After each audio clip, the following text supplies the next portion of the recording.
everyone. I'm Larry Ridley, and this is the NFL on EA Sports.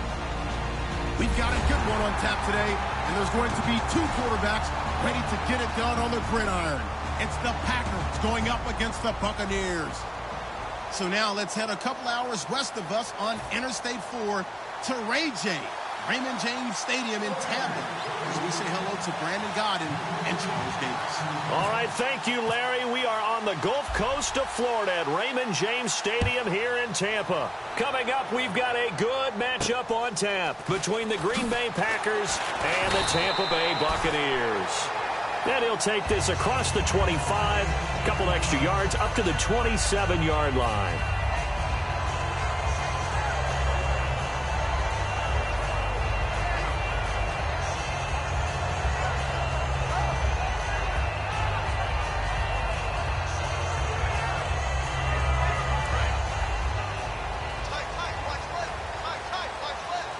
They come up in an offset eye. The first carry now for Doug Martin. And he's brought down. A good pick up there of 20 yards. So much of this game is still mental, still psychological. Yeah, we just saw a big-time run right there, but you have to believe he was dreaming about this last night in his hotel room before this one, thinking, hey, first time I touch it, let's go for some big yardage and set a tone. That's exactly what he got done.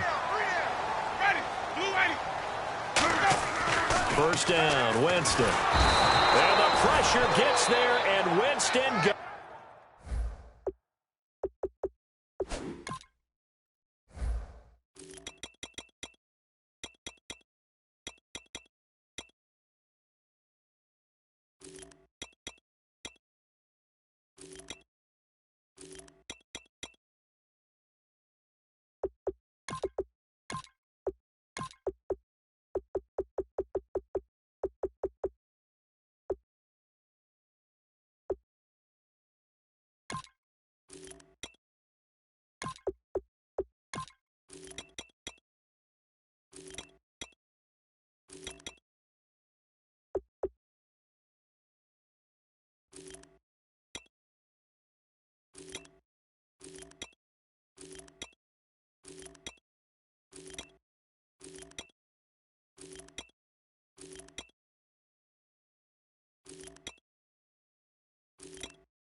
goes down.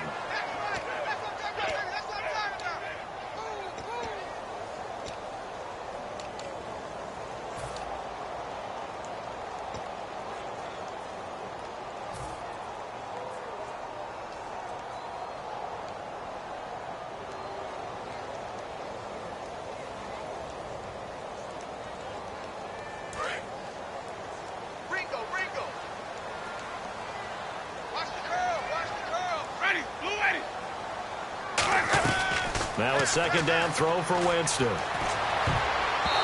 left sideline, but it's incomplete. Mike Evans, the one he was looking for. And they're going to face an uphill battle here on 3rd and long. And this offense can air it out, and when they do, you have to key on Mike Evans. And we do think about his catch radius first and foremost. A tall, lean receiver, but he actually can make some agile plays as well. So it's 3rd and long, and defensively, not a real surprise there in the dime.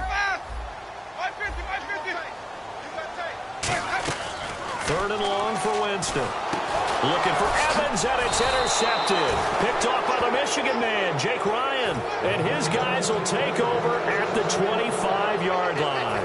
Well, these two, Winston and Evans, formed a pretty good bond in Winston's rookie year. But they're still getting to know each other, and this one's going to wind up intercepted. And a great spot to start this drive from here. One back is Lacey. He's going to get the football. And not much of a hole there as he gets it down to about the 24-yard line. 2 yards on the pickup there. It'll be 2nd and 8.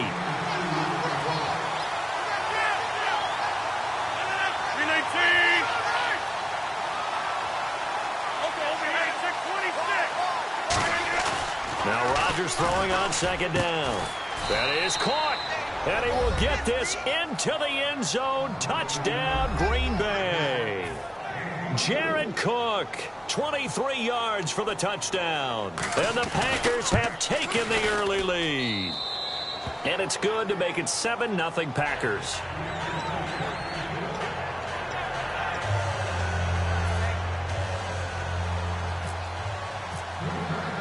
Now after the touchdown, here's Crosby to kick it away. This is fielded a couple yards deep. And he will be brought down here at about the 17-yard line. And Tampa Bay trots out there now. And following the interception, we'll see what they can put together on this drive. I can hear my old college coach right now. He always used to tell us before every game, the team making the fewest mistakes will win. What they're hoping is that that last mistake is their only one of the game. Coaches, that's all they talk about, turnovers, right? Minimizing those and maximizing opportunities. Give them a couple on the carry there, 2nd and 8. And a peek at the defense for the Packers. Clinton Dix attracted a lot of attention when he was about to enter the NFL for his ability to play the football in the air. He's actually shown that he can tackle pretty well in the league, too. And a quick throw here, that's complete. It's a gain of 6 on the play, and that'll bring up a 3rd down. And they're just a couple of yards shy of a 1st down here on 3rd down. One thing I can say pretty safely, that route is not called if you don't have a guy who can throw the ball and put some mustard on it. Because if you're going to lollipop it in the middle of the field, bad things usually happen. It takes a strong-arm guy who can rifle it in there, and they were able to successfully complete that one.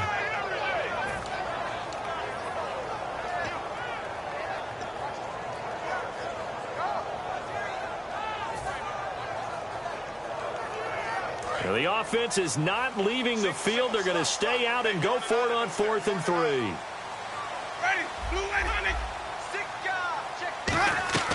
On 4th down, they do snap it to Winston. And this is incomplete. So certainly an interesting call there to go for it. And the Packers are going to get the football back in excellent field position. And Green Bay getting ready to go as they take the field. And they will simply, Charles, be looking to duplicate what they did last drive when they were able to push it in for 6. And they hope it'll be that easy, right? To be able to take exactly what happened before, replicate it. They have to make a few additional changes along the way because I'm sure the defense will make some adjustments, but they've got to have great confidence having scored the last time out.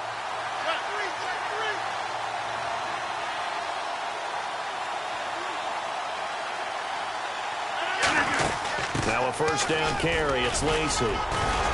And able to break one tackle, but then quickly brought down. But a nice little gain. First play of the drive, let's give credit all around. Excellent blocking, but the guy carrying the ball, he was the finisher. A really nice run. On second down, Lacey. And stopped a few yards shy of the goal line at the 3. A solid pickup of 13 sets him up first and goal. Absolutely love the run right there. This guy's known for his quickness, but also for his speed. And he's able to get to the second level almost before you blink if you give him any type of blocking.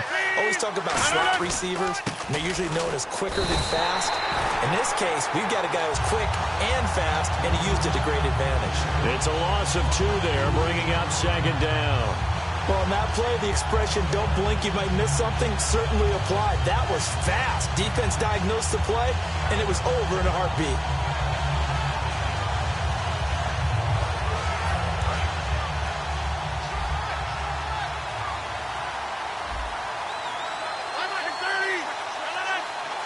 So they're on the 5-yard line here, second down and goal. And he'll take this one in for a Packer touchdown. Eddie Lacy, a 5-yard touchdown run. And the Packers add on to their lead. And they're able to run it in. It started with a battle in the trenches. They won there, and they got in for 6 points. And that's going to be a tough one for the defense to deal with. They've got to go to the bench now and figure out how we're going to slow down this running game, because on that particular play, they had no answer. Big mistake here by the kicker, kicking it out of bounds. The one that drives coaches crazy. Keep it in the field of play and let your guys cover.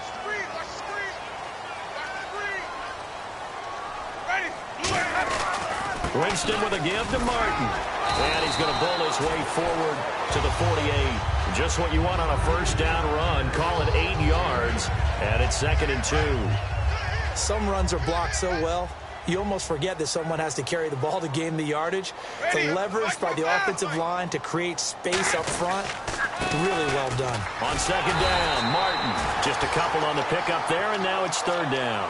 I do know from experience that when you slow down someone's running game, you're now doing the dictating on defense. And guess what? Now you're getting ready to tee off on their quarterback because they have to throw it all the time. But you still have to be alert for the draws and other plays of that nature to make sure you don't get hurt.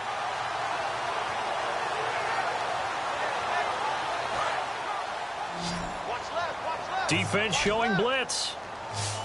And how about the dime look here? 6 DBs on 3rd and inches. Daring them to run the ball. To throw, Winston. The intended target, the tight end, Austin Safarian-Jenkins. And that'll bring up 4th down. Normally, he's pretty reliable. He usually catches what's thrown to him. On that play, he simply dropped it.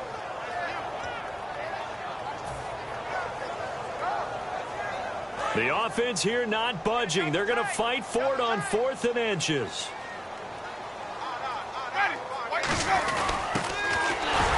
And he's got the first down yardage there as he takes it just across midfield. It'll be a pickup of only a yard, and they're able to convert here on 4th and inches. So the run moves the chains, and here we go on 1st down. They come out here in the eye. They go play action here on 1st down. Jackson's got it over the middle. And he's brought down. 18 yards on the pickup there. And the Buccaneers are going to have a 1st down. I know many people like to throw to the tight end, maybe in a little flexed out position because he creates mismatches with his size. The slot receivers do the same thing with their quickness, their speed, and their route running savvy. Left side complete, Safarian-Jenkins. Give him 11 yards that time and a new set of downs. I know I'm not in the rooting business, but I really like this kid, Austin Safarian-Jenkins. Good catch there. I'm just hoping he can stay on the field and have some good health. And the Bucs hoping so, too. Limited to 16 games total his first 2 seasons combined. He is quite a target for a young quarterback. Jameis Winston can grow with this guy, and boy, they can be a dynamic duo. That's a good play by the guys on the defensive side of the ball. Held him to a gain of 2. And that changes the playbook a little bit now for the guy calling plays. 2nd and 8.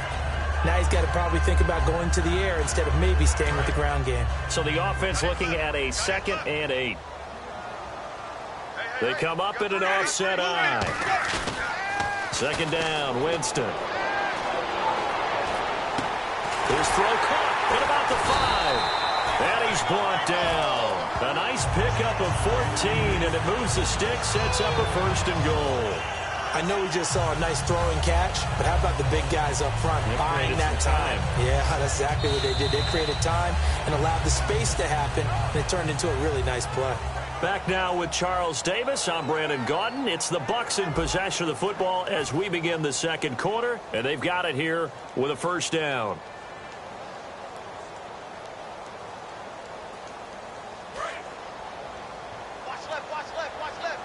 Shift together here from the D-line.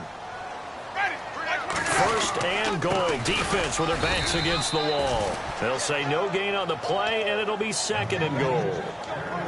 And while there was no gain on that run, we do know coaches whose identity is rooted in taking it almost to the limit and then changing things up on you down the stretch. I think we're getting really close to that point in time, though, where the identity may have to go out the window, and they've got to go a little bit faster in order to try and win the game.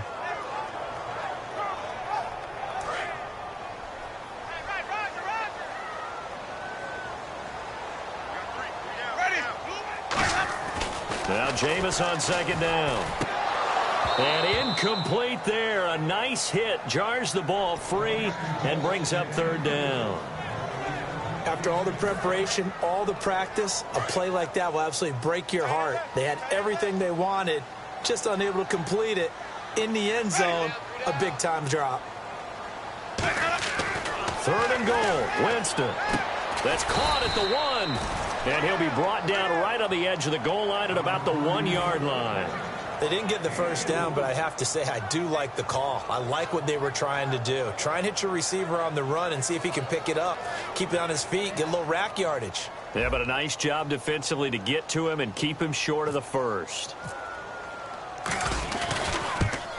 And he pulled it. Oh, my goodness. It's no good. He missed it. And this score will stay right where it is. So we would have figured that one to be 3 points in the bank, but this game, can be unpredictable at times. Yeah, he knew he needed to pull it ever so slightly to get it going in the right direction, but he seemed to put a little too much on it, and from short range, that is a bad miss for an NFL kicker.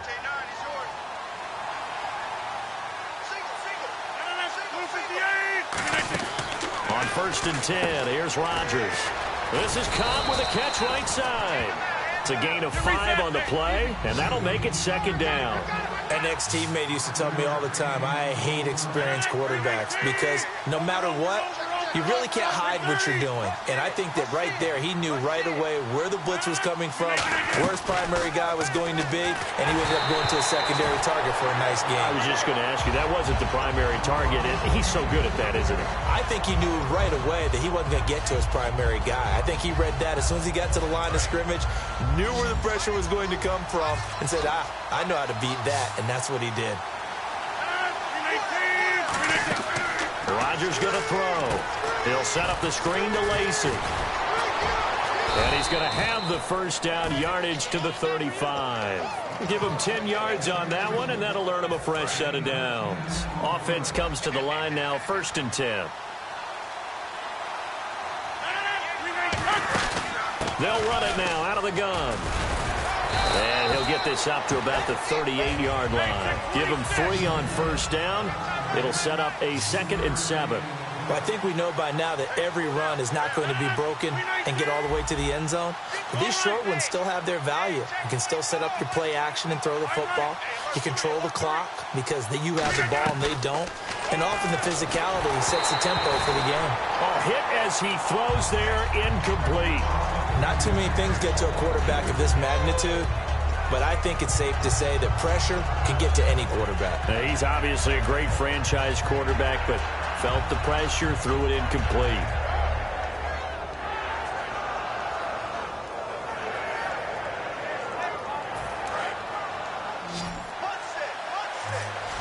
Looks like the defense in press coverage here. Throwing is Rodgers on 3rd down. And this is caught on the sideline. But no, they'll say out of bounds. He caught it but was not in bounds, incomplete. So on 4th down, the call's out for Tim Mastay to punt it away.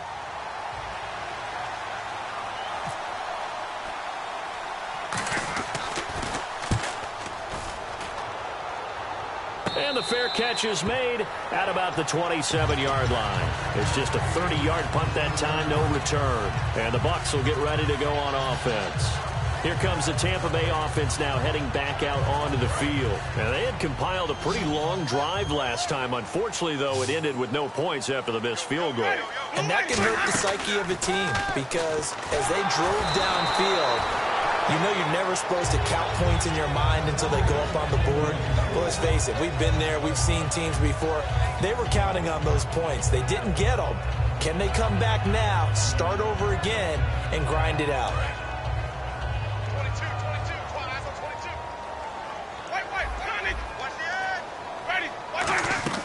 On second down, Winston again. He's got a man, complete. A good pickup there, 26 yards. And that was a heck of a shot right there by Jameis Winston. Boy, he has a superior right arm, doesn't he? You saw him play baseball. Yeah, he's actually a switch hitter in baseball. Outfielder, and then, of course, a very hard-throwing pitcher. That's translated well in the National Football League. That it has. When he has to make that throw on a line, he's got plenty of arm to do it. And he's going to fight his way forward here for a modest gain. Call it a gain of 4 on first, and that'll make it second down. Not a run that you're going to write home about, but still a good first down run. That's what an offense calls staying on schedule. 3 to 4 yards on first down, you're set up very well for the rest of the drive.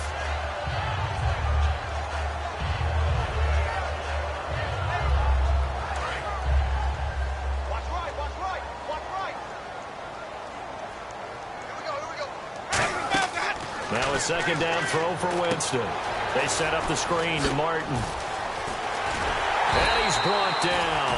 He got 18 yards out of that one, and it gets him a new set of downs.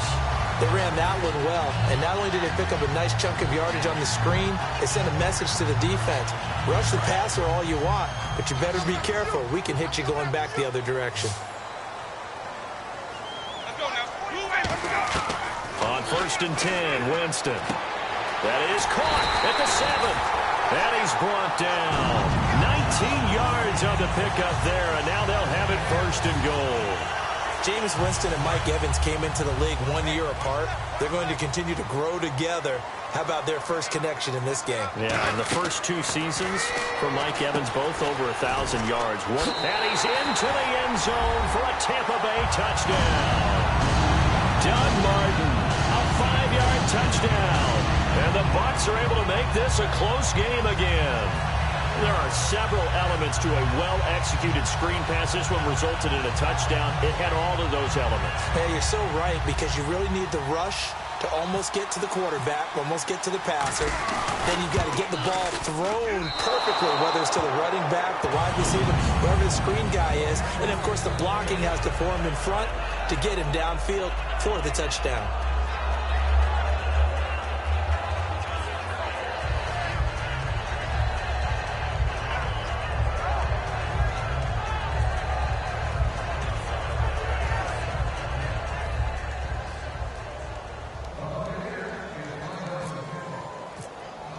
The kickoff team on the field now as they will send this one away. Now the return. Here comes Randall Cobb.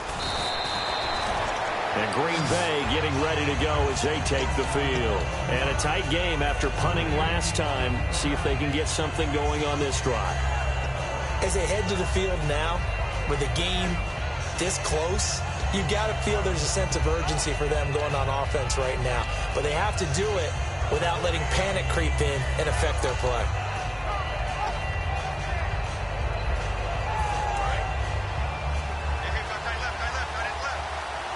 Again, we'll see the pistol here. Rodgers now on first down. That's complete to Cobb. And he's brought down. A really nice pickup of 14 yards, and it moves the sticks. And when you're playing a quarterback with some experience and some moxie, you enter the danger zone when you decide to blitz him, because if he's able to diagnose as he did on that play, he can hurt you downfield. He reads defenses so well, doesn't he? He really does, and the best part about that play for him, I don't think that was his primary target. I don't think so either. I think he had the read, figured out where the blitz was coming from, and went to a secondary target for a really nice gain. It's already 2nd and 12. The defense hoping to push them back more.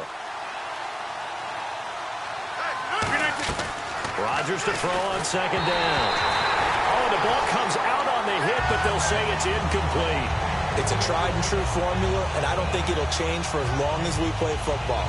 If someone's trying to throw the ball and you can put pressure on them and make it tough, that's only going to help your defense. Yeah, he's since being hurried. He got rid of it before taking the hit, but incomplete. And on the outside, they're playing press coverage.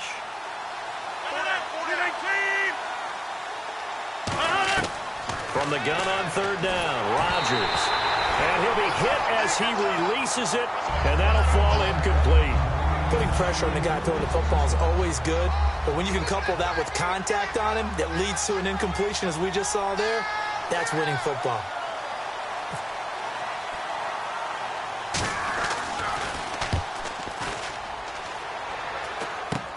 Take it in at the 22. Only 29 yards on the punt there. Definitely not his best. And the offense will take over with a new set of downs. And Tampa Bay trots out there now. And that last drive, a long drive, but not just that. They had a great air attack going. Do they stick with that? I would think that they would, because if they were competent enough to do it on the last drive, starting backed up in their own territory, why would you change anything? They've got to be confident about what they're presenting and continue to do so. Yeah, because the secondary, they really look clueless. And that was amazing because that drive went and went, no adjustments, and no big plays by the defense to knock the ball away. Brandon, so many times we see the crossing route start as a quick hitter, but in this play, he had time in the pocket and waited for him to clear going across. So here we go, 1st and 10 now.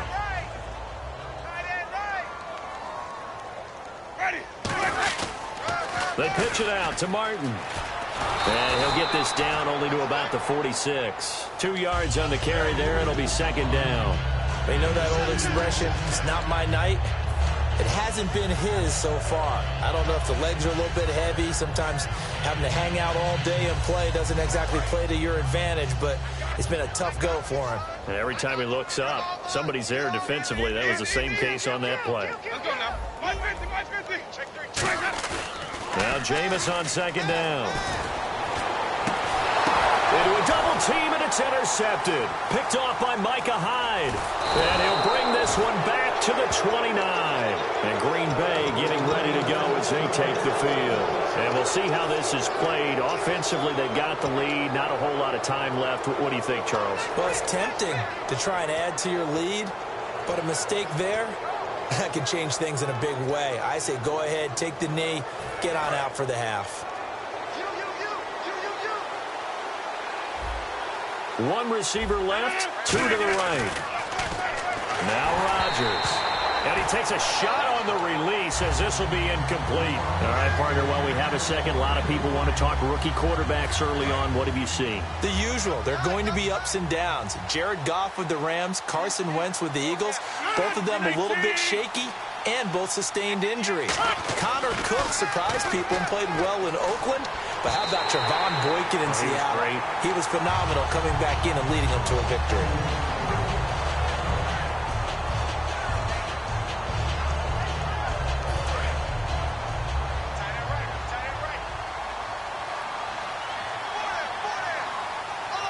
And the box with an extra defender in the secondary now on third down. And that will be incomplete as well. The days of knowing your assignment, dropping to it, and calling it a day, that's over with. Because now, when you drop into a zone, especially as a defensive back, you're seeing the play in front of you. So if a man wanders into your area, guess what? Now it goes from zone to man coverage in many cases. And on this particular play, able to see the play in front of him, react to it, and knock the ball away. Gotta like what you just saw there, if you like zone defense. That's going to go in the books as a 55-yard punt. Well done. And the offense will come back onto the field for the 1st and 10.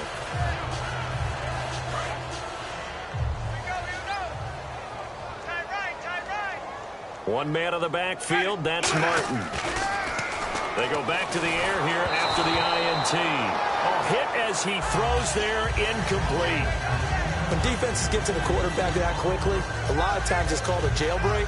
It wasn't quite that fast, but fast enough that he had no time to look downfield and set himself to throw the ball. And as he tried to do that, he was hit, and it forced an incompletion.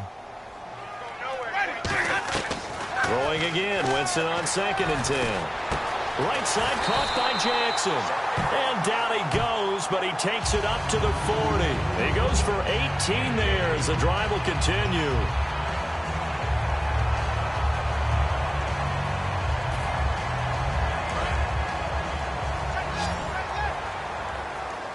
One receiver to the left is Evans. First down, Winston. Bringing it in, Jackson left side. And he is out of bounds on the other side of midfield. Give him 13 on the pickup there.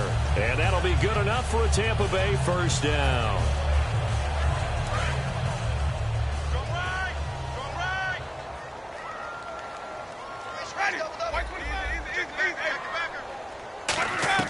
Winston now to throw on first down. And that's incomplete. Clock stops with 10 seconds left.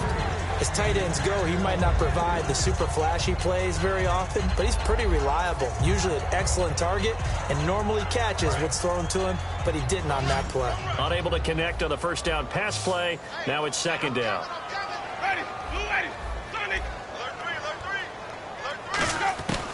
On second down, Winston again. Oh, the ball comes out on the hit, but they'll say it's incomplete. The target that time was Vincent Jackson. And that's going to make it third down and 10. The good signal callers would never go back in the huddle and play the blame game because they need those guys to protect him.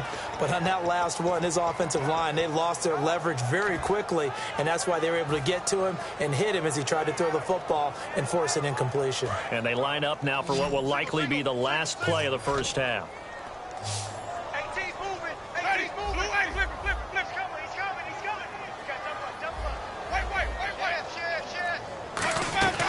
Final play of the half here, Winston. And he finds Safarian Jenkins. First half in the books. You're watching the NFL on EA Sports.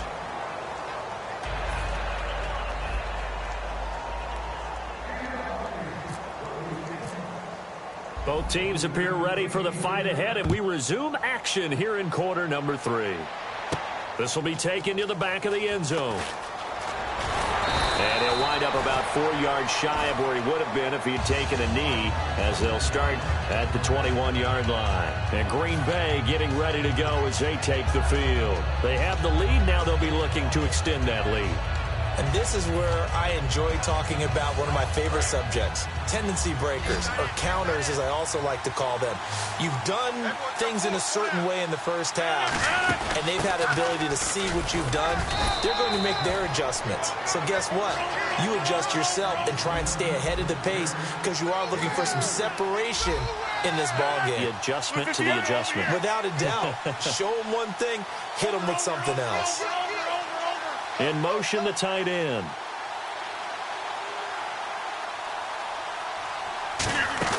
Off the play fake to Lacy. Here's Rodgers. He's going to got his man complete. And he takes this one just shy of midfield all the way to the 49. A great job pulling that one in from a guy, as we know, who can really blaze. He's got a lot of speed. And that speed can work for him so many different ways. Sometimes he just takes off and goes and just runs past people. Sometimes you get people to back off so far that you can catch everything underneath. But still, at some point in the game, you probably have to make some contested catches, right? Sometimes you have to go up and beat a defender for the football. He has that in his arsenal as well. Showed it right there.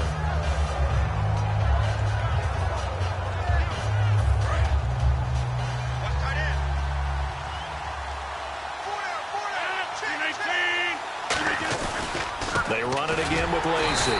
And he'll push his way up to about the 44 here. And still about 3 yards shy of a first as the 4-yard pickup brings it to third down. Looking to speed things up here, going with some tempo. Well, we looked at each other right when he flinched. We knew that that flag was coming. Yeah, offsides, easy call, mark off the 5, and keep it moving. This is caught inside the 15. Well, they have the yards anyway, so they're going to decline the penalty.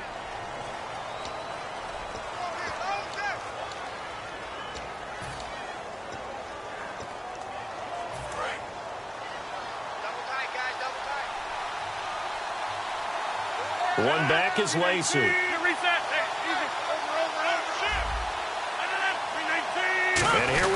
first and goal. He'll get the football here. And he's going to take it in. Touchdown, Packers. Eddie Lacy, his second touchdown of the night. And the Packers add 6 to their lead.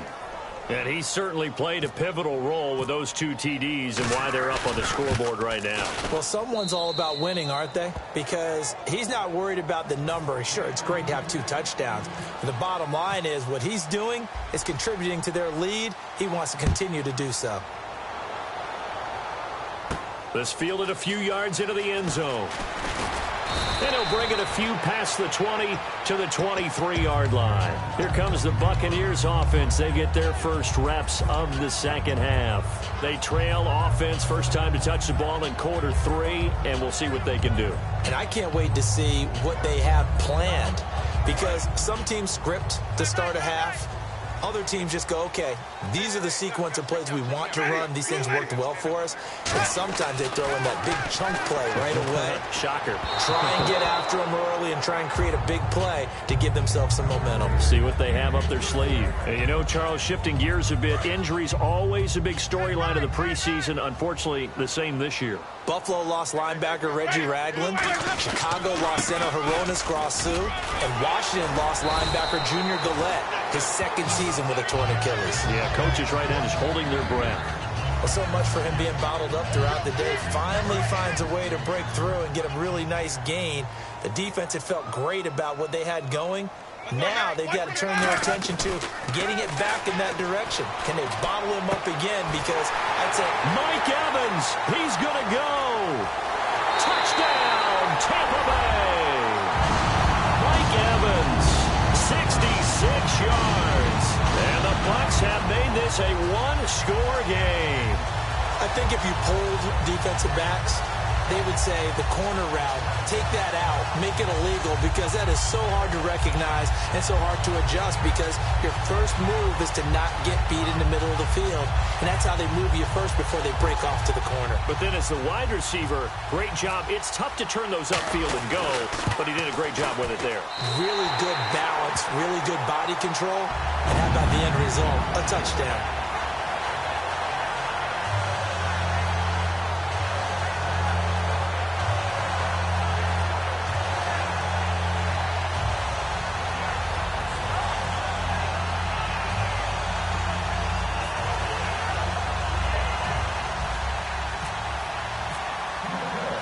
Is the kickoff unit as they run up and send this one away. That's fielded in the end zone. And he's able to get it across the 20, but not by much, as he's marked down at the 21-yard line. The Green Bay offense now about ready to take possession here. And they were able to punch it in the end zone last time. They'll be looking to do that again here for the defense. Obviously, they'll be looking to stop them from punching it back in the end zone. It always is punch-counter-punch, isn't it? And which team has the advantage? Well, let's just go back. Last time on offense, they rolled downfield, got to a good rhythm. You can see a little more bounce in and out of the huddle. You can see the sideline really get into the game. So defensively, you're thinking to yourself, how do we take that away from them? How do we get the advantage back? Let's see what they come up with. I think pressure is always the first way to go. If you love pressure, I love it. We'll see if they dial it up this drive. Only a yard on the pickup, so a good situation on 2nd and 2. It's now 3rd and 1. Partner, we know today's NFL is really built around the guy throwing the football. But these short runs, they still pay dividends because they can take their toll on a defense, and they can add up as the game goes along. You control the clock, you control the ball, and that way you often control the game. I see an extra defensive back on the field. Little surprise here on 3rd and 1. They'll try and run for it. Here's Lacy. And they take him down, losing yardage back at the 27. NFL teams last year a little under 50% on 4th down conversions. This is a bit tougher. 4th and 4. Here we go with Lacy. And he's able to get it to the 33. Good enough for a first down. It'll be a gain of 6, and they're able to pick up the conversion here on 4th down. Well, say what you will about Eddie Lacy, but when he gets a head of steam going, he can be a load to bring down. So they turn to him on 4th down, and he's able to do what he does best, and that's fight for tough yards. Looking to jam the receivers at the line here. Press coverage look defensively. One back is Lacy.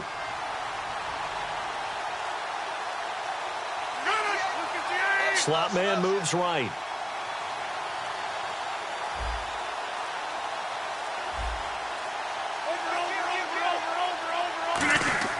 Throwing on first down is Rodgers.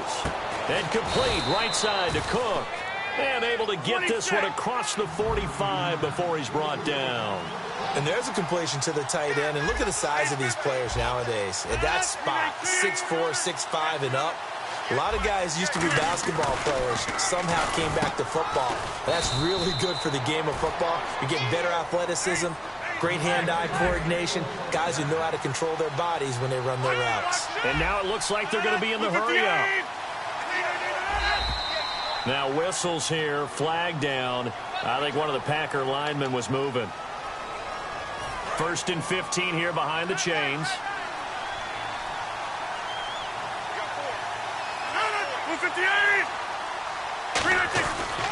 Following the penalty now, Lacey. And a pretty big hole as he's down to about the 40. They get the penalty yardage back plus a yard. 6-yard gain, and it's 2nd and 9. In my book, that's running the ball well, but with intelligence. How about him keeping the clock moving, staying in bounds? Yeah, even though it's the 3rd quarter, you're thinking ahead, aren't you? This is where your running game can really help you with a lead in the 2nd half. I agree totally. It's not just end-of-the-half situations that you're worried about the clock. It's throughout the game. And with a lead, stay in bounds. Make them fight harder to try and catch you. It's a loss of 4. Now 3rd down. And they've got an extra defensive back out there now on 3rd and 13. Now Rodgers. And on this play, a fight for the football, and it's intercepted. Picked off by Brent Grimes. And they are going to take over right there at the 22-yard line. And now the Buccaneers offense gets set to head back onto the field. And they're going to need another score. Got one last time, but still down here. When you're playing catch-up, every possession becomes crucial, doesn't it? It's vital. Get back out on the field, punch in the end zone again. They know it's not easy, but what they do have going for them, they did score the last time. They think they've got a good formula working. And what about the defense? Well, now you're just saying to yourself, okay, we gave up a score last time. What adjustments do we need to make to slow them down now and get the ball back for our own offense? Is it more pressure? Is it more zone? What do they have to do? They're trying to figure it out. And Jameis intercepted a 3rd time. And it's Clinton Dix with a pick. And they take possession of the football and have it at the 36-yard line.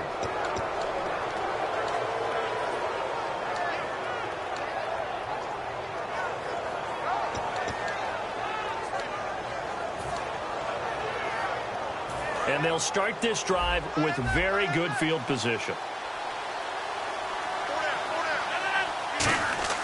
So after the INT, it's Rodgers. Over the middle, it's Jared Cook. And brought down, but not before they're inside the 25. Back now in Tampa.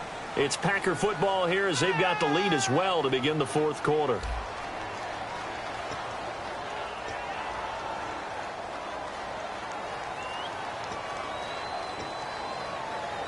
Fresh set of downs here.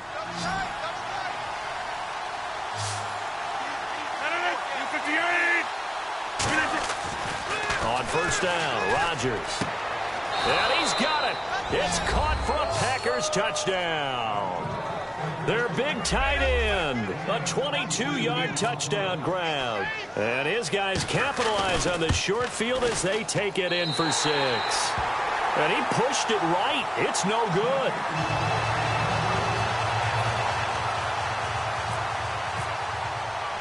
Now after the touchdown, here's Crosby to kick it away. This fielded at the 2. And a good return as he'll be stopped just shy of the 30-yard line. And Tampa Bay trots out there now. And following the interception, just any interception, are you a little bit more cautious when you start that next drive, or no, you just throw that out the window? I think you are. I don't think that there's any way you can run back out there and go, totally didn't affect me. Let's just go ahead and be loose with the football again. You're going to take care of it, but you have to be careful about being too cautious because now you can't run any offense at all. Still want to attack. We'll see how they attack him here. One receiver to the left is Evans. Now a play fake here on first down. Evans has it left side. They give him 13 yards there on the play and a fresh set of downs. And when an offense is doing a nice job selling the play-action pass, a lot of responsibility shifts to the linebackers. They're the ones that have to determine run or pass and get to the proper places on the field. First down, Winston. Bringing it in, Jackson left side. And he gets this one all the way down inside the 20-yard line. Give him 22 on that one.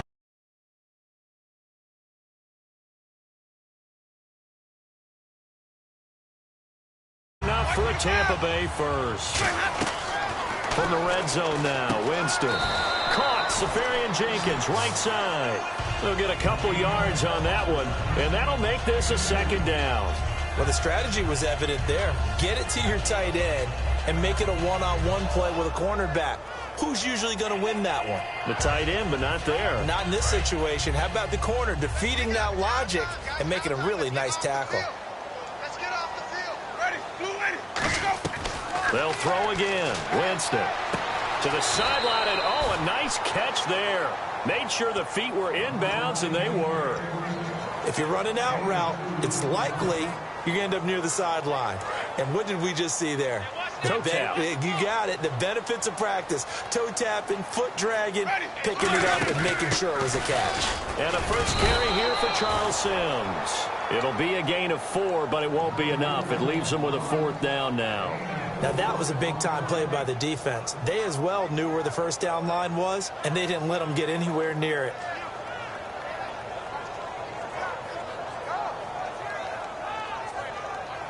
And they're indeed going to go for it here on 4th down. So trailing here in the last quarter. Let's see how this plays out. They'll run for it. Martin. And he will have the first down inside the 10 to the 9-yard line. And when you think about the history of Buccaneer football, it used to be Mike Allstott in short yardage situations. Now it's Doug Martin. And he gets those legs churning here, and they'll wind up converting on 4th down. From the shotgun, it's Winston. And that is caught. What a catch at the 3-yard line. 6 yards on the pickup, and it'll be 2nd and goal.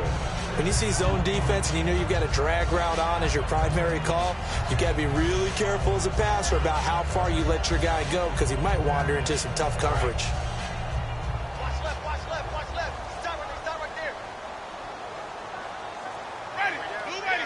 And from the 3 now, it's 2nd and goal. And he's in. Touchdown, Buccaneers. Doug Martin with his 2nd touchdown of the night. And the Bucs are able to make this a close game again. So the 2nd time tonight he has hit the end zone, Charles. Some people just have a natural nose for the end zone, and he's exhibiting that here in this game.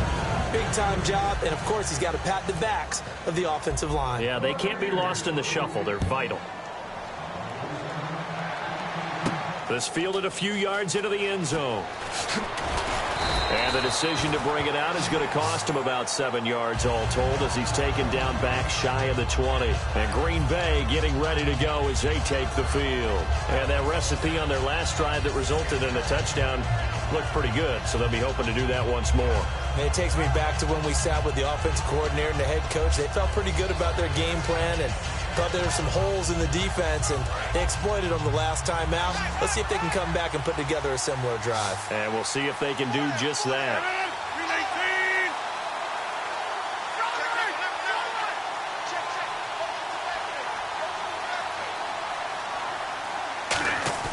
They go play action here on 1st down. He's got time. Going for the deep ball. Jeff Janis, the one he was looking for. And that'll make it 2nd and 10. And when all else fails as a defender, when you're not there in the coverage, your best friend is exactly what we saw there. A big play shot taken by the offense. Unfortunately, it ended in a big drop.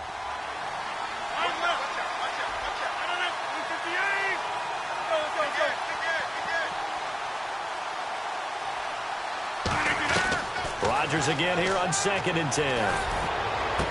He completes it middle of the field to Janis. And he's brought down after a good gain. An excellent pickup of 34 yards. Now that play will end up on the highlights, and you'll see it all over the place. But what you won't see, the offensive line that bought the extra time, that allowed for the big completion downfield, Those guys made that play possible. To throw, it's Rodgers. He'll set up the screen to Lacey.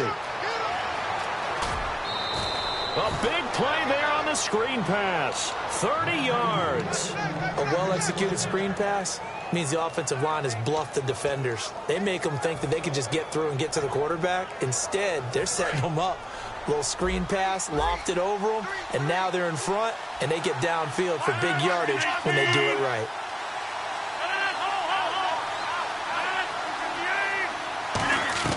Into the red zone. And look at this. They get the turnover they needed. It's intercepted. Picked up by Brad McDougal. And the return will stop them well inside their own 20 at the 15-yard line. Now the Buccaneers offense gets ready to head back onto the field. And they're hoping to capture some of that magic they had last time out when they were able to put together a scoring drive. But they're still down here, Charles. Not the major concern, though, because of what you talked about. They scored the last time out. They feel good about themselves. They feel like their game plan is now in effect. They know how to attack and what plays they want to put together. But they've got to keep it moving in the right direction because, as you did note, they are down on the scoreboard. There will always be a place for methodically marching the ball downfield. But when you can pick it up in big chunks and strike like that, have explosive plays, that's often the difference in winning and losing. Those types of plays that can knock a defense off balance, that'll drive the team towards a victory. And it pops free. The collision there jarred the ball loose and brings up second down. Today's NFL, these big guys are featured receivers. They move them all over the place to try and find good matchups, and they had one. They were just unable to complete the pass. On second down, Winston again. Safarian Jenkins has it. 12 yards there as they move the chains. When you execute a drag or a crossing route really well and give them a chance to let it develop a little bit, you can gain some significant yardage hitting your tight end on that one. And leading here late, so a chance for the defense to really close out this game if they can halt the offense. Winston now to throw on first down. Evans has it left side. And he's brought down. 13 yards there on the pickup. And that'll be good enough for a Tampa Bay first down. Partner, this is one of the best routes anyone can have in their offensive playbook. Tough to defend because you think it's a go route, and then he breaks it back on the comeback. There's one other thing you need as well. A well-thrown ball. Exactly right. You have a guy who has some precision in throwing the football because of the timing of the route. One receiver left, three to the right. Jameis now on first down. And, a crusher there as it's intercepted. Picked off by the Michigan man, Jake Ryan. And a big turnover there as his guys will get the football back. And Green Bay getting ready to go as they take the field. And they had a nice little drive going last time. Threw the interception in the red zone. Costly. Bad enough to throw it anywhere, but that drives coaches insane when they're thinking about, hey, we've got a shot at points already. We're already in a spot where you're thinking you got 3 on the board for sure, and to come away with nothing, that's a really tough one for them to swallow. Yeah, will they make up for it? Time for a break. We'll come back, see what transpires after this.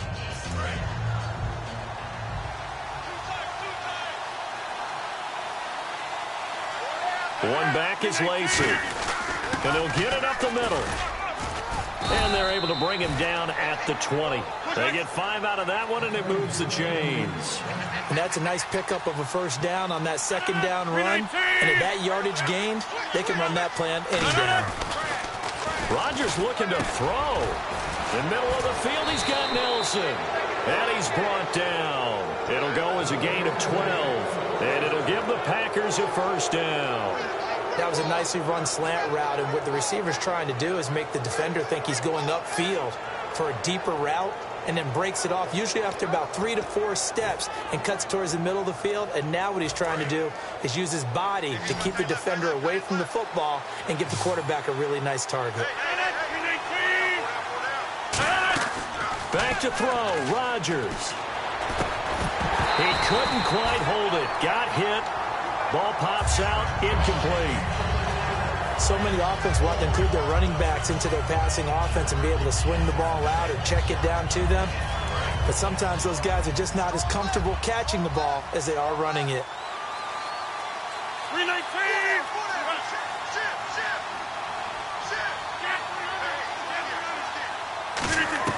To throw is Rodgers.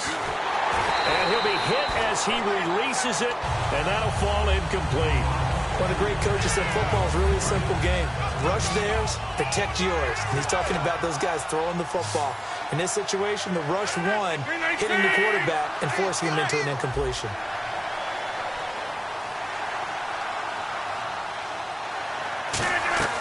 Now Rodgers. It gets it over the middle to Cobb. It's a gain of 5, and that's going to bring up a 4th down. And now the Bucs deciding to take a timeout defensively. It's just their first. They've got 2 more to use here in the final stages.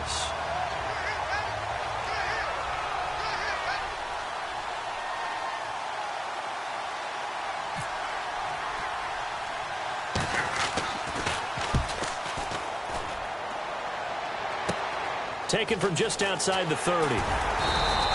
Just a 30-yard punt that time. And out will come the offense as they take over.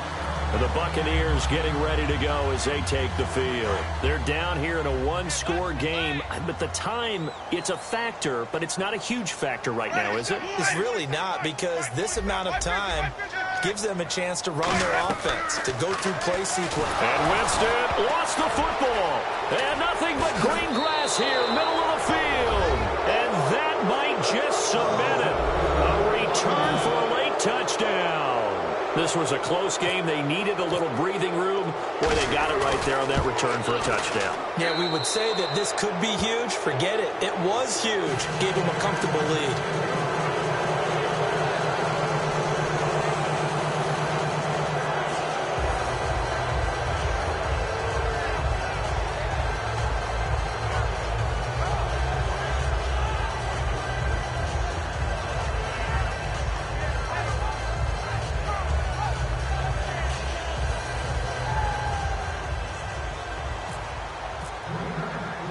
So here's the kickoff now as they'll get it again following that fumble return for a score. This is fielded at the goal line. And not a bad return here. He gets it out to the 25-yard line. And Tampa Bay trots out there now.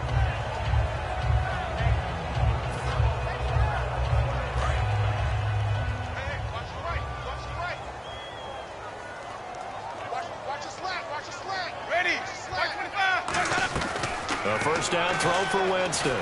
Packer pressure, and down he goes.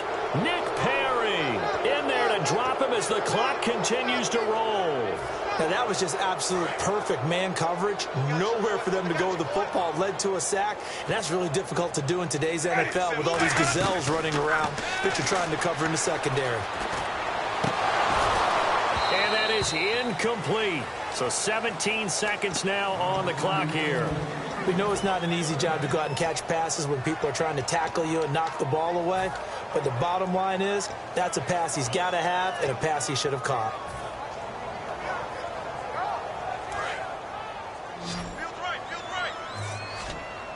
And it looks like we've got a dime set here defensively. 6 DBs in the game. Jameis and a big loss here as he's taken down. Clay Matthews able to track him down for a loss of 13. And it'll bring up 4th down. And now a timeout coming from the defensive side for the Packers. And as the two teams talk it over on their respective sidelines, we take a break.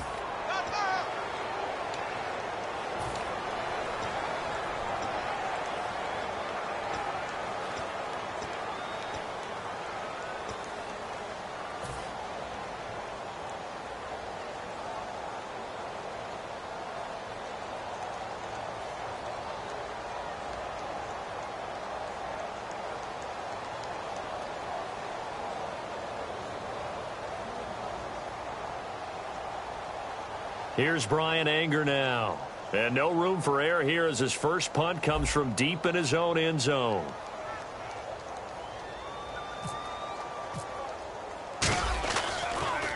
And he'll just punch it out of there, and it's not a great kick.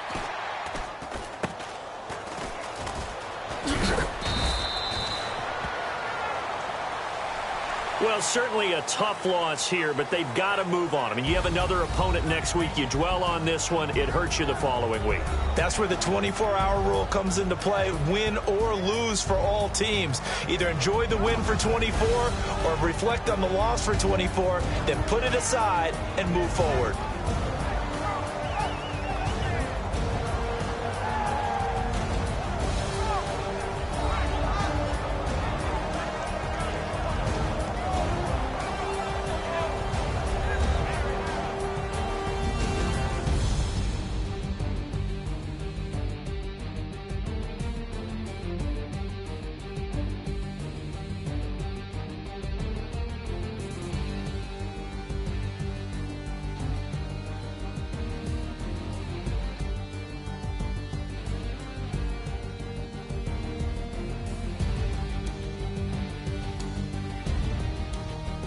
That'll do it for us. For Charles Davis and all our hardworking crew, I'm Brandon Gaudin. You've been watching the NFL on EA Sports. For more, find us on Twitter at EA Madden NFL.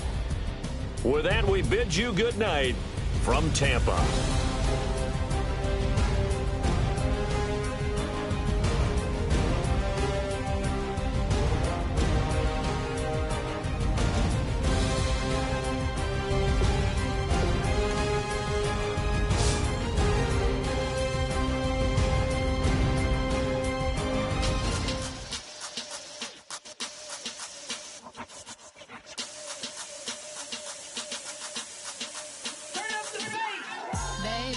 Show me what you like. Hey, I put money, I can match it for ya. I'm in this in all white fit, looking like a brick and all them zippers on a jacket on ya. He got a thing for Latin. He wanna hear a little Spanish in it. I told him it ain't to practice it. I'm about to fill you up with Spanish. Walk up with the click and I ain't looking like the side in this. I'm the opposite cause I'm the main event in boxing and it has the time to ticking. I've been out here playing my position, I'm about to get it. Now ain't no one about to block my hit cause someday,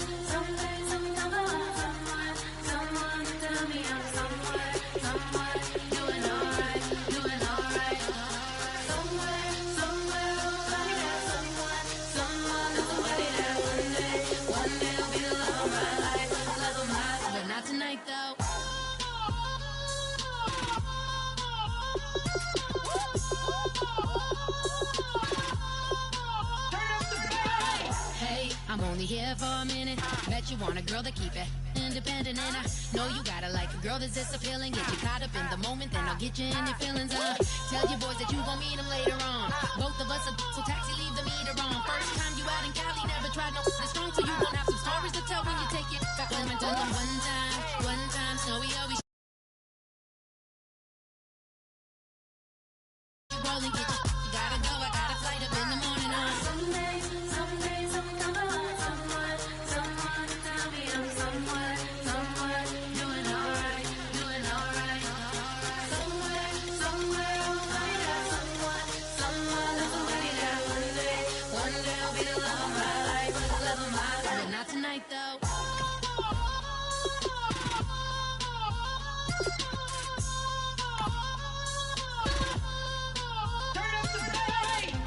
He trying to catch me in my feelings, but he don't know that I'm the though. Shout out to my that can get it independent and ain't looking for no love though. He trying to catch me in my feelings, but he don't know that I'm the though. He trying to stunt and give me drinks. I got the bottles in the section and I furnish the base.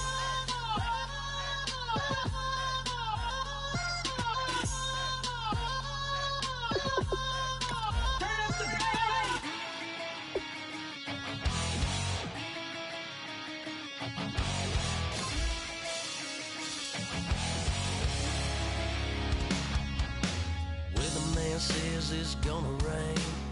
Don't worry, girl, it won't change a thing. Yeah, we still got plans tonight. We're gonna kick it, that's a given, baby, rain and shine. Leave your Sunday best at home. Be the last time you wear what you got.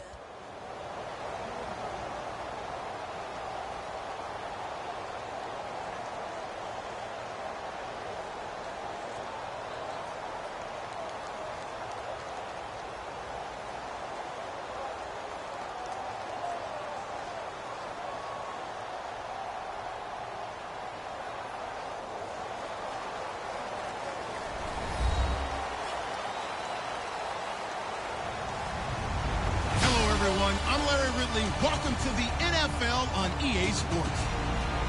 As we head towards kickoff, two quarterbacks will be on the field today trying to push their team to victory. It's Romo's Cowboys going up against Osweiler's Texans. With that, let's get on out to Houston. We're standing by as our commentary team, Brandon Guyton and Charles Davis. All right, Larry, thank you very much. We are pleased, as always, to be bringing you coverage of the National Football League presented by EA Sports. Straight ahead, we've got a good one on tap here between the Dallas Cowboys and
the Houston Texans.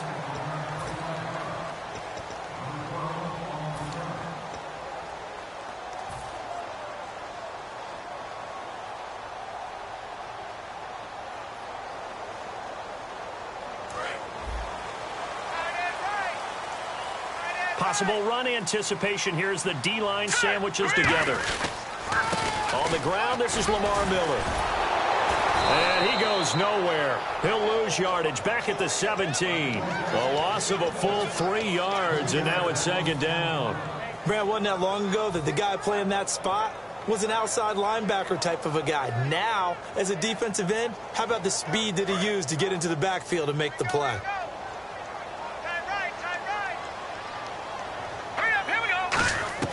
Now Osweiler on second down. Gets it to Strong. Call it a 1-yard gain on the play, and they'll be facing a 3rd and 12. And here's a look at the starting offense.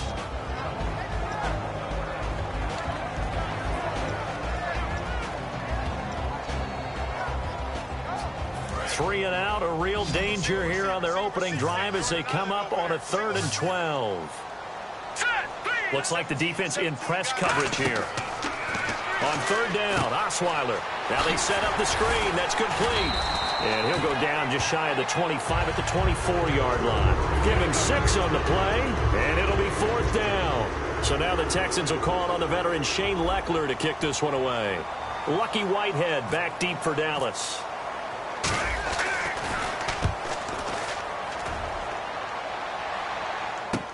This is brought in at the 21. A big kick that time, 52 yards. And possession will switch hands, 1st and 10.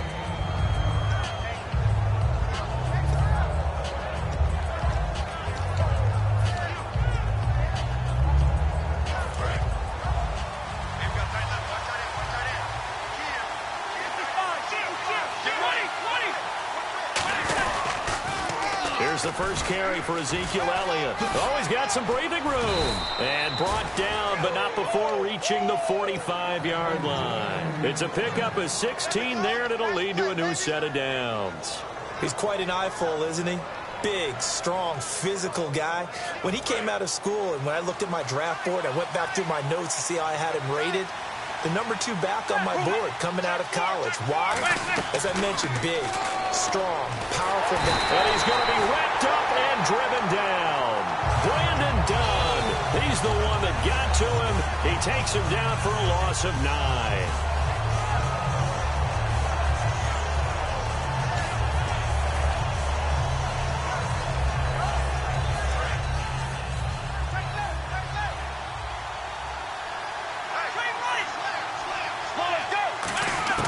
To throw on second down is Romo. And he hits Jason Witten, the tight end. That'll be a gain of 15 yards. And just like that, it's third down. I know exactly what's going to be said about that play from the defensive perspective. What's that? That's why I tell all you guys we need more than one tackler to the ball. He broke the first tackle. Luckily enough, there were more people there to get him down. An extra defensive back in the game now here for 3rd and 4. They'll run it now out of the gun. And he's going to have a first down as he's brought down at the 44-yard line. 5 yards is the pickup there as that extends this drive. On 3rd down, that's a good job of situational football and understanding where the first down marker was and getting there. Now a play fake here on 1st down. And he's going to have to eat this one as down he goes.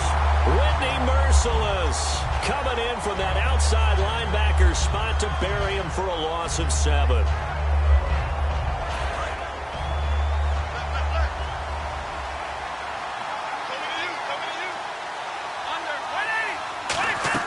On 2nd down, here's Romo. And here's the first NFL reception for the rookie Ezekiel Elliott.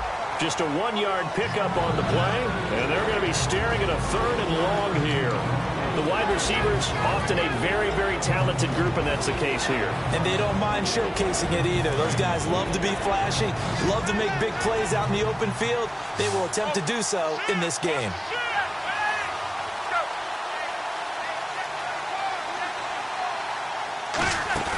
Now a play fake, and it's Romo. Trying here for Bryant, and it's intercepted. Picked off by the former first-round pick, Kevin Johnson. And the return stops just a few yards shy of midfield. They'll spot the ball at the 47-yard line. And now out comes Houston. And the last drive, their first drive, 3 and out. What changes here, if anything? I think it's making sure the guys that you trust the most with the ball, the biggest playmakers you have, that they touch it on this possession to try and get things moving. So get it to the hole. DeAndre Hopkins, he's all alone. Touchdown, Houston. DeAndre Hopkins, 53 yards. And the Texans have taken the early lead. And on that one, able to catch it, also able to have the wherewithal to take it in for the score. And how about the phases of a successful catch and a completion of a play?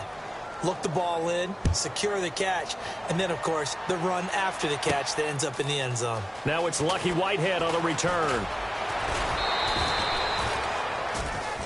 And now Dallas gets set to take the field.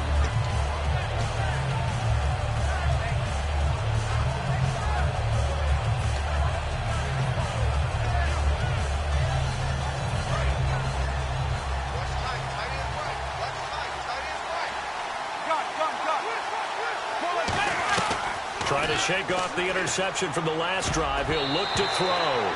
Cole Beasley, the intended target. And that'll make it 2nd and 10. And a look now at the defense for Houston. Whitney Merciless is rapidly becoming one of the top outside linebackers in the game. As well he should. With that name, he's got to be great. 10 yards still left on 2nd down. They come out 5 wide, 3 of them to the right side. 2nd and 10. Romo once more. And this one complete to Witten over the middle. It'll be a gain of 9, and that'll make it 3rd and 1. Completion was given up, but that's why you play zone defense, so that you can have people around the ball when it's caught, and you don't give up much run after the catch. And, Charles, a couple extra defensive backs in here on 3rd and 1. Not expecting them to run it at all. And he will have a first down here at about the 40. Give him 3 yards and a fresh set of downs. Everyone understood their role on that play. 3rd and 1, you know the defensive guys, they're trying to get down and get low and get leverage on the offensive lineman, but they didn't allow that to happen. They created a crease and allowed him to get through for a first down. On first down, it's Romo. He's got the connection to Cole Beasley. And he's brought down. Give him 18 on that one. And it'll be first down, Cowboys. Never make the mistake that the slot receivers, especially the little guys like we're watching here, are just quicker than fast. A lot of them combine quickness and speed, and they catch a lot of footballs, as we just saw there. They'll set up the screen to Elliott. And he'll get it inside the 40 to the 39. Call it a 3-yard gain, and it's a 2nd down. In order for a screen pass to break big, a lot of things have to come together and be well executed. But all it takes is one small thing to go wrong and keep it from being a big game. Now back to the ground with Elliott. And he'll take this one down to the 36. 3 yards on the pickup. That's going to set up an interesting third and about 4 to go. We always like to talk about defense in terms of levels. First level defensive line, second level linebackers, third level defensive backs. On that run, that was what we call a first level run, and it was stopped by a second level player. Off play action, Romo. He completes it to Bryant. And he's brought down after a good gain. And for Dez Bryant, Charles, they're going to continue to track that foot, of course. It gave him trouble last year. They wanted to hold him out of the first week of preseason, but he talked him into getting some snaps and actually made a catch during the game. Yeah, he played 10 snaps to be precise. Also caught a 10-yard touchdown pass. Now a play fake here on first down. Flush to his right. And he is going to go down. He will be sacked on the final play of this first quarter. Sitting alongside Charles Davis, I'm Brandon Gaudin, as it is Cowboy football to begin quarter number 2. And they'll come up looking to keep this drive moving.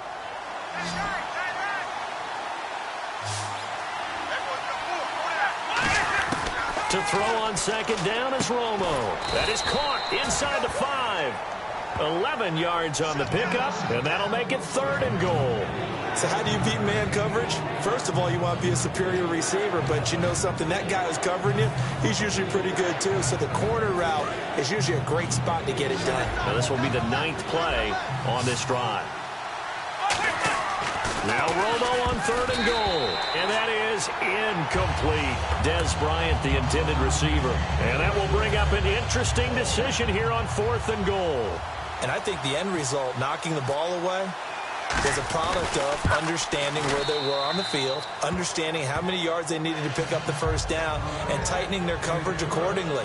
Gave them no gaps, no spaces, no real air in which to catch the football, and ended up making a really nice play. This fielded a few yards into the end zone. Oh, he shifts past him.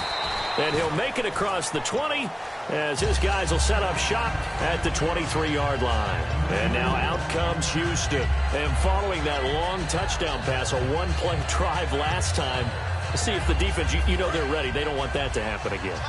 And you would have thought they would have been ready the last time. That's what you work on all the time. Make sure that no one gets behind you. That's the cardinal sin of defense, not giving up the long pass. They did. Let's see how they adjust. Touchdown, Houston. Lamar Miller, 76 yards. And the Texans are able to show off their quick strike ability. And with his speed, if he just finds the slightest crease, he can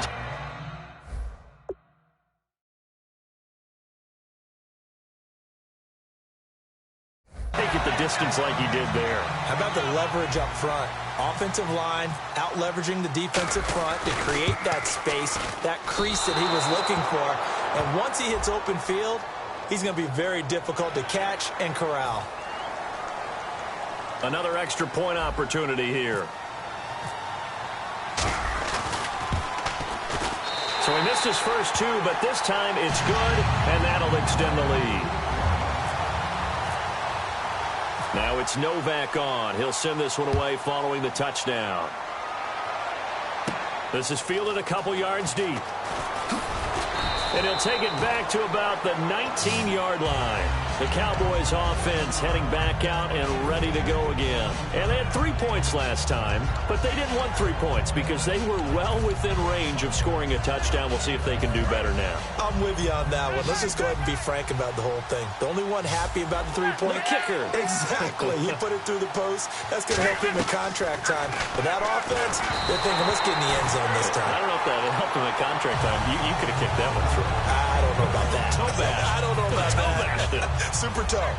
And Charles driving over to this one. Some intrigue around a few quarterback battles going on right now in the league, isn't there? Cleveland, they settled in early August. San Francisco, Denver, those continue to rage. But how about the Rams returning to L.A. and bringing a quarterback battle with them? In recent years, the slot receivers really gained stature in the NFL because they can do so many things. Yes, they can line up wide like your normal wide receiver, but to have that kind of courage and toughness to run routes in the middle of the field and become dependable targets for their quarterbacks and move the sticks, those guys are worth their weight in gold. Elliott, and he is going to lose yardage here. That's going to go as a loss of 2, and it'll be second down. We become so accustomed to it, you sort of take it for granted. You really do, but he is so good that every team in his division, every year, is trying to make sure they draft people charged with trying to block J.J. Watt. So far, hasn't been too successful. Here's Romo now on second down. And the hit jarred it loose. It's incomplete. The Cowboys' all-time receptions leader, Jason Witten, the intended target. And that's going to lead to a 3rd and 12.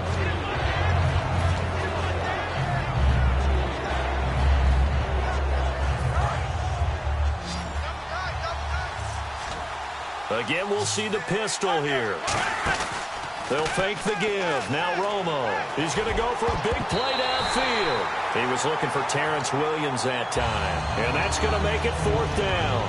Well, they've had a pretty frustrating first half here offensively and then just continued there with that incompletion. Yeah, definitely frustrating for them, but heartening for the other guys. Those stop troops, they're enjoying things right now because they've made it very difficult for them throughout the half. And this will be taken at the 13.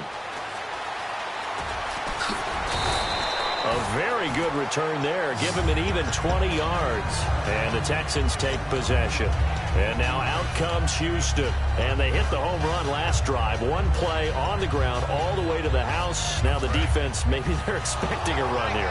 Partner, I love your description because when we talk about hitting the home run, we're usually thinking about a passing play, aren't we? Something in the air, deep ball. But how about them just taking it big-time jaunt?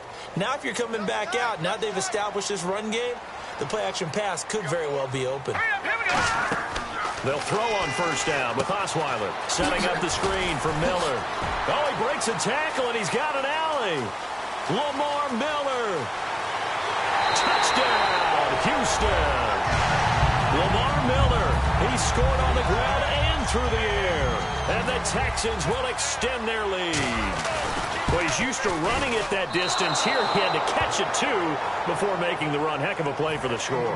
There's not many things better for an offense than a back who's a complete guy, who can run it and catch it. And we just saw him complete a big-time play for a touchdown. That'll be taken in the end zone. And last year, that would have been a net gain of 5 on the return. This year, he stopped where he would have been if he had taken a knee. And that's at the 25. And out now come the Cowboys. And down on the scoreboard, certainly needing to avoid what happened on the last drive, punting the football. Sense of urgency has to take over for them here. They know the score. They know the situation. And by the way, the punter no longer exists for their offense. That's how they have to treat this drive. They need points. Big time. Now a first down throw. Romo. And Beasley with it over the middle. And he takes this one just shy of midfield all the way to the 49. Quarterbacks love slant routes because the receivers are breaking right into their line of vision, and receivers love them as well because they're getting the ball on the move and able to catch it and try and get upfield and gain additional yardage. Now Tony Romo on first down. And no escaping this time as he'll go down. They got him for a sack. Boy, he came in off the edge so quickly there. Look out, because that's exactly what it was being shouted by the offensive lineman to his quarterback because he had no chance to block him. One man in the backfield, Elliott. On second down, here's Romo. They'll set up the screen to Elliott. Oh, Elliott going to be hit. He coughs it up, loose football. And they have possession, and they have it at the 38.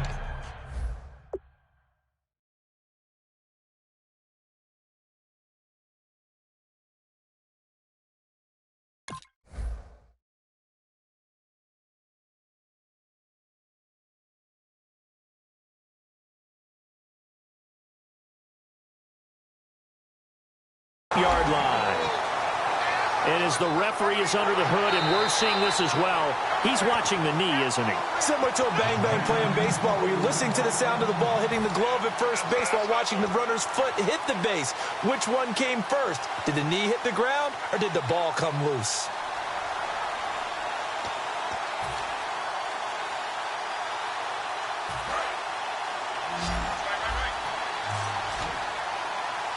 And looking at Houston defensively, they've got a dime set. 6 DBs on third. Third and long here. It's Romo. He's going to loft one deep. It's caught inside the 25. It's a big play. Romo to Bryant. 41 yards. Well, they just treated third and long as simply an opportunity to make an even bigger play. Normally, you're just trying to pick up the first down and you know where the sticks are. They took this thing way downfield. Confidence in the receivers to go up and make a play, even with defenders around them. And almost intercepted. It would have been his second pick of the game. Instead, it'll be second down. A missed opportunity for an interception would have killed off the drive. They had a chance there to finish things off. Didn't get it done. I guess that's why a lot of those guys do not play offense. They come up in an empty set. 4 wide receivers, 1 tight end. Now Romo. And on the left side, he's got Witten. Give him 9 on the play, and that'll bring up a 3rd and 1. And on the outside, they're playing press coverage. And there's another completion to the tight end. And let's face it, it is hard to overthrow a 6'6" target. It is indeed. Quarterbacks like their speed guys. They like that huge 6'6" target that they've got in him. They really do, and it reminds me of what one great tight end told me once. He told his quarterback, just make sure you throw it up there. You know, kind of like put up on the top shelf where the kids can't get it.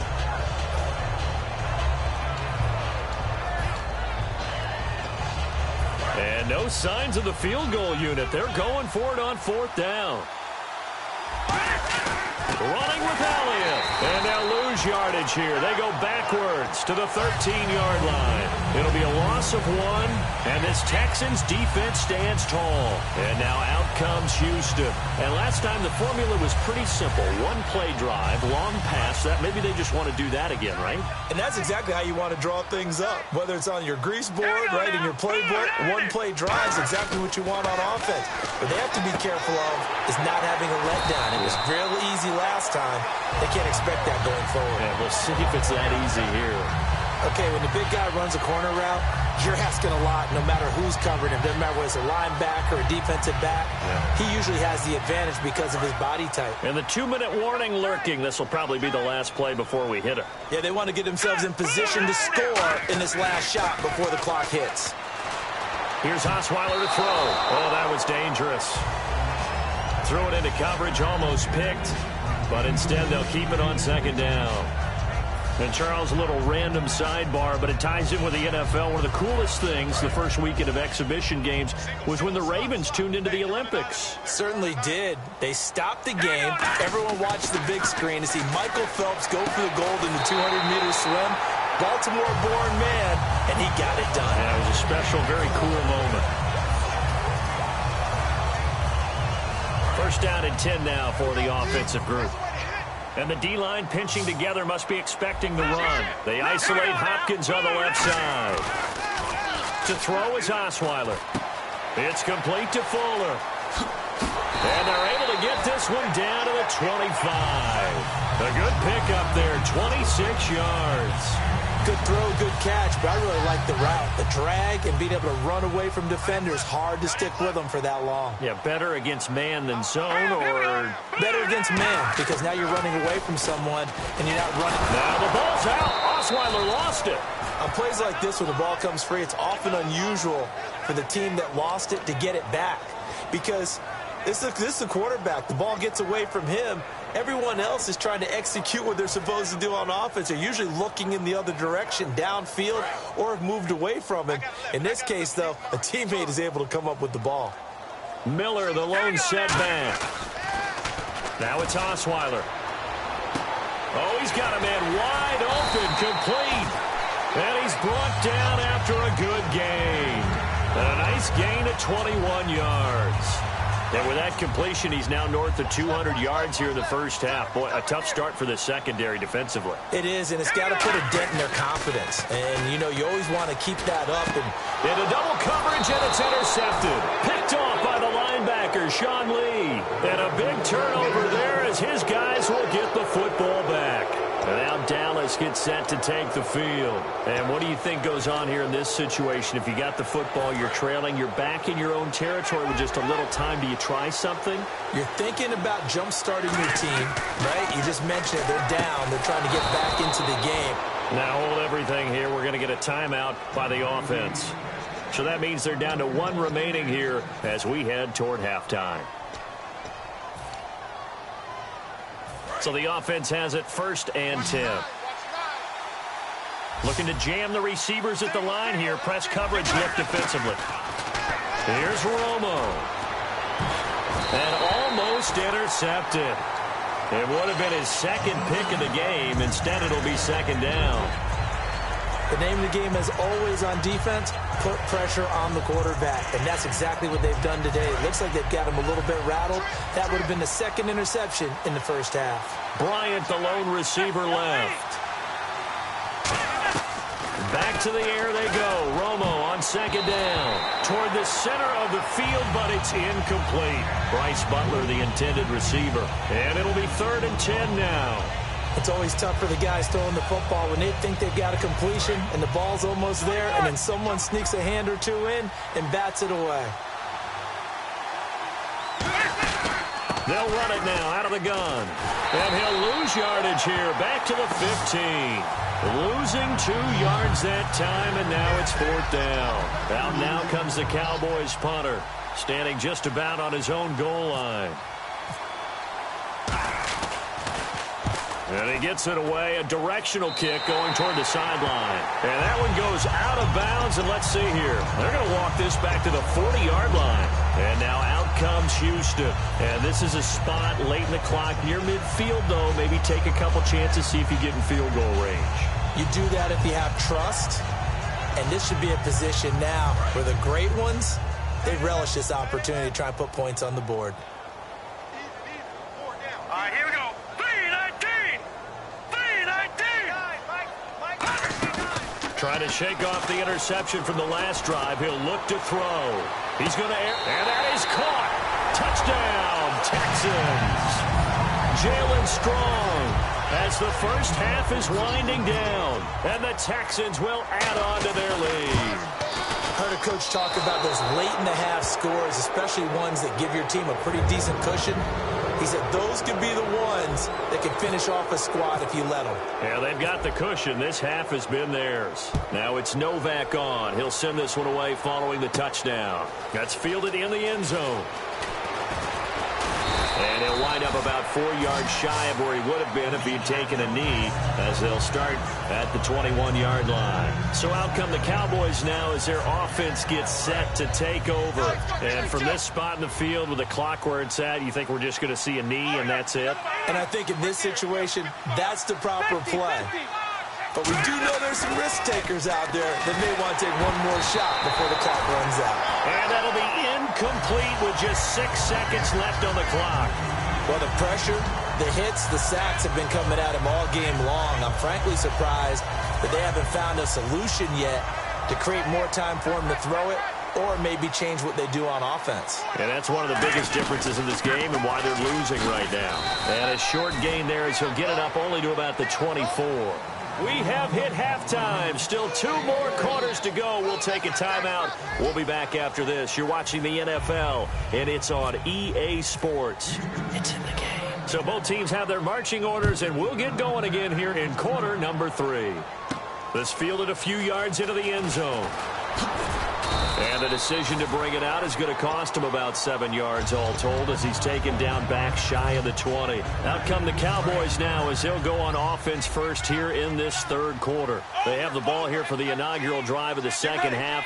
Pretty big deficit, though. We'll see what adjustments were made in that locker room. And I never want to make something more important than it actually is, right? I don't want to create more hype than what is there. But this is I'm doing it, though. This is a really important drive. And we often talk about teams scripting plays to start a game. a lot of them script to start the second half, too. And they're scripting something that they expect to get them into the end zone and back into this game. We'll see if that script is a good one for him. He finds his target, Terrence Williams. He got 18 yards out of that one, and it gets him a new set of downs. Well, after watching that throw and catch on that corner route, you just have to know they put some time in working on it after that. Practice makes perfect. Worked out well there. Bryant, the lone receiver, left. Now a first down throw. Romo. And his throw is going to be incomplete.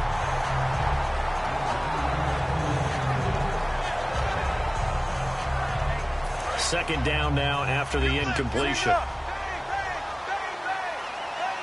Looks like the defense in press coverage here. Here's Romo, and it's incomplete. He was trying to get it to Ezekiel Elliott, and it'll be 3rd and 10. I had a coach tell me a long time ago that running a screen pass is similar to acting 101 for your offense, because you got to show something different and create extra space for linemen to chase the quarterback in order to create extra room for the receiver to catch the football and maneuver upfield.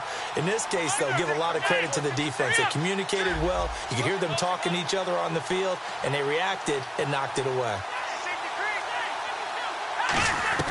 Throwing on 3rd down, Romo. He's going to air one out. And incomplete. He can't hang on. Would have been a nice catch. Instead, it brings up a 4th down.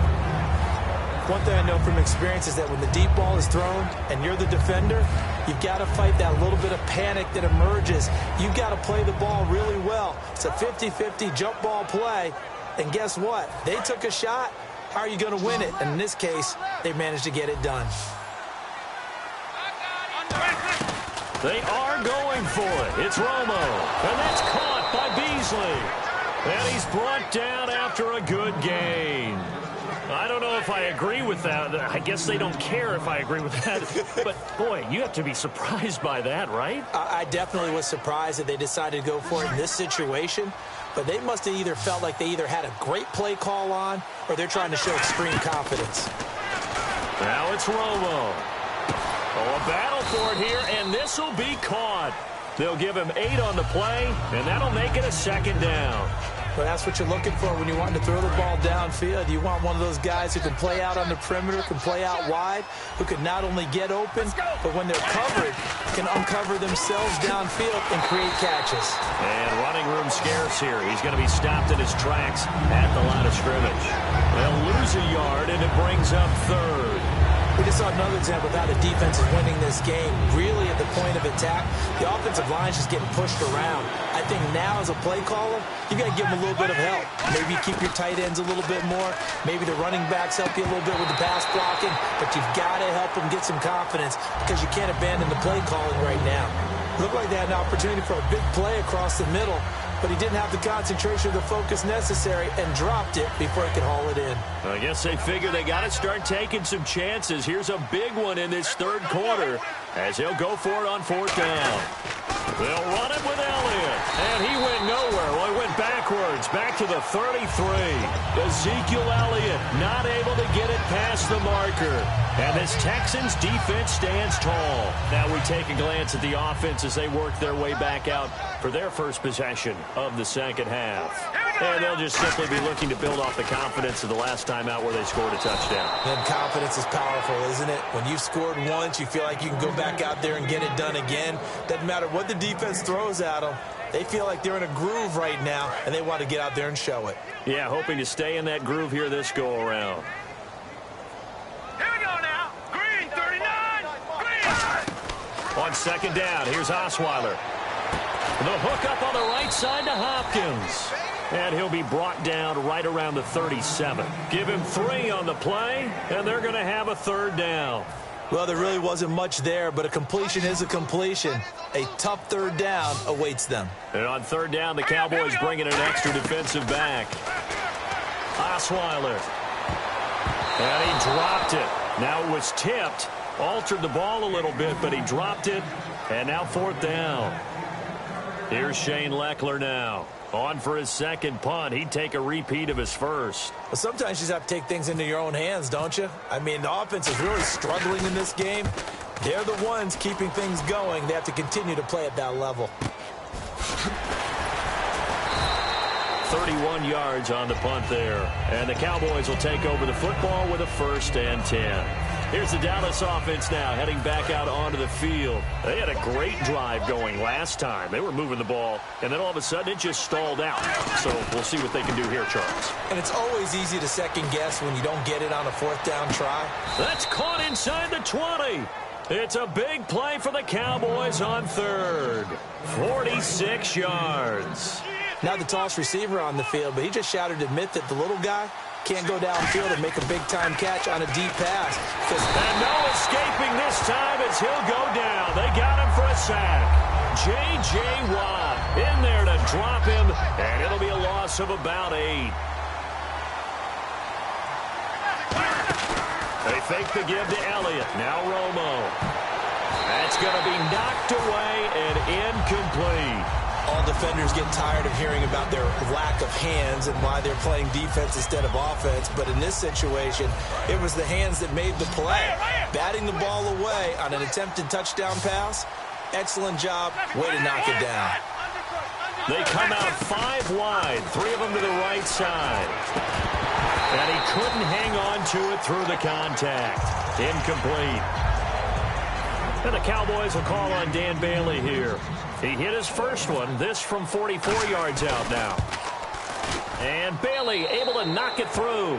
And the drive will wind up yielding 3. So that's their 3rd trip to the red zone, but all they have to show so far is 2 field goals.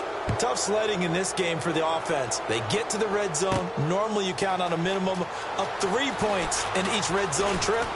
Not so far in this game. Solid return, pretty good field position. They'll start at the 32-yard line. And now out comes Houston. And they're coming off a 3-and-out, my friend. I think they've got to look at that play sheet and go to a spot that they haven't gone before.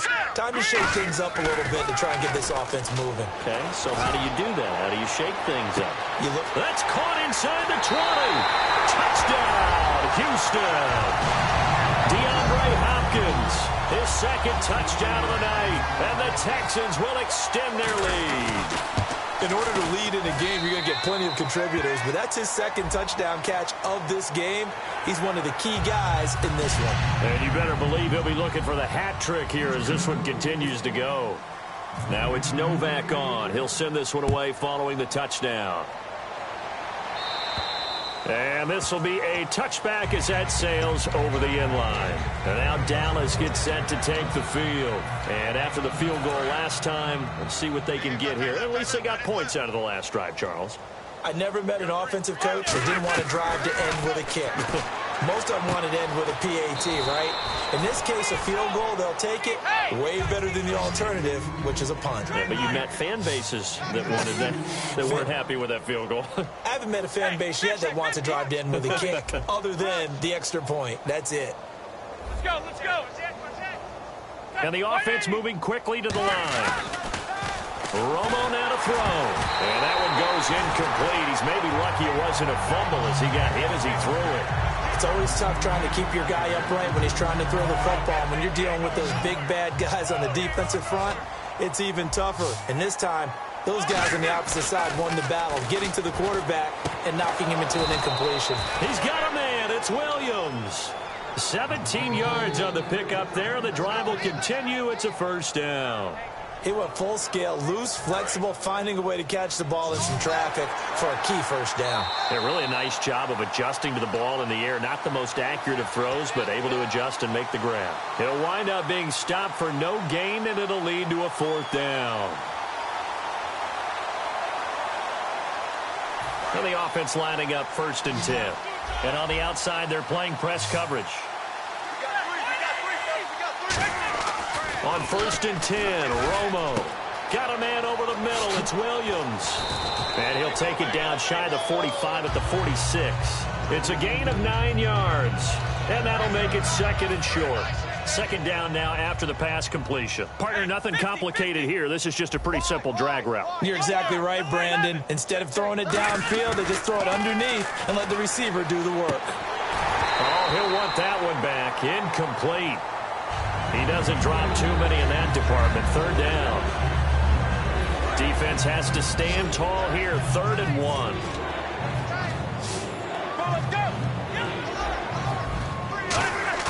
The play fake for Elliott. Now Romo. And incomplete. The contact made the ball roam free and brings up 4th down.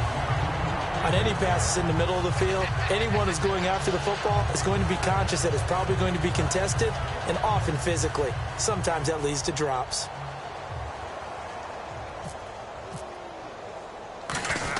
And now on 4th and 1, it's a fake.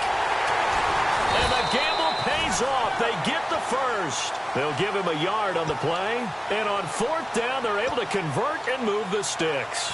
Well, kind of interesting for sure. It worked out for them. They only had a yard to go. You know, when you do that fake punt, you're kind of starting back further than you need to when you only have 1 yard. Yeah, and I guess they felt like that was a true full fake because most of the time with a yard to go, you leave your offense on the field, you run something from your playbook. But here, they gave the full impression they were going to punt it away and picked up the first down. It definitely surprised us. I was going to say, surprise, surprise. Off play action, Romo. And incomplete there. A nice hit. Jars the ball free and brings up 3rd down. It looked like they had something there, but I think that he was thinking about running with the football before he actually hauled it in, and that led to a big drop. Throwing on 3rd down, Romo. And he couldn't hang on to it through the contact. Incomplete.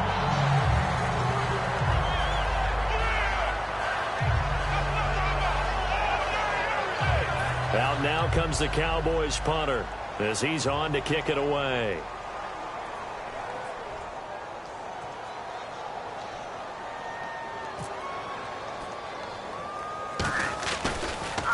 And here's a very low line drive, almost whiffed on it. Calls for the fair catch, makes the fair catch just inside the 15-yard line. A special teams mistake there, no doubt. Just 26 yards officially on the punt. And now out comes Houston. And they will simply, Charles, be looking to duplicate what they did last drive when they were able to push it in for 6. And they hope it'll be that easy, right? To be able to take exactly what happened before, replicate it. They may have to make a few additional changes along the way because I'm sure the defense will make some adjustments, but they've got to have great confidence having scored the last time out. I know the toss play begins with the guy taking the snap and turning around and tossing it to the runner, but where the real intrigue is, can they seal the edge, whether it's an offensive tackle or a tight end in the direction they want to run the football. If they do that, that's the result that you get, that type of a gain. If they don't, oftentimes it's not a very successful play. Not too many more ideal situations in 2nd and 2 in order to try and pick up a first down. They ran it and picked it up. Shift together here from the D-line. They isolate Hopkins on the left side. Now Osweiler going up top. Well, this is taken in. It's complete. Back now at the home of Super Bowl 51, NRG Stadium in Houston. A lot of happy faces in the crowd at this point as their guys have a big lead here to start quarter number 4. Offense comes to the line now, 1st and 10.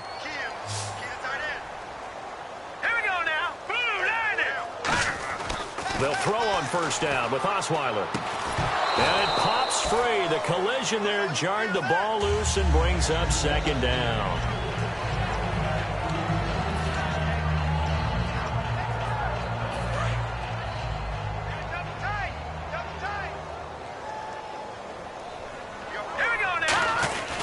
On 2nd down, here's Miller. And some room to maneuver. And they do get him down, but he's inside the 5 all the way to the 3. That's a big league run. Takes him down inside the 5-yard line. And momentum definitely on the side of the guys on offense. And if you're an offensive lineman, you love to run the football, especially out in the field where there's some space. But I will let you in on a little bit of a secret. Those guys like it in tight, too, because they get matched up and they get to show just how stout they are in a tough situation. They're recommended they run it again. 2nd down here after the incomplete pass. And some extras coming up on the line here, readying for the blitz. They'll try to punch it in with Miller. And he gets into the end zone. Touchdown, Houston. Lamar Miller, a 3-yard touchdown run. And the Texans continue to pour it on. There's no doubt in my mind. And do you hear that? Do you hear the... It's not scales, right? I don't hear scales. Do I actually hear a tune being warbled? I think the fat lady's humming. Yeah, she's doing more than humming. She's belting it out right now. She's full bore. Yeah, this thing is flat out finished. That'll be taken in the end zone. And he'll take it back to about the 19-yard line. And now Dallas gets set to take the field. And with this deficit, you can't have too many more drives like the last drive where you had to punt it away. You know what I would tell my offense right here? The punter doesn't exist, guys. He doesn't even exist. He's not a team anymore. I just cut him. All right? Trying here for Bryant, and it's intercepted. Picked up, and they will score a pick six for the Texans TD. Well, we know this defense has athleticism. Spots like that prove us right. I love the way that you spotlighted the athleticism because you and I both know the best athletes on the field, they play on defense. Oh, I don't know. I was a kicker. You got to remember that now. Come on, come on. Fine. That's fielded in the end zone. And a nice return sets him up pretty good here at the 30-yard line. Now the Cowboys offense heads back onto the field.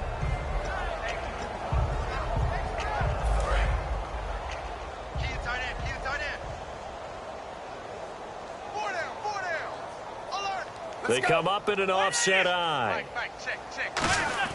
Fresh off the pick six, it's Romo backing up, looking middle, and it's incomplete. The man with over 1,000 catches, Jason Witten, the intended receiver. And it'll be 2nd and 10. And that one was knocked away, and I think the defender's going to be a little upset with themselves. They made the play on the football, but that one felt like a forced pass by the quarterback. Thought he had someone open. He really wasn't. Maybe an example of having too much confidence in his receiver that no matter what, I'm going to throw it to him. And that was a play made by the defense, and it could have been a bigger one.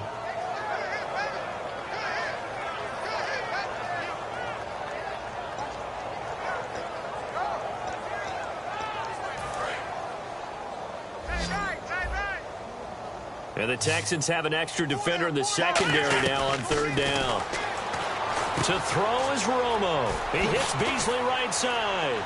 And he's got a first down as he's up to the 48. It's a 9-yard gain, and it keeps the drive moving.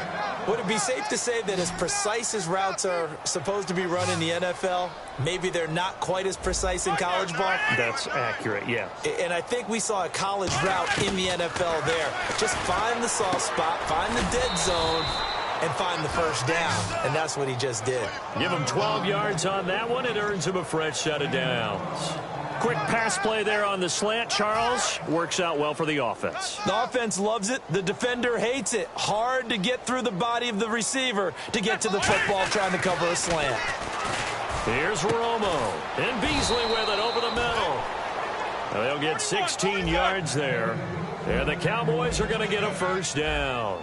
And now they're in the hurry-up. And passing yardage-wise, now up over 350 in this game. Pretty nice performance. Definitely that, which usually means you're putting a lot of pressure on guys trying to cover. If you're a defensive back and they put over 350 yards on you, you've had a long day.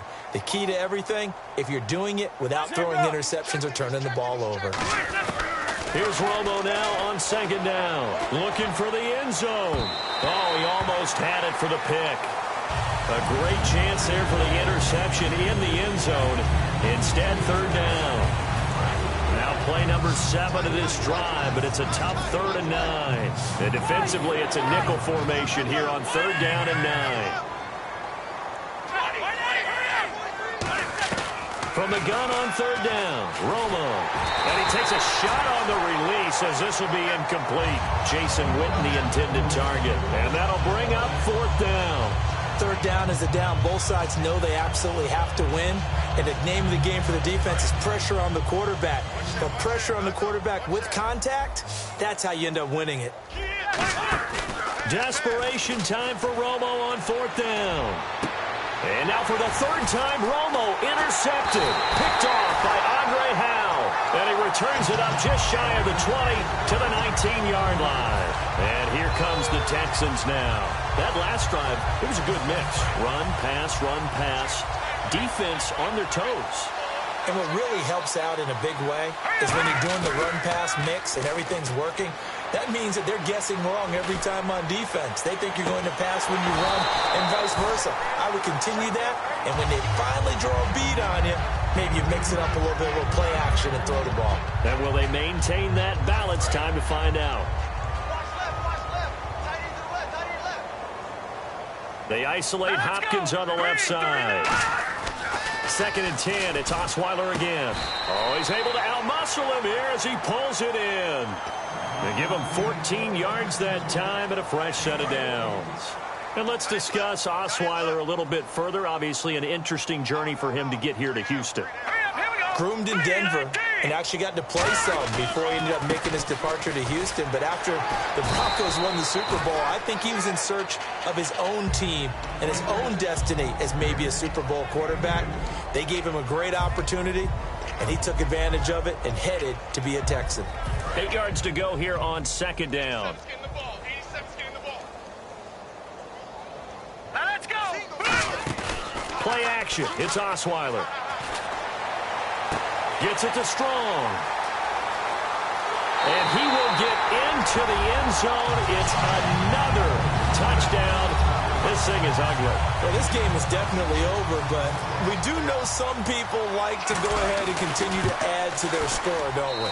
Yeah, I don't know that they need to add any more right now, though. I'm just starting to think about those dinner plans tonight, my friend. Well, you and I will be thinking about dinner plans, but we also know they're playing people are thinking, how can I get some more scores for my fantasy, for other things? They're trying to figure that part out now. By the way, last weekend we went sushi because that's what you wanted. We're going steak tonight. I'm in. All right. The offense for the Cowboys now working their way back onto the field. And 3 interceptions in this game. And I would have to think, I wasn't a quarterback, but number 4 is kind of, oh, you're like, oh, man, I can't throw 4.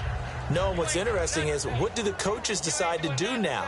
Having thrown 3, do you alter your offensive strategy? Do you take the ball out of his hands and maybe turn to the running game? Or do you have that supreme confidence that he's going to turn things around? We'll see what they do. A loss of a full 3 yards, and now it's 2nd down. And they'll try to squeeze in one more play here before the 2-minute warning. They'll come out in the pistol. Get ready. On 2nd down, here's Romo. Going right side, he has Winton. And out of bounds across the 15-yard line. Time for a break. This one, all over but the shouting. We'll finish it after this. Single, slot. Hey, you're on an island over there. You're on an And on 3rd down, a nickel formation here defensively. Throwing on 3rd down, Romo, complete to Jason Witten. And he picks up the first before he's taken down at the 29. And they're going to hurry back to the line now. Obviously, this has not been a banner game throwing the football. So what you got to do, you got to kind of down focus, don't you think? Find the tight end, take some easier completions. The interception last drive. There he hits the reliable target. I hope I don't sound too rah-rah on that one, but that's the exact right throw. Either your receiver gets it or no one gets it. Give him a lot of credit for being really precise with it. Got rid of it. No one got it.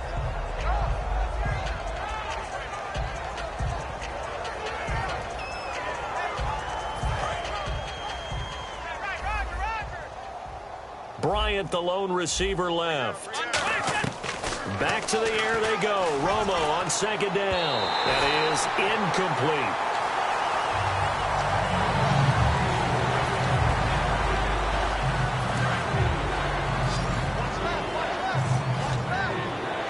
So a 3rd and 10, and defensively, a dime look, 6 DBs. And that's caught by Beasley. They convert on 3rd with a gain of 22. Well, the advantage has certainly shifted to the defense as we began that 3rd down play, and they found a way to foil it and pick up a 1st down. 3rd time's a charm, right? 2 incompletions. Had to have it on 3rd, and they got it. Yeah, they stuck with it, weren't daunted at all, and picked it up. A dump off to Elliott. 7 yards on the play, and it'll make it a 2nd down. So many times you hear today's NFL described as a space game. Get your best players into space with the football in their hands. That's why sometimes you just swing it out to your runner, get him out in the flat, and let him have a chance to make people miss an open field. And a hit jarred loose. It's incomplete.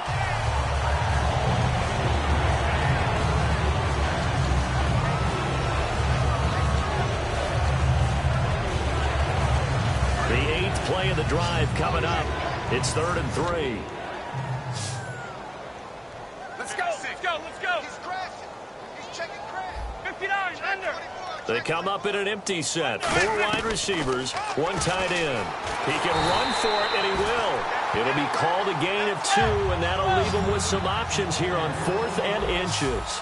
Anytime you decide to use your quarterback as a runner, most of the time when you design a play, you're expected to break a little bit bigger than this one, because when you run him on short gains, the risk-reward and him taking hits, I'm not sure that's the payoff they were looking for. And now out comes Houston. They have the big lead here late. They protected their home turf well, didn't they? They certainly did, partner, and just think about how good that feels, because every team has a goal when they start the year to win at home. All right, and sometimes you don't win all of them, but they managed to get that done today. Just think about your routine stays the same. Everything's familiar. You feel right going into the game, and they translated that into a win. They did indeed. They protected the home field, and now the final stages. 2nd down to the offense, needing 5 yards. All right, here we go. Blue 90. Blue 90. Oh, Osweiler going to throw it. And his throw here is incomplete. The Pro Bowler DeAndre Hopkins, the intended receiver. And that's going to bring up a 3rd down.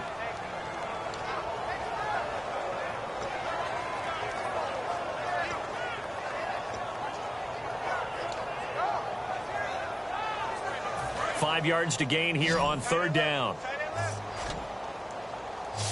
Hey, you got 3. We got 3. Out of the gun, it's Osweiler. And he's able to take it across midfield before going out of bounds. It's a gain of 11 yards that time, and it produces a new set of downs. Well, he flew past 200, 300, and 400 yards. Now he's over 450 yards passing on the day. So what you're saying is oxygen for everyone catching the ball and trying to defend? Yeah, especially those guys trying. Now the ball's out. Osweiler lost it, and the Cowboys have recovered. Well, partner, they went empty set there. No backs in the backfield. All receivers out in the pattern. And in this situation, you know what the quarterback has to do? Act as his own blitz control. Yeah, he's got nobody else there to protect him. No one else there to protect, which means he's got to get rid of the football and absorb the hit, but not go down and fumble the ball. Following the fumble recovery, Romo. Oh, a scrap for the football, and he's going to come down with it. A really nice gain of 25 yards. Now, whistles come in. We're going to get a timeout here by the offense. It's just their first. They've got 2 more to use here in the final stages. Let's go. On 1st down, it's Romo. That'll be incomplete with 9 seconds now showing on the clock.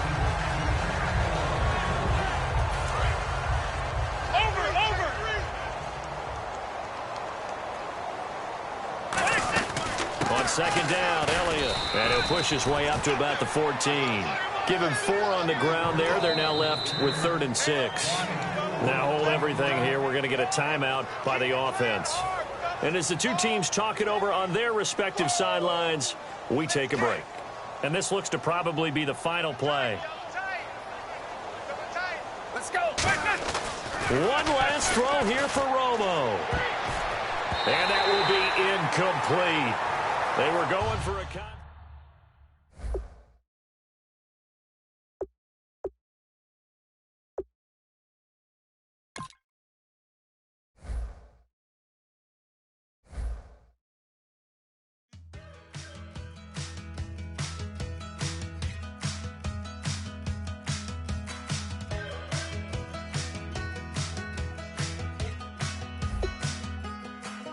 We're awake, we're alive, got the fire in our eyes. We're the kings, we're the queens, and if this is just a dream, don't wanna wake up.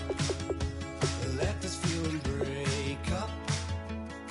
We're running free, running wild, never running out of style. Got the fight, got the stuff, got the never giving up. Not gonna shake us, nothing's gonna break us.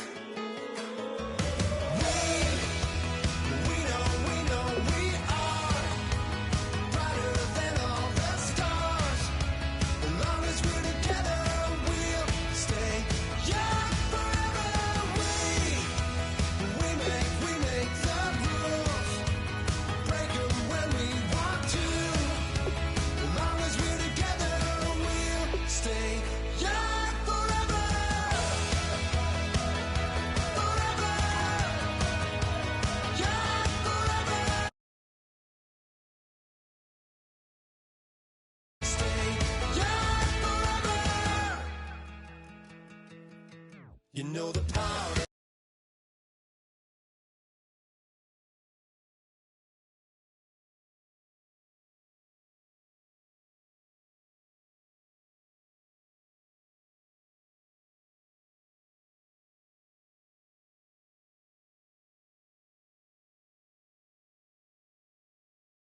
Everybody sings along, well, that's us, listen up, shout it out, I'm talking all night, the end is nowhere in sight, from the streets to the tracks, just never looking back, 'cause the past doesn't last, long as we're together, just keeps getting better, just keeps getting better,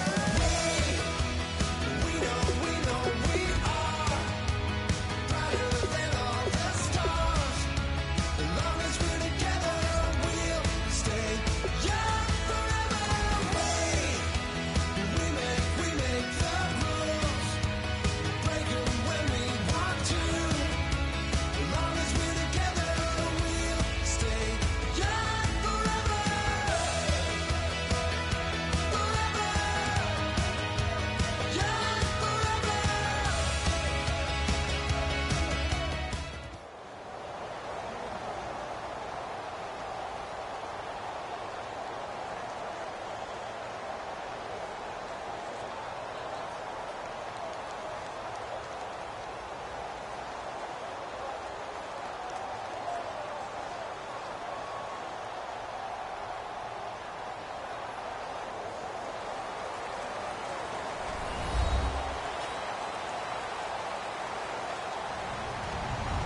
Hello, everybody. I'm Larry Ridley.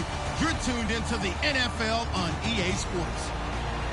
Tonight's matchup features two quarterbacks who will be trying to lead their team to victory. It's Rodgers' Packers going up against Manning's Giants. With that, we're off to MetLife Stadium in New Jersey as we bring in the two men who will call our game, Brandon Godden and Charles Davis. Thank you very much, Larry. We are here on a beautiful afternoon for football. Today, we've got a good NFC matchup lined up here between the Green Bay Packers and the New York Giants.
They'll send Beckham alone to the left side. Now a play fake here on first down. And here the hook up good to Victor Cruz. And Charles, Victor Cruz, the injury bug, has been following him around a little bit, hasn't it? It's been difficult last couple of years for him. Knee injury, calf injury, groin injury this season. And Sterling Shepard, a terrific pickup in the draft, is almost his carbon copy. Here's the former 7th-round pick, Rashad Jennings. And he'll lose yardage on the play back at the 45-yard line. It's a loss of 2 there, bringing up second down. Time to tighten up the seatbelt just a little bit, partner, because that was a safety that crashed in there and made that play behind the line of scrimmage. How about that pursuit? Manning to throw on second down. Oh, he dropped it. They were looking for him in the middle third. He couldn't catch it. Now third down. This offense has a lot to account for, but at the top of the defense's list is OBJ. I'm not sure how you really game plan for him, because no matter what you do, he finds a way to uncover himself downfield. And the speed gets it from his mom, a former sprinter at LSU. So now a 3rd and 12 with an extra defender here in the secondary, a nickel look. Throwing is Manning on third down. He finds Beckham complete.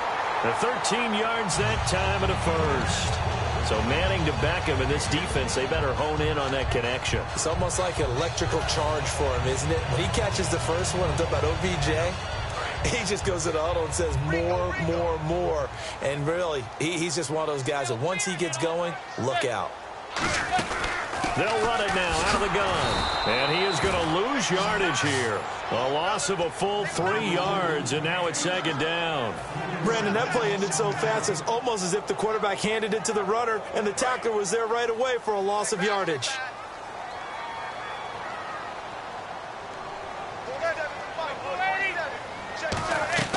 On second down, here's Manning. And bringing it in right side here, Beckham. And they'll be inside the 25 now at the 24. It'll be a pickup of 10 yards. And that's going to lead to a third down. And he's already got 2 catches on the opening drive. They know he's going to be a handful. And sometimes you game plan for that offensively. You want to make sure that guy touches the ball. And sometimes it just happens naturally. And then you change your game plan. When he has the hot hand, you keep going back to him because he's running routes with confidence as the game goes on. So many things go into making a good play on defense. In this situation, just not being blown out of the way was a big start. And then a nice tackle to finish things off. And Brown able to put it through. And the Giants are off now to a 3-0 lead. So the opening drive for them here on their home turf results in a field goal. Now that's the way you want to get things started.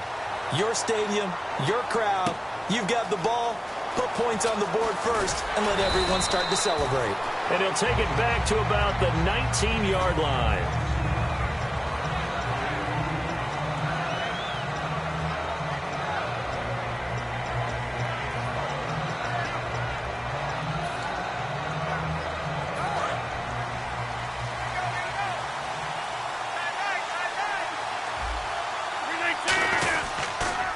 First carry now. This is Lacy. And he'll find some space up to about the 25. He'll get a nice chunk there on the first down run, and it's 2nd and 4. And once again, leverage wins. The offensive line, lower than the defensive front. They moved them and found some good space for the guy carrying the ball.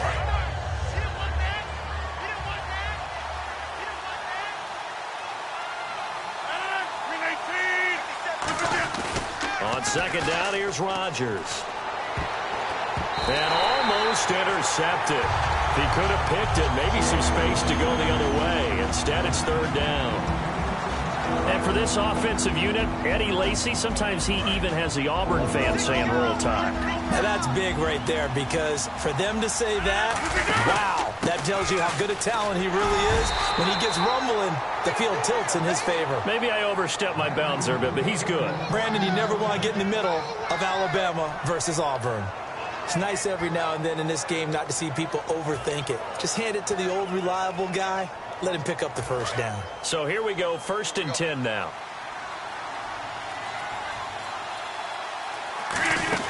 They stay on the ground. This time it's Lacy. And he's brought down. Give him 13 on the pickup there. And it'll be a Green Bay first down. Really good, solid run right there, and they did it from a 4 wide receiver set. And if you're an offensive coordinator, they used to tell people, hey, we're going to throw the football. Now they use 4 receivers on the field to spread things out, give them more running lanes and more options, and also it usually takes the bigger defenders off the field, makes the defense lighter and easier to run against. And the offense there, the O-line, everybody really on offense, they were just manhandled at the point of attack. Yeah, you could pretty much call them all out, couldn't you? Almost by name, right? That was a very tough sequence for the offensive line. But how about that defensive front creating a new line of scrimmage and creating a lost yardage possibility? They'll run it now out of the gun. And he'll take this one up close to about the 45. Give him 3 yards on the run there. That still leaves him with a difficult 3rd and 8 coming up. Well, so many times we look at a short run and we praise the offense for trying to set the tempo and establish things, but the defensive guys, hey, they just won the battle there. It wasn't a big run given up. They don't always have to absorb the body blows. Sometimes they dish them out themselves. Devontae Adams, the intended receiver. And that's going to bring up a 4th down. So on 4th down, the call's out for Tim Mastay to punt it away.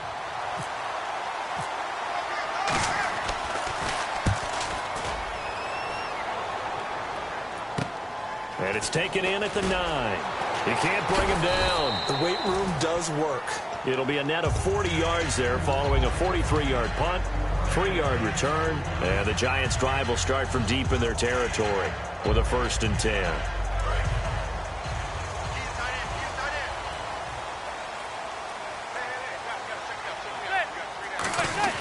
They'll begin the drive with Rashad Jennings. And a very short pickup there across the 15 to the 16. A gain of 3, 2nd down.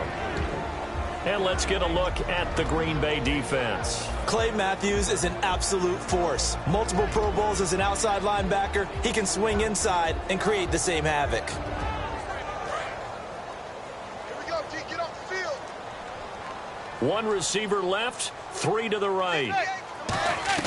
Manning to throw on 2nd down. Caught left side is Beckham. And he's brought down after a good gain. A good pickup there at 22. Well, that's the kickstarter right there. Eli Manning finding his guy, Odell Beckham Jr. Yeah, it's a deadly combination, isn't it? It really is, but what really makes it work is just how unflappable Eli is with his demeanor, able to maintain his calm and his poise, because we know OBJ, he can run pretty hot and get excited out there. Sometimes just one-handed grabs for him. It doesn't matter what it is. Just throw it up there. He'll go get it. Tremendous coverage there. Just did not catch the football and complete the interception. But what do they say all the time? If he had really good hands, he'd be playing offense. So they're still at the original line of scrimmage here. 2nd down and 10. They'll run it now out of the gun. And he'll get this across the 40 and up to about the 42-yard line. Call it a gain of 4, and it'll leave him with a 3rd down and 6 to go. Well, so far, this game has gone the way the defensive coordinator had hoped. They've dictated things. They've not let them run the ball very well at all. They gave up a nice game there. I doubt it'll back off their confidence. They played so well throughout this entire game. Manning going to throw to the sideline, and oh, a nice catch there. Made sure the feet were inbounds, and they were. On 4th down, the Giants call on Brad Wing to punt it away. Back deep for the Packers, Micah Hyde. And now a high kick here as he'll try to hang it up there. Here's Hyde. And just a net of 31 here. 40-yard punt, 9 on the return. And it'll be Packer football here. 1st down and 10. The Green Bay offense now about ready to take possession here. And they'll be looking to avoid what happened last time with just punting the football. But when you look at how teams play the game, that complementary football comes into play. How do I take care of my defense? How do I take care of my offense? Well, the defense is taking care of them in a lot of ways. Now it's time for the offense to jump things up and help their defense out. Give them a little bit of rest. Yeah, it's time for them to give them a rest. Took the words right out of my mouth. And for Eddie Lacy, he said a lot recently he feels more explosive going into this year. He wants to be their full workhorse, take every snap as the running back, the starting guy for the Green Bay Packers. And don't forget this, partner. He's working off of his rookie contract here. His last season there, he's looking for another one. Randall Cobb, the intended receiver. And that'll make it 2nd and 10. Anytime a ball's thrown in the middle of the field and it's popped up in the air, I expect someone to catch. It doesn't matter whether it's offense or defense because there's usually a great amount of bodies in that part of the field. In this case, no one came up with it. Now a pitch out to Lacey. And he gets it inside the 35 and just shy of the 30. They pick up 12 on the play there, and they move the chains. With Charles Davis, I'm Brandon Gaudin. Second quarter about to get underway with the Packers in possession of the football. And they're on the move here. They've got it 1st and 10.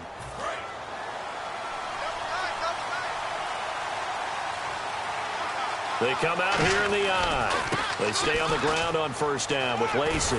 Down to about the 22 here. A nice run there, 9 yards, and it'll be 2nd down.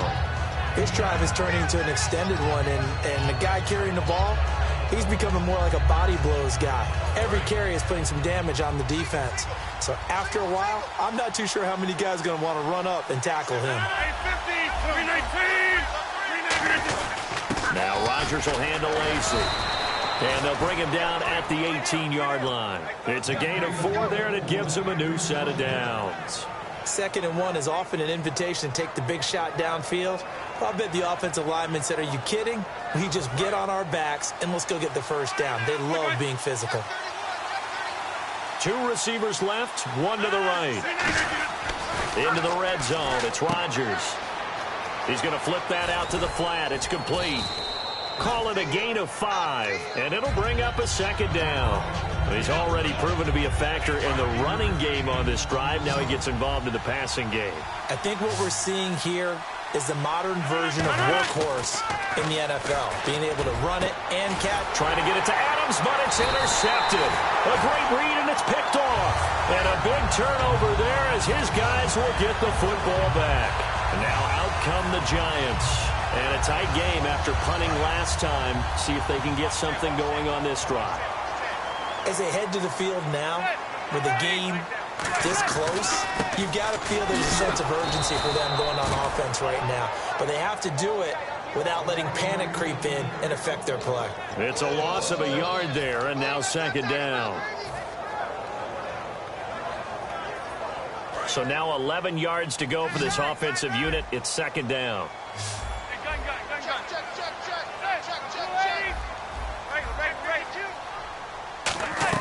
Now Manning throwing on 2nd down to Shepard, complete over the middle. And he'll get it up to the 12-yard line here. It's a gain of 6 on the play, and that'll lead here to a 3rd down. 3rd down now following the completed pass.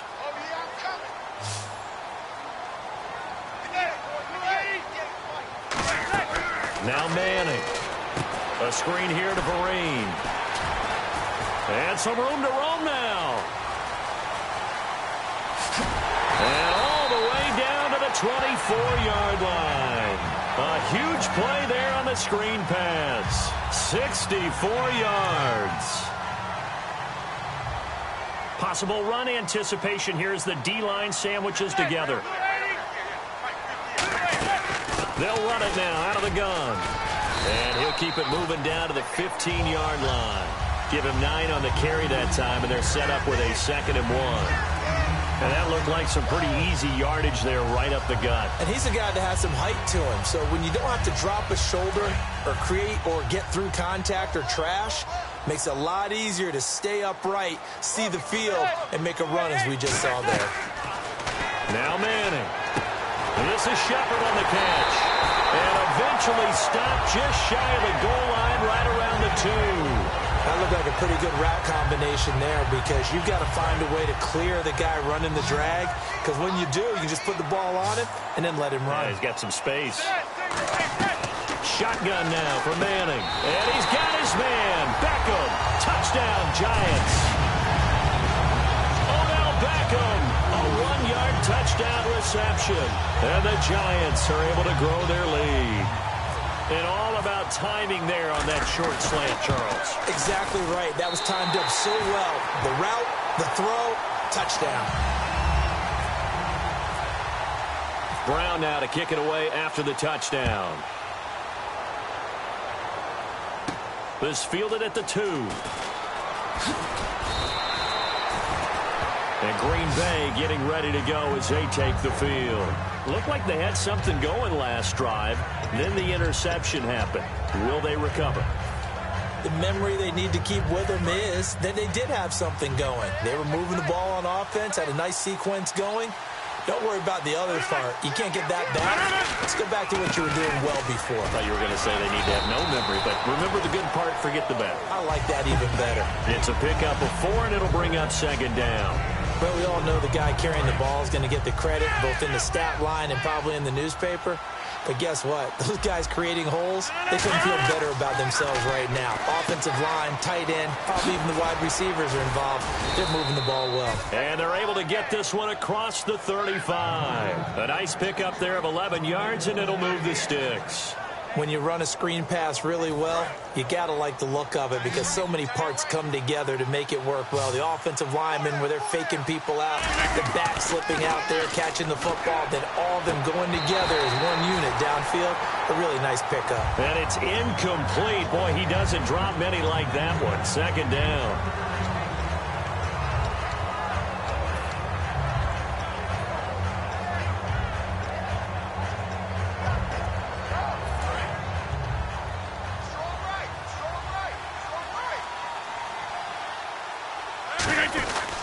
Now a 10th carry here for Lacey. Looking for an opening, not much there. He'll get it to the 39. Just a couple there on the second down run. Now they're staring at a 3rd and 8 situation. The best defensive linemen, they play with great leverage so they can get low and not get bowled over by offensive linemen. They have excellent hands. They can throw people off on a play.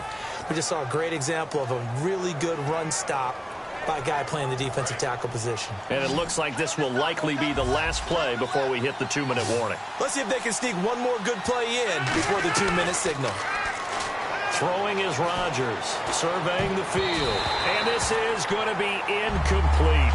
There are a good number of coaches that any time they call an in route are really worried about the play because there's so much traffic ordinarily that the ball has to get through to get to the receiver. And on that play, it was batted down.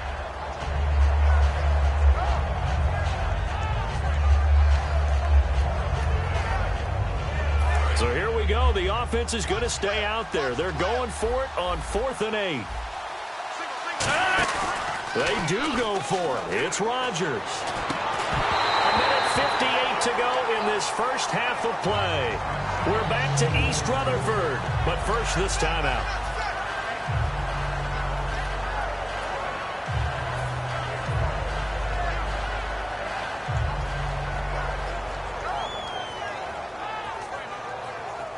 Really nice starting field position here for the offensive unit. Looking to jam the receivers at the line here. Press coverage look defensively.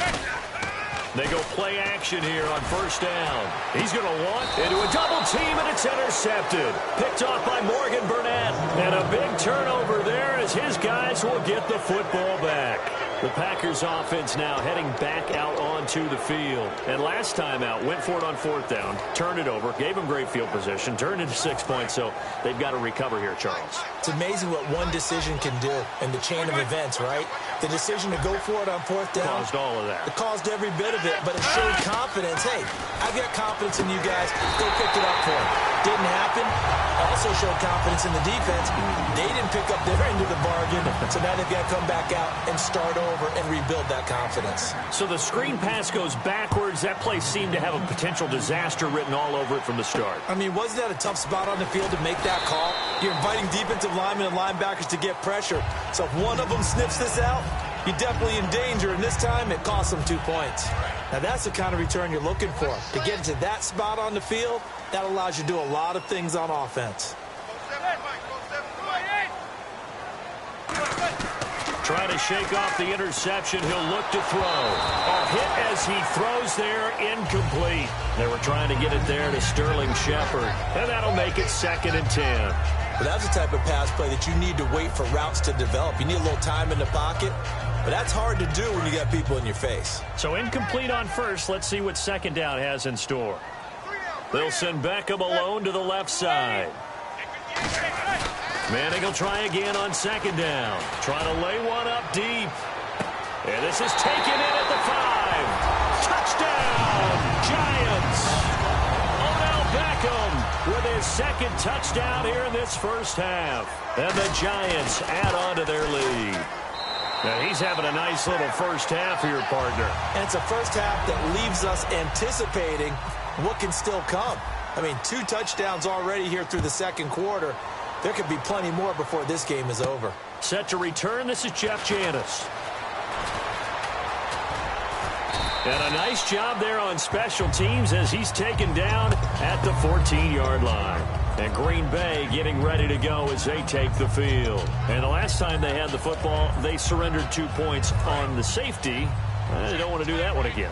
No, not at all. It's almost like a bases clearing double, isn't it? Give up a couple of runs. Sure. Now look out. Rodgers lost the football. And they've got it just 2 yards away from the end zone. They'll have it first and goal here from the 2-yard line. The Giants offense now, they get ready to head back on the field. And that recipe on their last drive that resulted in a touchdown looked pretty good, so they'll be hoping to do that once more. It takes me back to when we sat with the offensive coordinator and the head coach. They felt pretty good about their game plan. And he is in. Touchdown, New York. Rashad Jennings taking it in from 2 yards out. And the Giants are able to grow their lead. And it's no good. Oh, he misses the extra point, and our score stays right where it is. Brown now to kick it away after the touchdown. Now it's Janis. And not a bad return here. He gets it out to the 25-yard line. The Packers offense now, they get ready to head back onto the field. And last time, not only the turnover, but that turned into 6 points. They got to make up for that here. We always hear about empty possessions, but some are worse than others. You can have an empty possession, punt the ball away, get yourself set to play defense, but when you turn it over, it changes momentum, and when they take it downfield and punch it in on you, that's a bad possession all the way around. Yeah, but you're hungry to get back out there, aren't you? You better be, because otherwise, it's going to be a long day for you. So many things have to come together just right for a screen pass to break for big yardage. The blocking, the timing of the pass to the runner, everything has to fit together just right. But on that play, the defense was able to disrupt things and hold it to a short gain. Rodgers with a give. It's Lacy. And tough going there as he'll only get it up to about the 31. Call it a gain of a yard, and it's going to bring up 3rd and 5.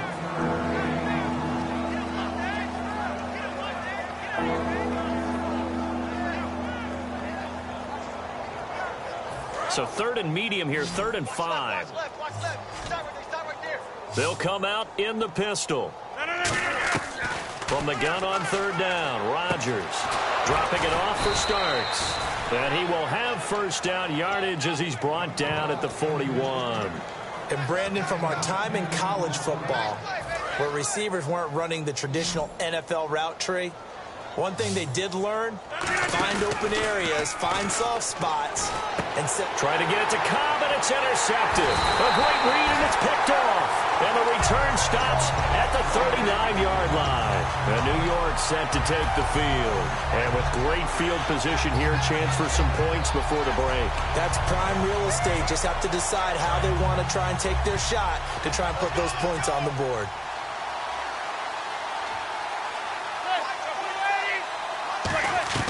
So after the INT, it's Manning. He couldn't quite hold it. Got hit. Ball pops out. Incomplete. I knew just saw defense is really on its toes right now. Pressure in the pocket. And then it looked like it's going to be a completed pass downfield. What a nice play on the coverage, knocking the ball free. Yep, put the quarterback on the ground, then knock it loose from the intended target. Here we go, D. Here I come again. Here I come again.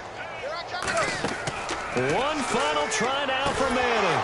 And that's incomplete. Time for a break. We've hit halftime. 2 quarters down. 2 still remain. We step aside. This is the NFL on EA Sports.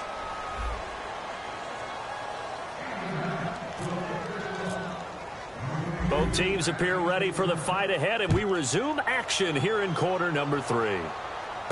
Now it's Janice.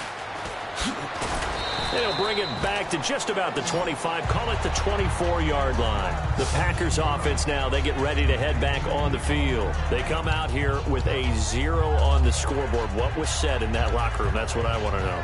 I would love to have been in there because we often have the feeling that there's a lot of shouting, screaming, people upset. But typically, halftime locker rooms are a lot more clinical than that. And in this case, are they upset that the plays weren't working because of execution, or did they think they were just bad plays to call? Yeah. We'll find out pretty quickly here if they feel like they had something going, but they just need to do it a little bit better or not. We'll find out. Throwing on first down is now look out. Rodgers lost the football. So they escape, so to speak, maintaining the football. Defensively, though, opportunity missed. It definitely was, because that's all defenses talk about. Getting the football and either advancing it the other way or just getting possession and turning it over to their offense. That can be a little bit deflating. You're exactly right. A lost opportunity. On second down, here's Rodgers. He finds Randall Cobb with a completion. He goes for 18 there as the drive will continue. Some think that teams really won't throw a slant route unless you have a receiver that has a lot of stature to him. But sometimes the little guys, they get lost in there. People can't really locate them, and they run that quick cut on the slant, and oftentimes they can turn it into big plays. Throwing now is Rodgers. Oh, the ball comes out on the hit, but they'll say it's incomplete. It's not just the offensive linemen and the guys charged with protecting him that take it personally. When the franchise quarterback is dropped on the ground, it runs through the whole organization from the owner all the way down. It's like every single time he goes down, everyone holds their breath. Not only do they hold their breath, but they feel the hit as well. They're just trying to think of ways for it not to happen again. Give them 11 yards that time and a new set of downs. Partner, it's a lot of fun watching the NFL now, isn't it? Because when the big fella runs routes, it used to be when we were kids, he'd run about 3 different routes, and that was it. Now he can run anything and catch the ball, as we just saw there. They'll run it now out of the gun. And he's going to be stopped up at about the 47-yard line. 3 yards on the pickup there, and it'll be second down. So the offense now dealing with a 2nd and 7. They go play action for Lacey. Now Rodgers. And he drops it incomplete. And their struggles continue here.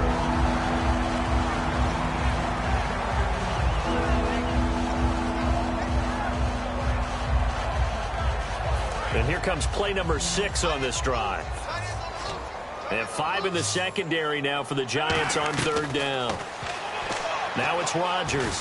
He gets it over the middle to Cobb. And this time he's able to take it down to the 42. Still just the 3rd quarter, but they've got to make something happen. I think they know that. They're going for it on 4th.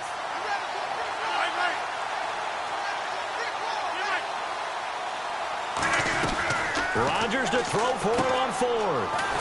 He's going to find his running back. It's complete. 5 yards on the pickup, and they're able to pick up the conversion here on 4th down. Boy, that's some kind of effort. When he caught it, I doubted if he could get there. Knew it was going to be close, but credit him. Really good effort. How about the rack on that play, the run after catch? But most of the time we think of it as just being an open field and picking up yardage. Sometimes you have to be real physical in order to gain the yardage you need for a first down. When everything is in sync on defense, that means everyone's communicating really well, and sometimes it's nonverbal. They just know that when a receiver is in one spot, this person may have him, and he's in another spot, the next defender may have him. And they've squeezed the passing lanes down to where it's so difficult to find an open area to deliver the football. They've made it tough on them all game long. So the incomplete pass brings up 2nd down. Rodgers again here on 2nd and 10. And his pass incomplete. Jared Cook, the tight end, was the target. And that's going to make it 3rd down and 10. I know that interception was dropped, and it would have been their 3rd of the game. And I will guarantee you, in the huddle, on the bench, all the defensive guys have been talking about is, we've got this guy right where we want him. Who's going to get the next one? It almost becomes a challenge, and they've missed a golden opportunity. Throwing is Rodgers on 3rd down. And Rodgers intercepted a third time. Picked off by Dominique Rodgers-Cromartie.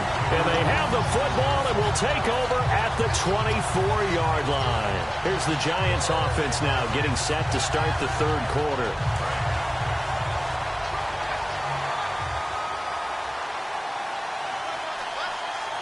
Here comes the D swarming to the line. So after the INT, it's Manning. He's going to rifle one deep left side. He was looking for Odell Beckham that time. And it'll be 2nd and 10. There's no shyness there pushing the ball downfield, but I like the coverage on the play. In good position. And when you have a 50-50 ball, who's going to come down with it? I like the way they made the play, came across, and knocked it away.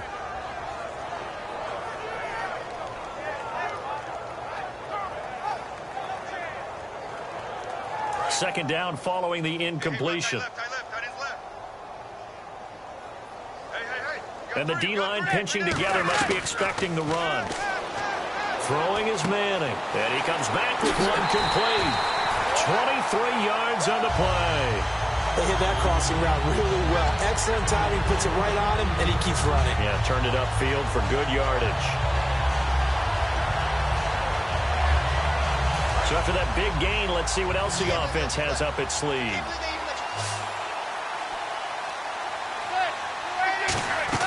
On 1st and 10, here's Manning. And this is going to be caught. No, they say it's incomplete. The Pro Bowler Odell Beckham, the intended receiver. And that'll make it 2nd and 10.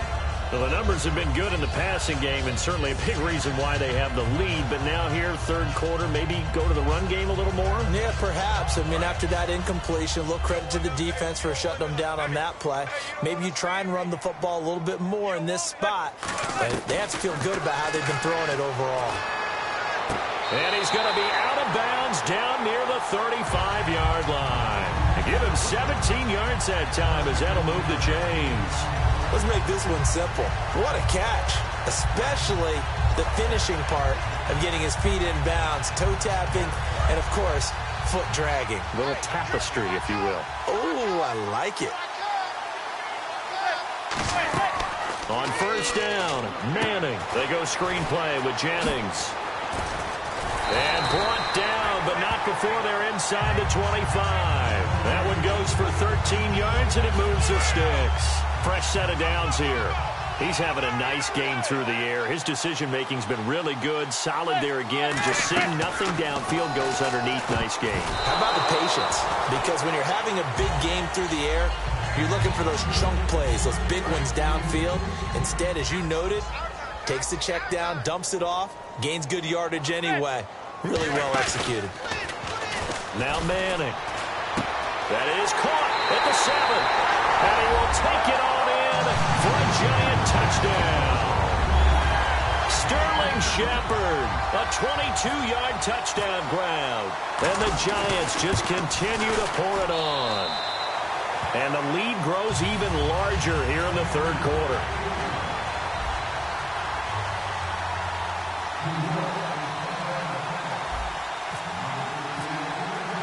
Brown now to kick it away after the touchdown. That'll be taken in the end zone. And he'll get it up past the 20 to the 22-yard line. And Green Bay getting ready to go as they take the field. And with 3 interceptions thrown already, we'll see. Do they rely more on the ground game here? They may have to change things offensively to try and settle things down, not just for the guy throwing the ball, but for the rest of the offensive unit, because their confidence has to be shaken a little bit. And you just wonder, is the backup going to start to warm up? And his pass is intercepted for the 4th time today. A great read, and it's picked off. And he's going to get this one to the 23-yard line. The Giants offense now gets ready to head back onto the field. And that last drive, a long drive, but not just that. They had a great air attack going. Do they stick with that? I would think that they would, because if they were confident enough to do it on the last drive, starting backed up in their own territory. Into double coverage, and it's intercepted. And it's Clinton Dix with a pick. And a big turnover there as his guys will get the football back. And Green Bay getting ready to go as they take the field. And last time, one-play interceptions. So this offense, they should be fresh. That's a good way of putting it.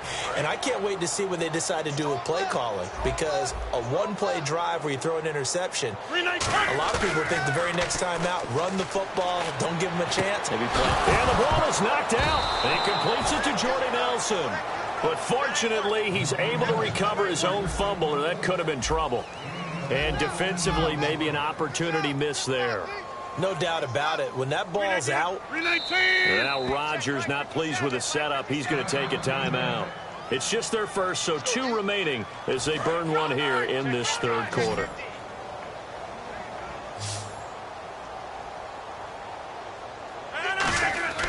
Throwing on first down is Rodgers. Out to the flat for Lacey. And he'll get up to the 43-yard line. Give him 10 yards on the pickup, and that'll make it second and a foot or so. I know most of the time when the ball's in the air, you're thinking wide receiver, tight end, but running backs, they can be a big part of any passing offense nowadays.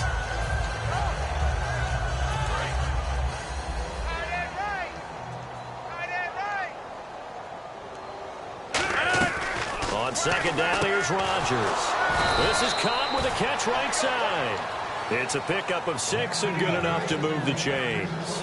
He decided to run a hitch route. It really helps to have a guy who can turn it loose. And, boy, he rifled one in there on that one. Not much run after catch, but it worked really well. Rodgers now on first down. And it pops free. The collision there jarred the ball loose and brings up second down.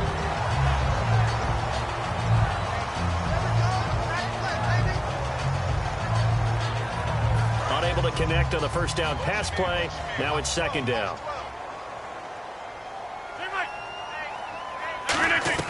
Rodgers will try again on second down. That's incomplete. Nearly another pick. My goodness. Well, an incomplete pass certainly doesn't look like a good play. For the guy throwing it today, as many interceptions he's thrown, he's got to feel a sigh of relief that the ball actually hit the ground and didn't go in the other direction.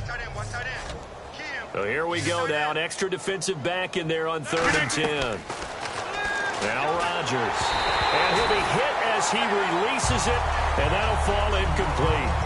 And no second guessing the call here. It was 3rd and long, so throwing the football was... Now whistles come in. We're going to get a timeout here by the offense. And that's going to leave him with just 1 timeout remaining still in the third quarter. We'll see if that comes back to haunt him. We'll be back. Now 3 straight incompletions. They don't care. That hasn't dissuaded them. They're going to go for it on 4th. They do go for it. It's Rodgers.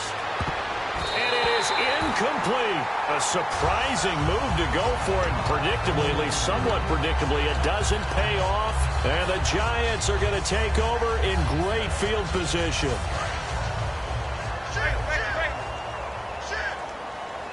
They come up in an offset eye. They go back to the air here after the INT. Toward the sideline, and look at that catch. Dragging the toes, and that's going to be a first down. Well done.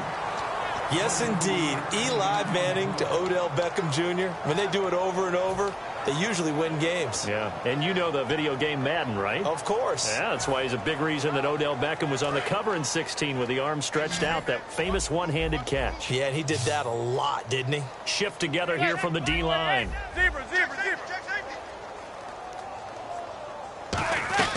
Manning now on first down. It's incomplete. Took a shot, couldn't connect. I'm laughing to myself because I could just hear in film session. But, Coach, I was throwing it to Odell Beckham Jr. Of course I thought he was open. They'd love to go deep downfield to him, though. Such a threat. Yeah, a rare incompletion because most of the time we expect him to actually come up with the catch. They'll run it now out of the gun. And not much of a hole there as he gets it down to about the 24-yard line. Tackle made there by Nick Perry. Tough day, tough sledding right there, and it's been that way the entire game. Not a whole lot of room to ramble for him. Yeah, you're right. It's been that way all afternoon. Didn't get a whole lot better there. Throwing is Manning on 3rd down. Going to throw deep for the end zone. Now a battle for the football. It's caught. It's a touchdown. Shane Vereen with an acrobatic catch. And the Giants have got it on cruise control. And it was a tight window. He knew he had to rocket that thing in there. He got it done. And when you're able to complete one like that, your confidence has to just go sky high. You just mentioned it. Tight window, zings it in there despite excellent coverage. Result, touchdown. This is taken about 7 yards deep. And he's up past the 20 to the 22-yard line. And now the Packers get set to go. And last time this unit was out here, costly turnover, and then that turned into 6 points. They've got to make amends. And how many times have we sat in meetings with coaches and they use the term complementary football? Offense take care of the defense, defense take care of the offense. That didn't happen on the last possession. This is a chance for them to pick themselves back up and help their team. Yeah, we'll see if they can recoup and recover. A loss of a full 3 yards, and now it's second down.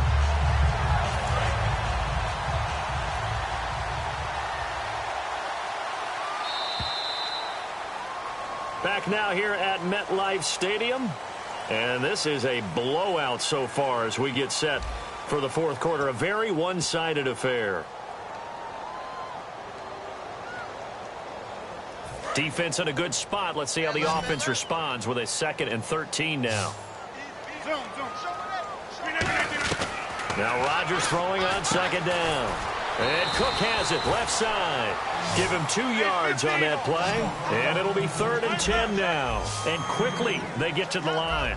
Got to give credit where it's due. Really nice defense on that play. The pitch and catch was successful, but not any run after it.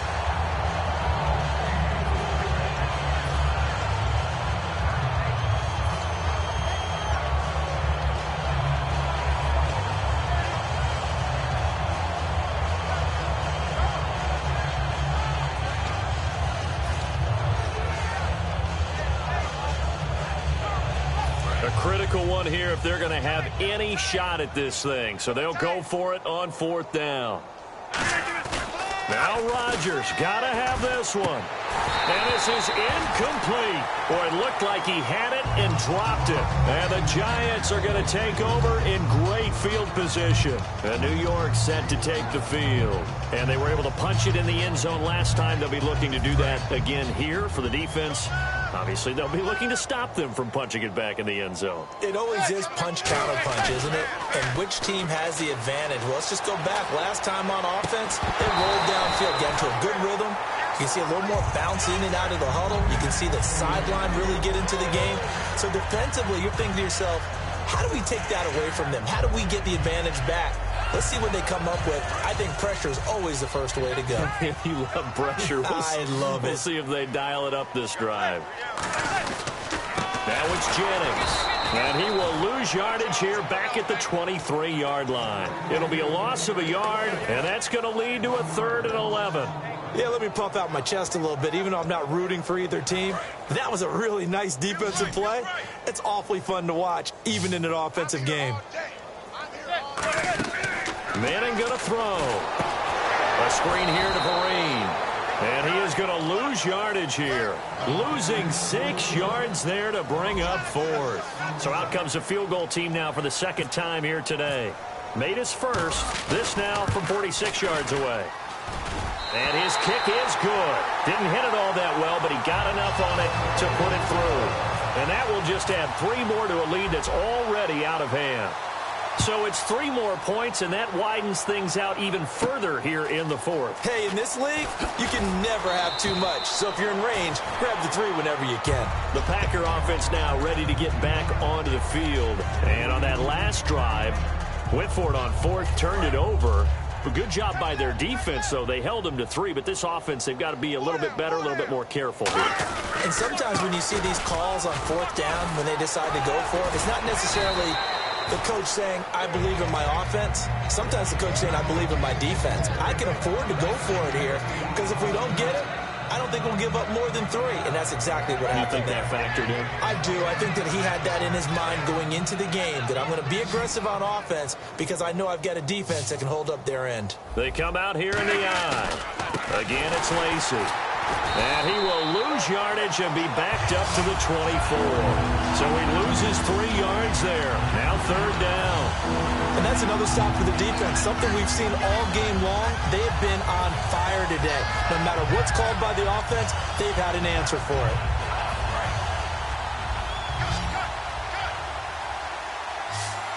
Third and 5, so they bring in an extra defensive back. Expecting pass. To throw is Rodgers. And he's going to have the first down, yardage to the 35. It's a gain of 11 yards that time, and it produces a new set of downs.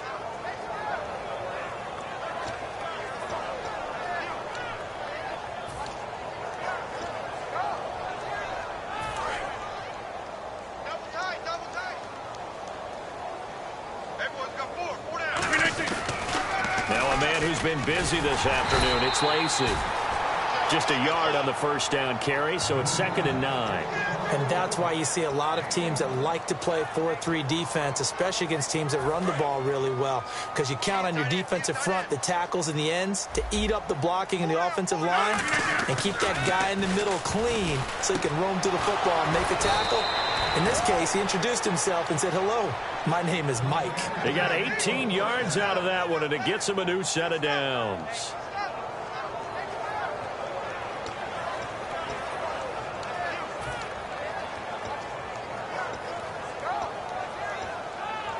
First down and 10 now for the offensive group.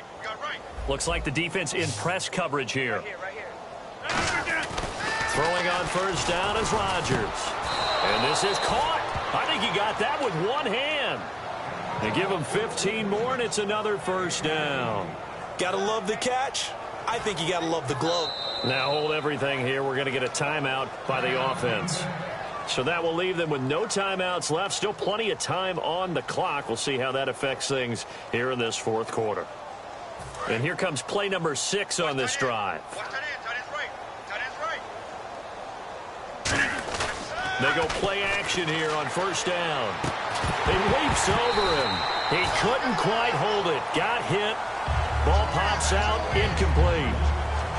One of the toughest things about playing defensive back is pattern reading, trying to figure out what they're doing. And on that one, they had the fly, just sending a guy downfield with the in route accompanying it. What people call a dagger route, trying to hit the guy underneath after the clear out. In this case, though, they're not able to get it done.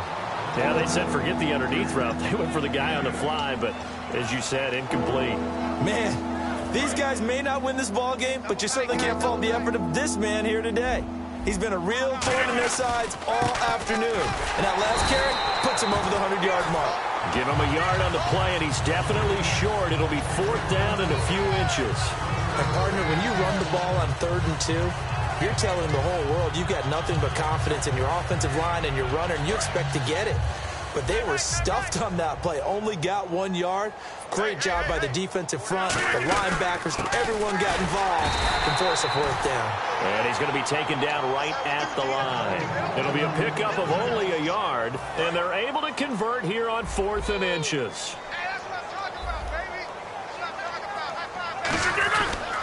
Now a 20th carry of the game for Lacy. Time for a break. We'll come back and wrap up garbage time after this. Well, just play after play after play on this long drive for the offense. Now they'll throw with Rodgers. And his throw is incomplete.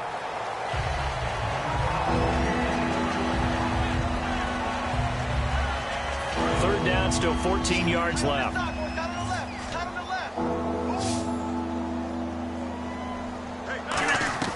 On 3rd and long, it's Rodgers. And my goodness, another interception. Picked off by Dominique Rodgers-Cromartie. And New York set to take the field. They have that feeling that has to be the best. You just go out and complete control of this game here for hopefully one final possession. And it's a culmination of preparation that began with something along the lines from the head coach of, we're going to win this weekend, and here's how we're going to get it done. And covered all the details that went into it. They practiced them. They went over them. They tweaked the game plan as the week went on. And to find it all coming together and see it finish this way, makes them happy. Oh, that's satisfying for them. Yeah, they were very, very good. Now the last stages of this one. And incomplete there. A a nice hit, jars the ball free, and brings up third down. Third down here for the offense after the incomplete pass.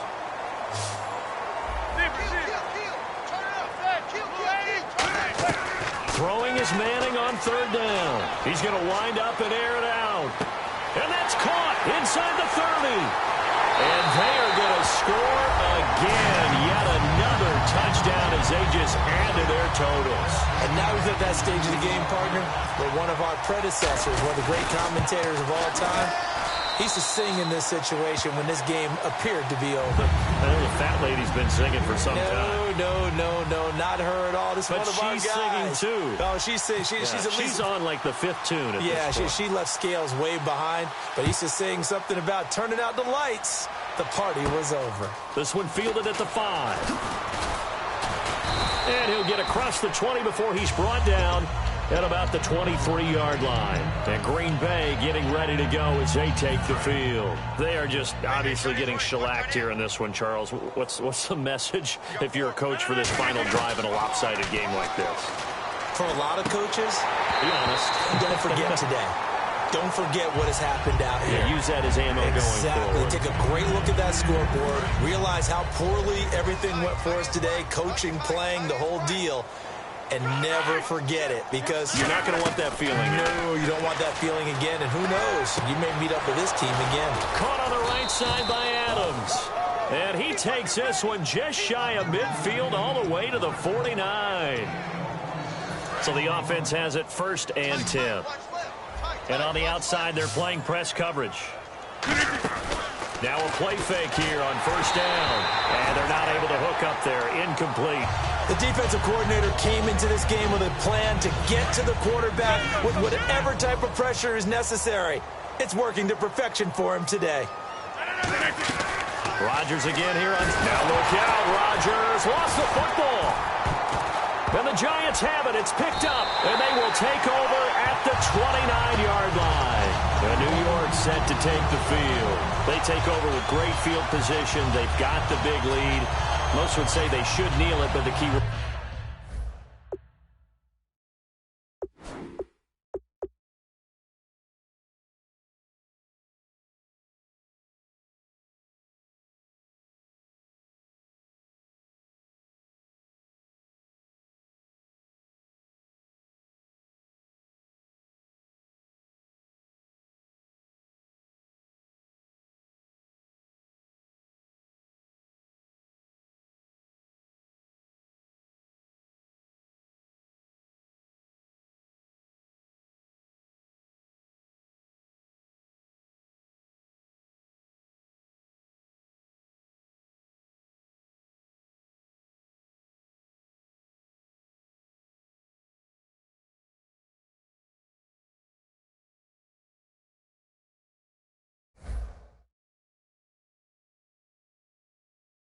There it should. You never know here. You never know. That's the exact play that should happen. But some people like stats. You know, some people like to put more things up on the board, but kneel down is usually the right play here. We'll see what they do in this situation.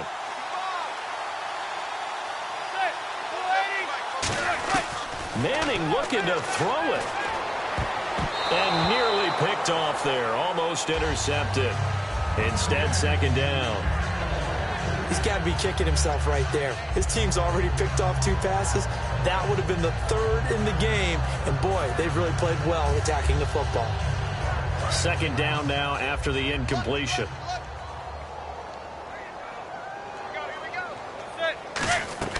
Manning again here on 2nd and 10.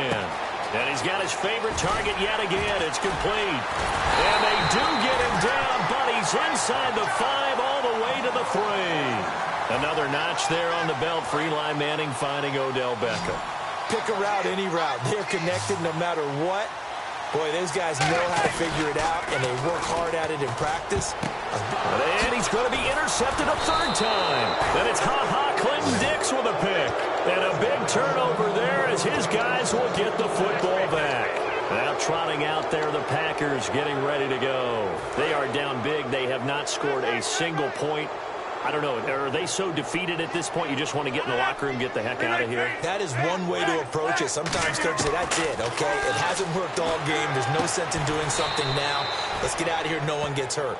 But others will look at it and say, we still have an opportunity to do something. On the line. Exactly. You have pride on the line, execution as you look forward and get ready for your next game, and a message to your team. We're not going to quit no matter what the battle. And that's caught inside the 35.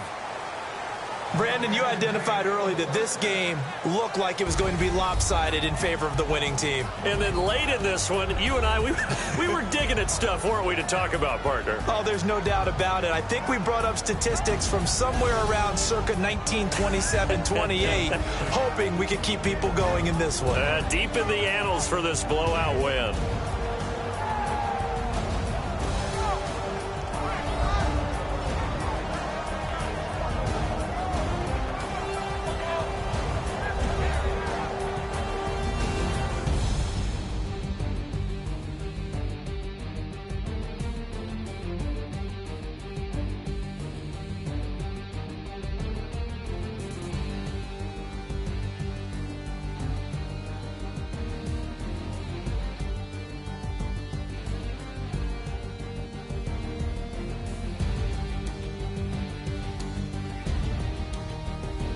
So that's a wrap for Charles Davis. I'm Brandon Gaudin, and this has been a presentation of the NFL on EA Sports. For more, check us out at easports.com.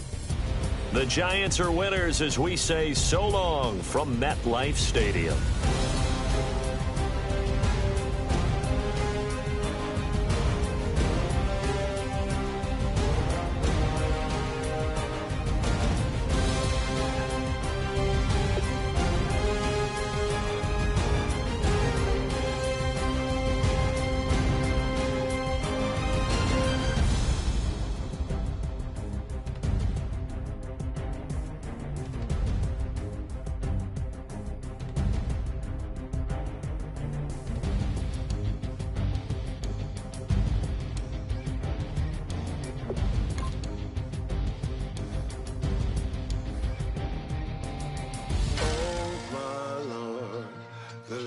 Going down and the weekend's here. Save my soul. I can feel it coming, troubles in the air. Oh my Lord, the light is going down and the weekend's here. Save my soul. Who's all baby now? Who's all baby now?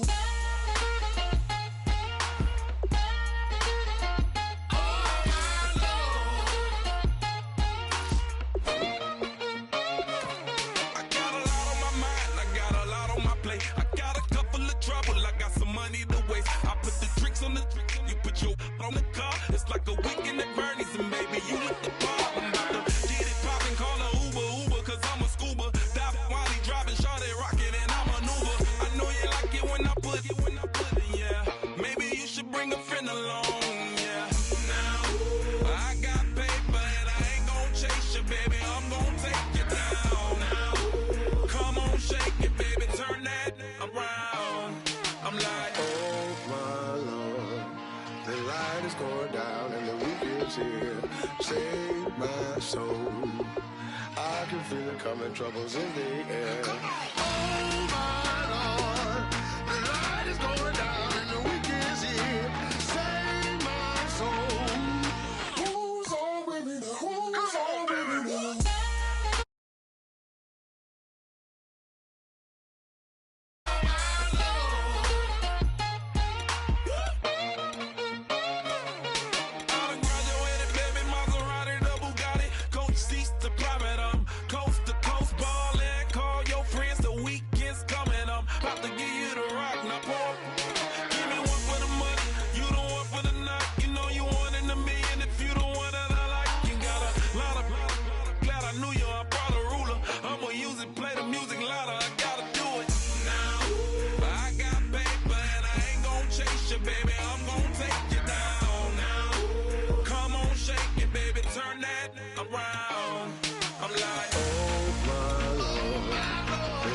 going down and the weekend's here.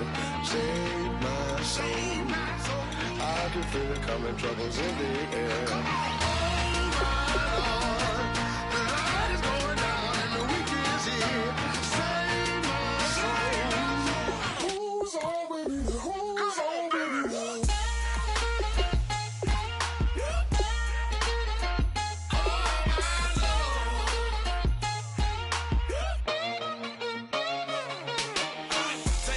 Another notch and make it drop it and never take it down. Take it down. 30-something thousand watching, show me something, baby. Who's on, baby?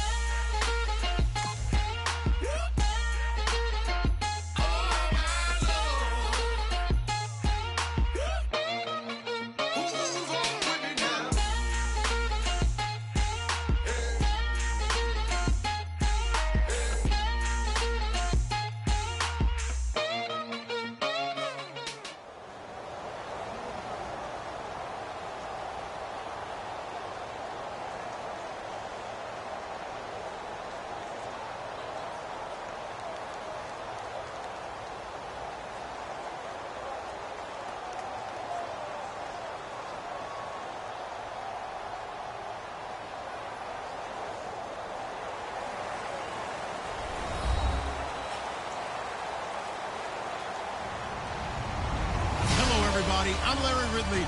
Welcome to the NFL on EA Sports. Anticipation is mounting for today's game, and we've got two quarterbacks looking to make an impact. It's Newton's Panthers going up against Cousins' Redskins. With that, we'll send you up to FedEx Field and join our broadcasting team of Brandon Godden and Charles Davis. All right, Larry, we are due east from our nation's capital at FedEx Field in Landover, Maryland. Tonight, we've got a good NFC matchup in store between the Carolina Panthers and the Washington Redskins. And the decision to bring it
out is going to cost him about 7 yards all told as he's taken down back shy of the 20.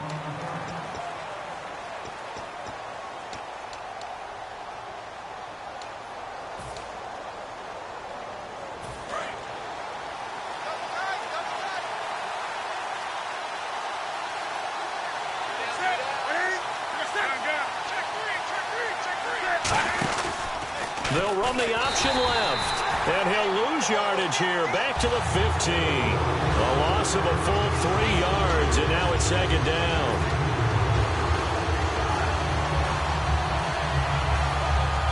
Second down, offense behind the sticks here, 2nd and 13.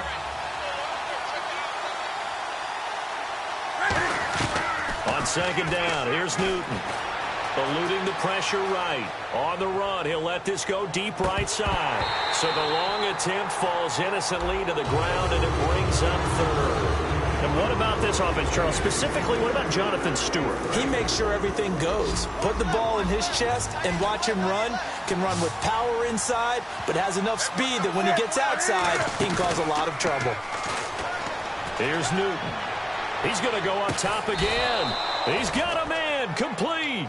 A big play that time, Newton to Benjamin. 45 yards.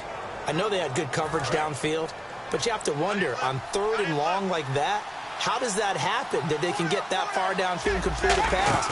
You got to guard the sticks, understand where you are, so it's almost like someone fell asleep at the switch, and now that the play's been completed, they've got to dust themselves off on defense, pick it up, and figure out how to not let that happen again.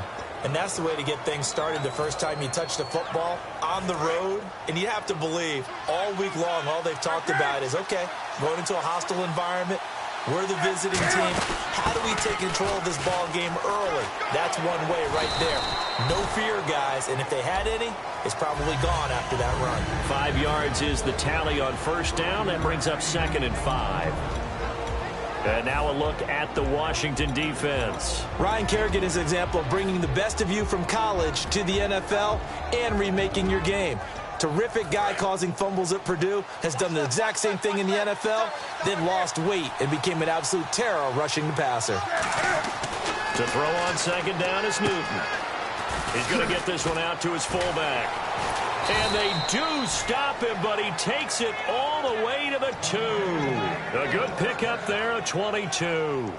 And they pick up a first down, and that came out of the fullback position. But as you and I both know, that doesn't necessarily mean that's a fullback playing in that spot. Well, times have changed, right? The old school fullback doesn't really exist anymore. We're not getting that same player out of college with all the spread offenses, not very many pro style where you actually have a true fullback. We're having to make do in the NFL and put guys in that spot who emulate it but aren't necessarily that position. 1st and goal here and he takes it into the end zone for a Panthers touchdown. Cam Newton keeping it himself from a yard out, and the Panthers take it right down and score on the opening drive. Graham Gano on for the extra point.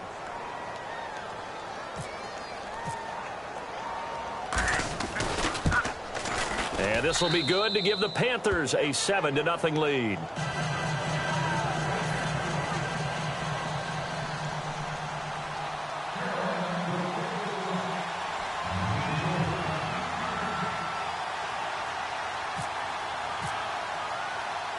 Gano now following the touchdown here to kick it away.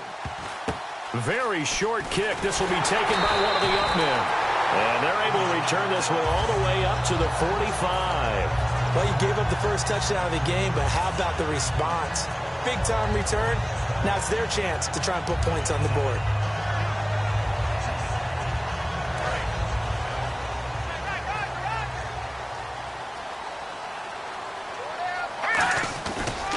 Now the first carry for Matt Jones. And he's going to be stopped here on this first play as he gets it to the line of scrimmage and no more.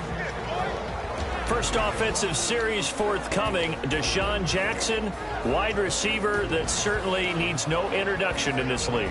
He's truly one of those don't blink guys, because as soon as you do, he's past you and in the end zone and doesn't mind letting you know about it too. Cousins now on 2nd down. And he takes a shot on the release as this will be incomplete. Jordan Reed was the intended target. And they're going to face a 3rd down. And the starting defense here for the Panthers. Luke Kuechly is absolutely amazing. Maybe the best middle linebacker in the game.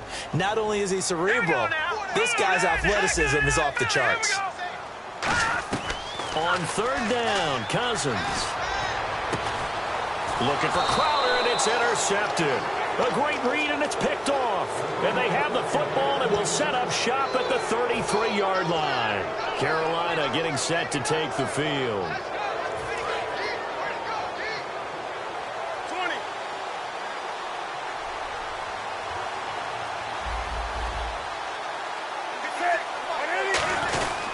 They start on the ground. This is Stewart on first. And he'll work this one up to about the 38. 5 yards on the carry. Good pickup on first down. And that's exactly what you want on a first down run. Pick up 5 yards, bring up 2nd and 5. The defensive line, though, they've got to figure out a way to out-leverage the guys up front because the offensive line is winning at the point of attack.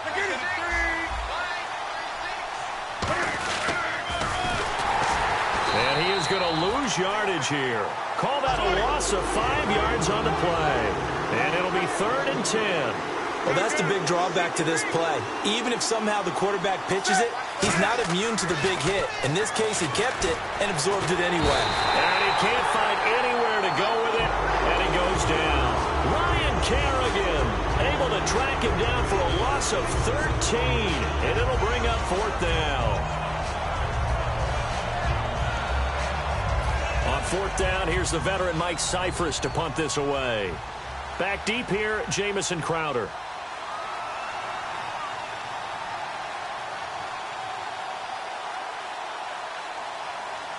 And now a whistle and a timeout called by the kicking team.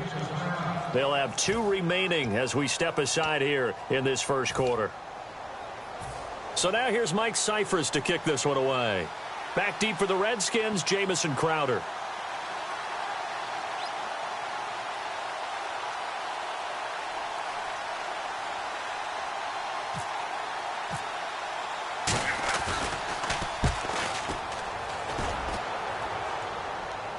No return on this one as the fair catch is signaled for and taken. We'll call that a punt of 54 yards. Well struck. And the Redskins will take possession for the 1st and 10.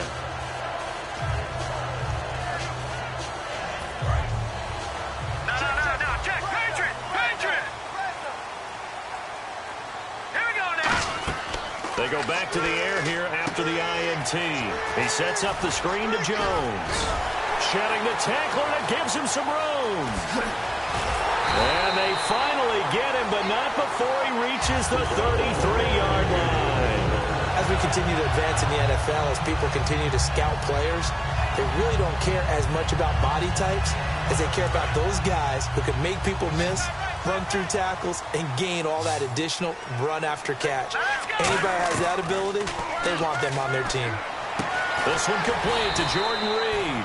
And he'll get this one down to about the 20-yard line. There's a completion to the tight end, and I think that we're looking at something out of central casting, frankly. Absolutely. I mean, size, the hands. The speed, can flat out run. You put that whole package together, you light up the eyes of an offensive coordinator, don't you? Oh, it's a screen pass. It's complete.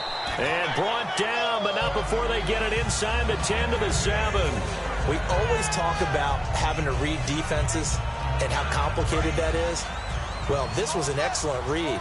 Read the pressure and got rid of the football before it even got to him for a nice game. And when they're blitzing like that, running back usually a good spot to go with a football? Without a doubt, because he's right in your sight line or he's near you. So you're able to just get it to him easily. And once he gets in space, that's usually a good matchup for him. My high school coach, John Ford, used to say all the time, if you're in a bad situation, laddie, don't compound it with a bad decision as well. And I think that's what we just saw there. Harassed in the pocket, and he throws into double coverage anyway. He called you laddie? He called me laddie, and that was the nicest thing he called me. Set. Green 39. Green 39. Lucky 59. All right, now, lucky 56. Lucky 56. No. Now let's go. Now Cousins here on the bootleg. To the sideline, and a nice catch there. Made sure the feet were inbounds, and they were. I do have to admit, I like it when it all comes together. When the top part, catching the football, right, whether you're catching it with your hands or cradling it, comes together with the legs, in this case the feet, doing a little toe tap to stay in bounds and complete the catch. And a great job by our crew on the camera shot. Love when you see the grass or on the field turf, those rubber pellets flying up. Great catch. Green 39. All right, now, lucky 56. Lucky 50. 3rd and goal for Cousins. This will be caught at about the 6. And he'll be brought down here at the 3-yard line. It'll be a pickup of just 2, and that will bring up an interesting decision here on 4th and goal.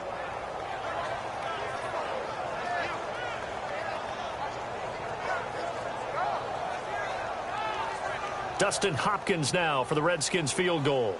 From the left hash, a chip shot here. So they're challenging the spot. If you're a coach, you hesitate to throw the flag anytime it's a spot discernment. You certainly do, because you feel like that's not one you're likely to win, and you may need that challenge flag for later in the game. Dustin Hopkins now for the Redskins field goal. From the left hash, should be a fairly easy one here. And Hopkins' kick is good. And they are on the board, but still trailing. It's 7-3. So give them 3 there. A good drive gets them inside the 5, but they couldn't punch it in. And credit this defense, too. That was the old bend but don't break approach. But it kept the offense out of the end zone. And he'll take this up past the 20 and down at the 22-yard line. Carolina getting set to take the field. And on the last go-around, they really couldn't get anything going. They had to punt from deep inside their own territory, which means they're going to lose the field position battle as a general rule. What they're looking for now is a little more consistency, move the ball at least a few times on offense, get a couple of first downs, and hopefully flip the field. Yeah, just something to build off of. That's what they're looking for here. They were looking to get it to Kelvin Benjamin there. And that'll make it 2nd and 10. Well, they went for the big play there, but that drop could really hurt their momentum.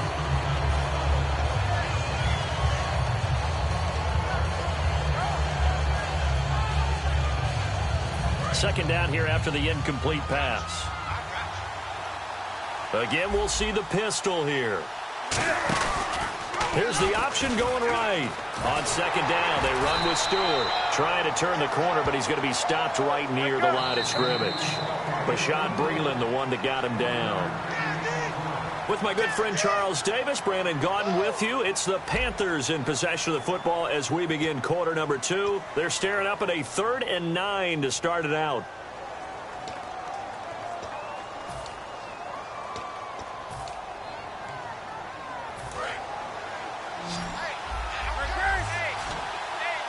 They come out 5 wide, 3 of them to the right side. Throwing on 3rd down, Newton. And he dropped it. Now it was tipped. Altered the ball a little bit, but he dropped it. And now 4th down. Well, we're not playing 3 yards in the cloud dust football anymore. I kind of get why those old school coaches sometimes didn't want to throw the football. Because if it's popped up in the air, it almost turns into slow motion. And both sides trying to get to the football, and you're holding your breath wondering whether it's going to go good or bad for your team. He gets this one away, and boy, it's another boomer. Crowder now to return. A very good return that time. 18 yards. And the offense will come back onto the field for the 1st and 10. Out comes Washington's offense as they get set to take over here. And they had 3 points last time, but they didn't want 3 points because they were well within range of scoring a touchdown. We'll see if they can do better now. I'm with you on that one. Let's just go ahead and be frank about the whole thing. The only one happy about the 3-point. The kicker. Exactly. He put it through the post. That's going to help him in contract time. But that offense, they're thinking, let's get in the end zone this time. I don't know if that helped him in contract. And the pressure too much that time as Cousins goes down. Coney Ely in there to make the sack. He buries him for a loss of 10. Here we go now. Blue, Leopard. Back 99, Philly. Here we go. Now a 2nd down throw for Cousins. Right side caught by Jackson. And he'll get up near the 45. They'll spot it at the 44. It'll be a gain of 15 on the play. And it'll be 3rd down. It's a nice completion, a little bit of run after catch as well to create the yardage that they got. But it is so tough to cover that route, the drag route, because they run it at varying speeds. Because the key is to create hesitancy on the defender's part. Always so empathetic for those DBs, aren't you?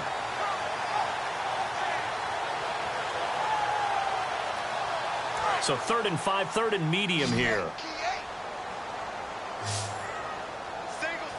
And the D looking like they may blitz. Cousins from the gun on 3rd. And incomplete. The contact made the ball roam free and brings up 4th down.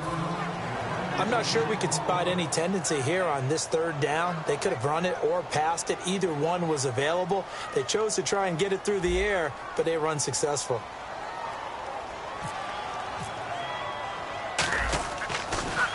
And now a high kick here as they'll try to cover this one. Oh, a heck of a move. Man. 31 yards on the punt there. And the offense will take over with a new set of downs. Carolina getting set to take the field. And they're coming off a 3-and-out, my friend. I think they've got to look at that play sheet and go to a spot that they haven't gone before.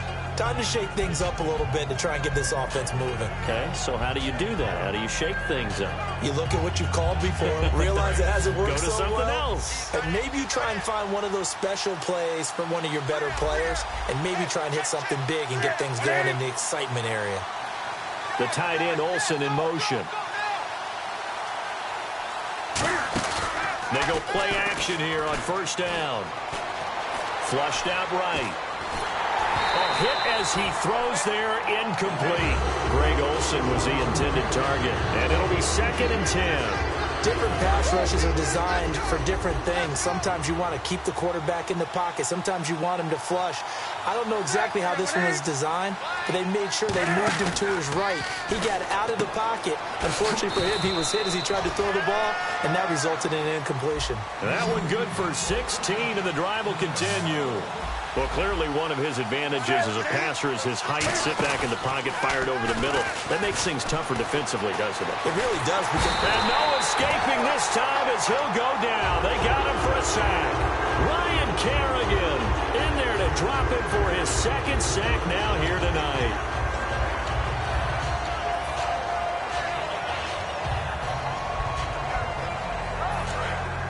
Looking to jam the receivers at the line here. Press coverage look defensively. To throw on 2nd down is Newton. And that one got tipped. Kind of threw everything off. It brings up 3rd. Every now and then you have some volleyball training actually comes into play as a defender. When a ball's tipped in the air, nice play by the defense, got a hand on it, but when it's in the air, it's up for grabs. And too many times in this league, we've seen great plays happen for an offense as a result of a ball tipped in the air. So what you really want to do is be that guy who comes off the back line and spikes it, knocks it to the ground. Don't let him have that opportunity. And he'll be taken down, but not before he gets into enemy territory. We often, with Cam Newton, talk a lot about his legs. Don't forget about that arm. He can throw it on a rope. He can loft it. He's got the touch that's been developed throughout his career. But the big part about just watching him throw it, it seems almost effortless. Now it's Newton. And it pops free. The collision there jarred the ball loose and brings up 2nd down. That was a classic example of trying to run with the ball without securing the catch. He was thinking about those rack yards instead of making the catch first and then taking off. They'll run it now out of the gun. And down inside the 40 to about the 38. A nice job to get 8 there after the incompletion, and now they'll look at a 3rd and 2 coming up. That was a good run, and it got to the 2nd level. And what I mean by that is that's where the linebackers usually play. First level being the defensive front, last level being the secondary. But the strong safety position ended up making the tackle, and oftentimes we call them a hybrid. Combination defensive back, combination linebacker. We saw the linebacker make the stop. They get 9 out of that one, and as a result, the drive continues. And those first downs do add up. The offense keeps the ball moving downfield and keeps their defense on the bench, giving them a chance to rest. And he stopped immediately there. That's going to go as a loss of a yard, and it'll be 2nd down.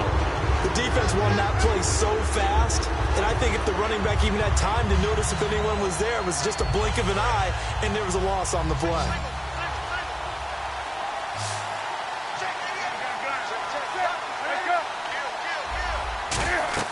On 2nd down, here's Newton. They'll set up the screen for Stewart. And he will take it across for a Panthers touchdown. Jonathan Stewart, 29 yards. And the Panthers add on to their lead.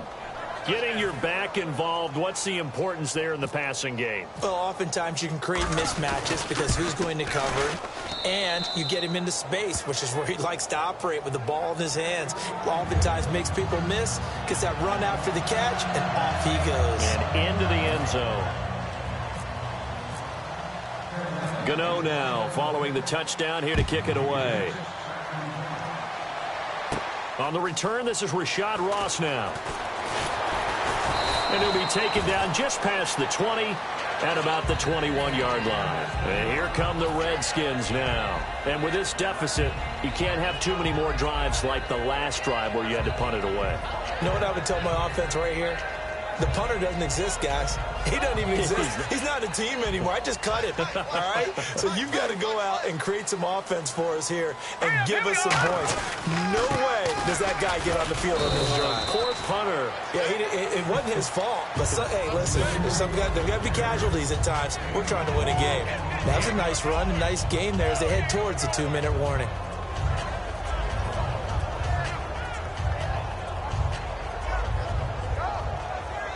And now we're circling here around the 2-minute warning. This is a setup play, trying to get one last one in before the clock warning. A play fake to Jones. Now Cousins. He's got looking for Garcon, and it's intercepted. Picked off by Thomas Davis.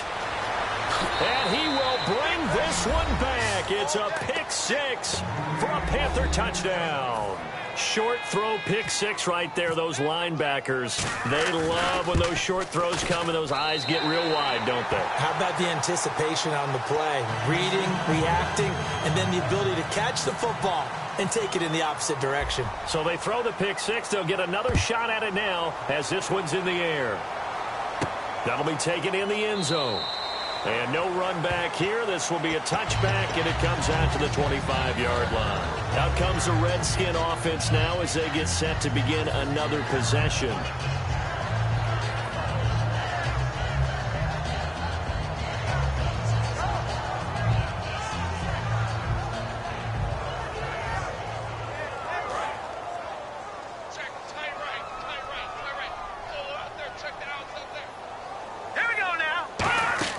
Back to it after the pick six. Cousins, he sets up the screen to Jones.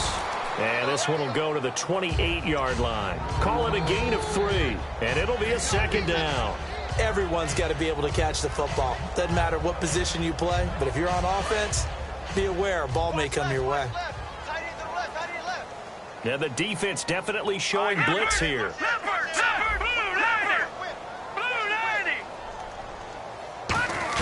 Second down, Cousins.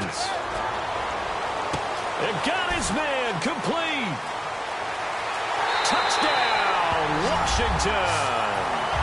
Deshaun Jackson, 72 yards. And the Redskins get the quick strike touchdown. And I think I saw that right. You tell me if I'm wrong. That was just a fly route, just to go. He went. Sometimes speed, just pure speed, is going to win. I don't care how athletic you are on the other side of the ball. When a guy's that fast and he can just take off, if the quarterback has time to throw the ball and release it when he wants to, that's the end result. Nothing you could do about that. He was just a better athlete on that play. And the Panthers coming out now. And they'll just simply be looking to build off the confidence of the last time out where they scored a touchdown. And confidence is powerful, isn't it? When you've scored once, you feel like you can go back out there and get it done again.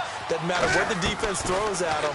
They feel like they're in a groove right now, and they want to get out there. Oh, this is taken in. It's complete.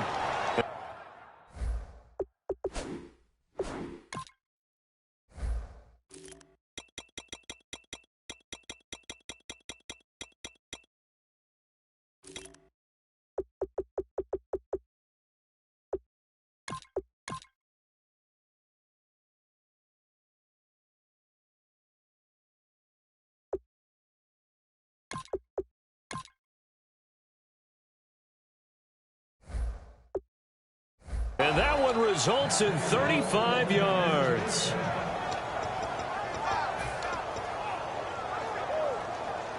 And the offense lining up 1st and 10.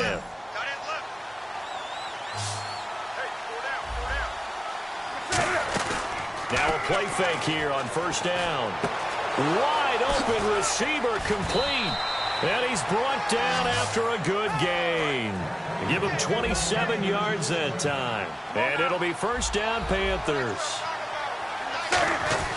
Newton gives off to Stewart.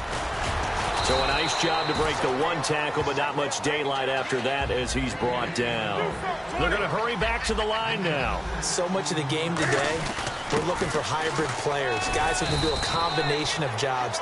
And anyone who plays a strong safety position, now more than ever, is a hybrid-type player. Half defensive back that covers passes and half linebacker that makes tackles. We just saw the linebacker make that play.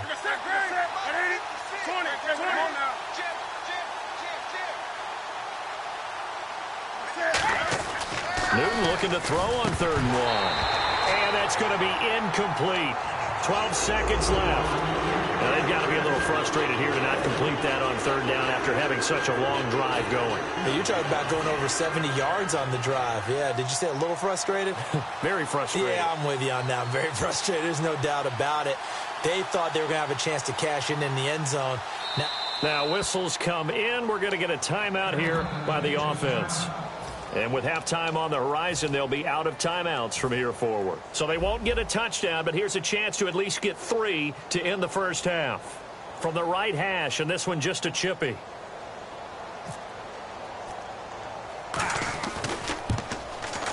And that is going to be no good. He pushed it wide to the right, and this score will stay right where it is. So we've seen these be tricky from time to time. You know, you've almost got to cut the ball to make it go through. And this time he cut it a little too much, and he sliced it. Yeah, and he'll tell you, no excuses on this one. It's a kick every NFL kicker should be able to make in his sleep. But your word was definitely correct. He sliced that one, and he'll miss it wide to the right. Watch left, watch left, watch left. Stop right there. All right, now, They'll come out in the pistol. First down, here's Cousins. He's going to rifle one deep left side. He's got a man, complete. Touchdown, Washington. Deshaun Jackson in the final seconds of the first half. And the Redskins get the quick strike touchdown. Terrific. Touchdown. I know we've got a game now.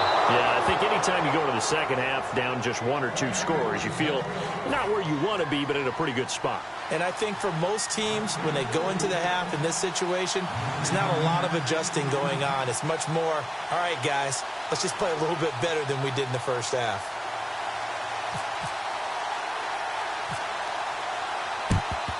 And there's a flag on the play. And they've got it. They recovered it. But hang on now, though. There's a penalty flag down.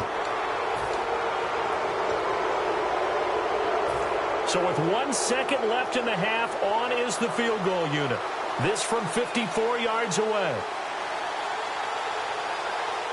And now we're going to get a timeout called by the Redskin defense. So as they take it over, we step aside.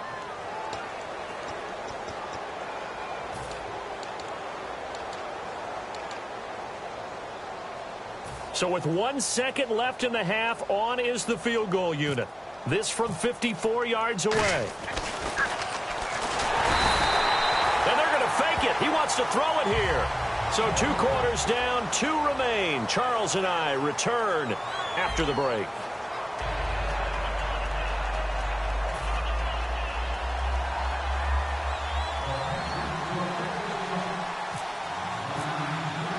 So both teams have their marching orders, and we'll get going again here in quarter number 3. This is fielded at the chalk of the 10. And they're going to start this drive in pretty good shape as they get it up past the 30. A look at Washington as they come onto the field. They're down here, but very much in this game. What's the tonality of a coach's talk when a game is within striking distance like this at intermission? Typically, what they're doing is emphasizing the things that went well in the first half and wanting more of that. Sure, you've got to go over some of the errors and clean up some things because there's a reason you're down. But overall, I think they want to stay positive, stay up with this team. We're just starting the second half, and we've got the football. Let's go ahead and punch it in, and then we'll take it from there. See how that recipe works. They come out here in the eye. Again, it's Jones. Shrugs the tackle. Nice. And a cutback, right sideline. And they will finally catch him, but not before he reaches the 8-yard line. Trailing here in the third, and that run might just be the spark that this offense needs. And don't you just get the sense that he's going around not just in the huddle, but looking over at the bench and saying, ball, give me the ball. Let me carry this thing home. Let's go. Now Jones. So he got free of 1 tackle, but couldn't do a whole lot else. A nice pickup of 6 there to get him closer to the end zone, and it'll be 2nd and goal. Offensive linemen love creating space for their guys carrying the ball, but when that guy also breaks tackles and creates extra yardage, they almost feel like he's one of them, and they really embrace him. Hurry up, here we go. Blue 90. Blue 90. Over.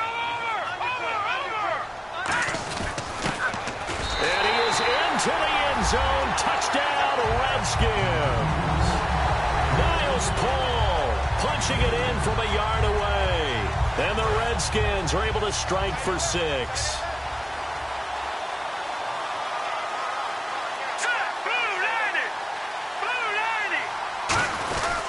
They'll try and run it in with Jones. And he's going to be hit and taken down in the backfield. Just nowhere to run that time. And the try for 2 is snuffed out.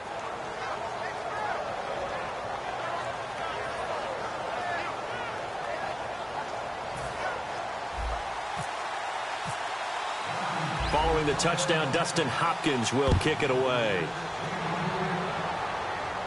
That's fielded in the end zone. And he'll bring it a few past the 20 to the 23-yard line. A look at the offense now here, coming back out on the road for their first possession of the second half. They trail offense, first time to touch the ball in quarter 3, and we'll see what they can do. And I can't wait to see what they have planned, because some teams script to start a half. Other teams just go, okay, these are the sequence of plays we want to run. These things worked well for us. And sometimes they throw in that big chunk play right away. Shocker. Try and get after them early and try and create a big play to give themselves some momentum. See what they have up their sleeve.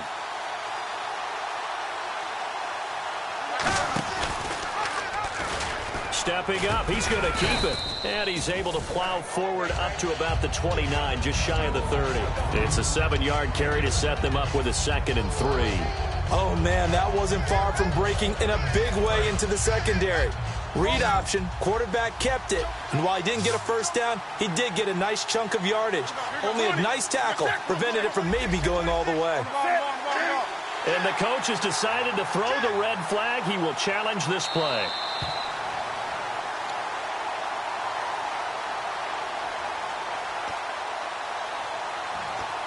Partner, the head coach is out of challenges now for the rest of the game. I'm not too sure he wouldn't like to have a few more challenges in his pocket. And when they first started challenges in the NFL, people were wondering what's the right amount. Yeah, I'm not sure that there's a flat-out determination, but I do like where we are because I think it does leave strategy in the game, and the head coach has to make a decision about when exactly is the right time to throw the challenge flag.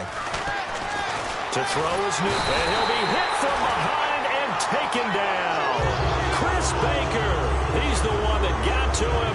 He takes him down for a loss of 9. Looks like the defense in press coverage here. And the Redskins have an extra man in the secondary here on 3rd. Newton escaping the pressure right. Oh, the ball comes out on the hit, but they'll say it's incomplete. Fozzie Whitaker was the intended target. And it'll be 4th down.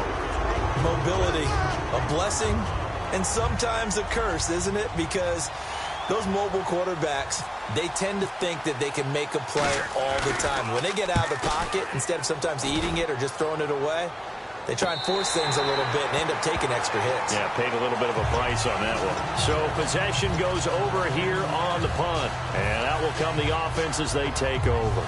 The Redskins offense now, they get set to take over here. And they will simply, Charles, be looking to duplicate what they did last drive when they were able to push it in for 6.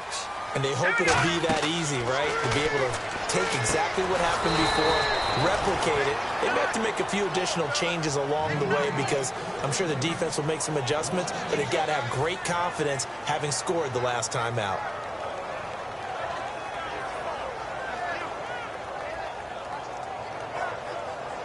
Inside 4 minutes to go, 3rd quarter. Watch it now, Barney. Here we go now. Now a 2nd down throw for Cousins. And he'll be hit as he releases it, and that'll fall incomplete.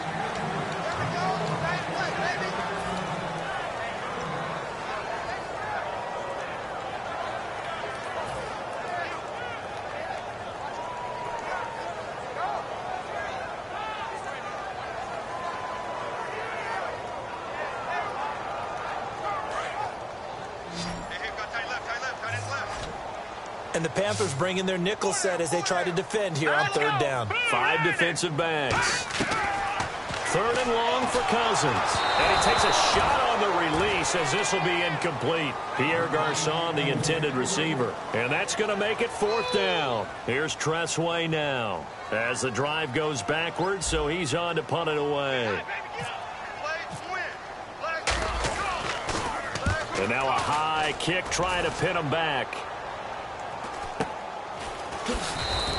35 yards that time on the punt. And the Panthers will get it here as they take possession. Carolina getting set to take the field.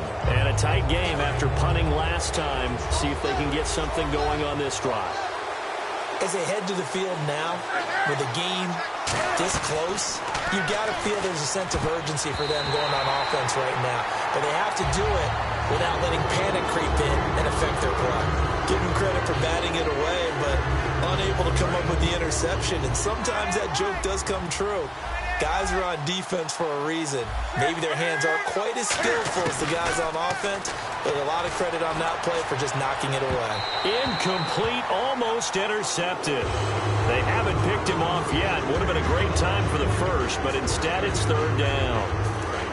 Defense has set themselves up nicely. 3rd and 10 now. Pretty nice coverage there, but a missed opportunity for an interception. Let's face it, a lot of these defenders, they've got it all. Speed, athleticism, hands, a little bit questionable. Throwing is Newton, finding time. And he dropped it. Now it was tipped. Altered the ball a little bit, but he dropped it. And now 4th down. When you see passes knocked down by those guys I call the frustrated fullbacks, the linebackers, you know that in their zone coverage, they were able to drop, see the ball thrown, and react to it very quickly.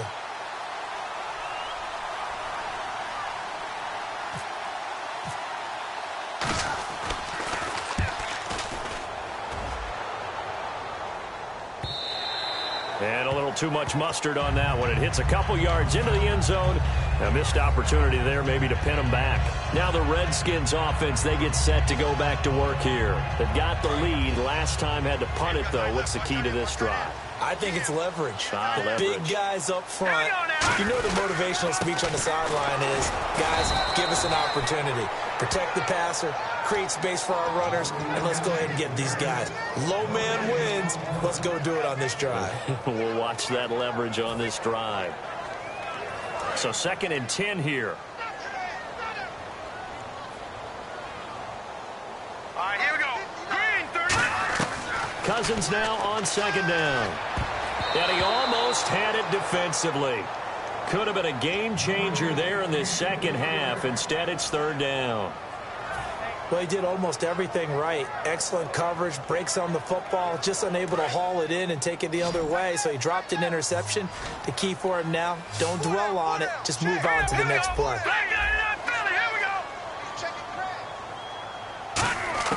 On 3rd down, Cousins finding his safety valve here. That's complete.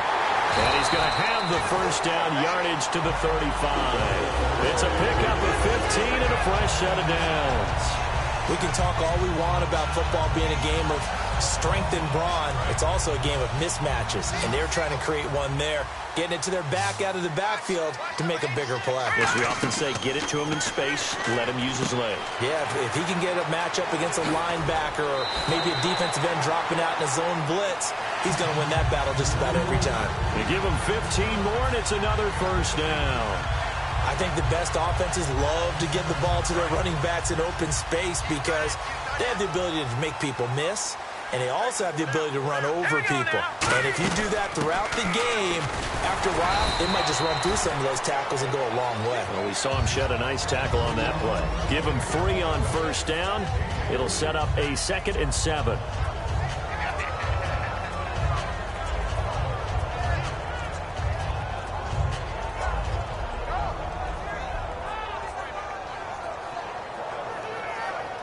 See if they stay on the ground for 2nd down.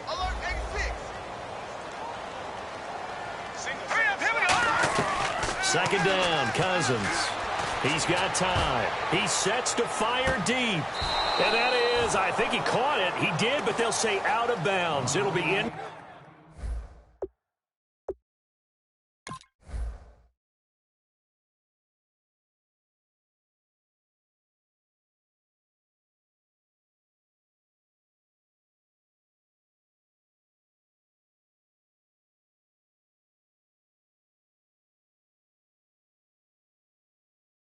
incomplete. And the head coach reaches for the red flag, tosses it down on the field. He wants a challenge here.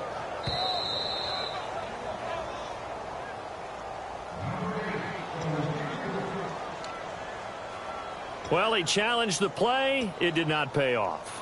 And that means he lost a timeout in that challenge. And as a coach, you hate that. Don't know if you took the advice of the player, you threw it yourself, but it didn't go your way. At the end of the day, it all comes back to the head coach. He has the final determination on whether to actually challenge the play or not. In this case, it didn't pay off for him. And that's got to be so heartbreaking. You throw that flag, you probably feel really confident, and then all of a sudden, boom, you lose the challenge. Yeah, when you take a look at it, you're throwing that flag because you believe you're going to be right. And when it comes back the other way, you have to regroup.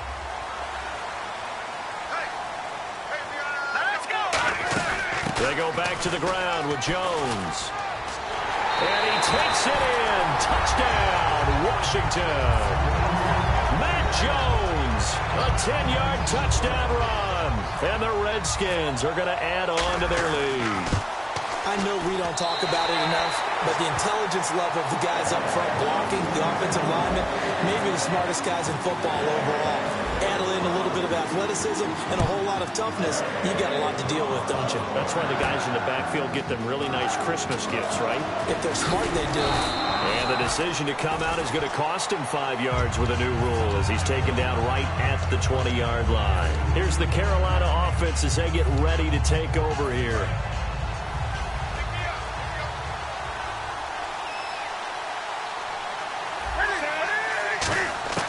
On 1st and 10, Newton. He can't avoid the pressure. Redskins get there. Ryan Kerrigan in there to get him again. The third time he sacked him here tonight. And they weren't in zone coverage. They were in man, and each man did his job. And that looked like vintage, old-school coverage, didn't it? Man coverage reminded me of an old Raiders team. They had a Hall of Famer at one corner and a Defensive Player of the Year at the other, and they just locked people down. On every offensive coordinator, every play caller sheet, they have about 5 or 6 plays per game that they call shot plays or big plays, and you don't get many opportunities to dial them up, and they just did, and they drop it with a great chance to make a big play. That's going to hurt. And incomplete on the deep ball.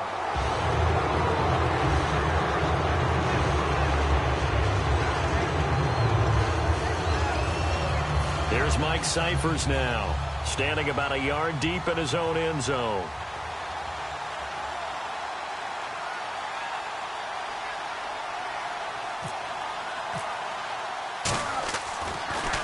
And he deserves a bronze leg as he gets this one away.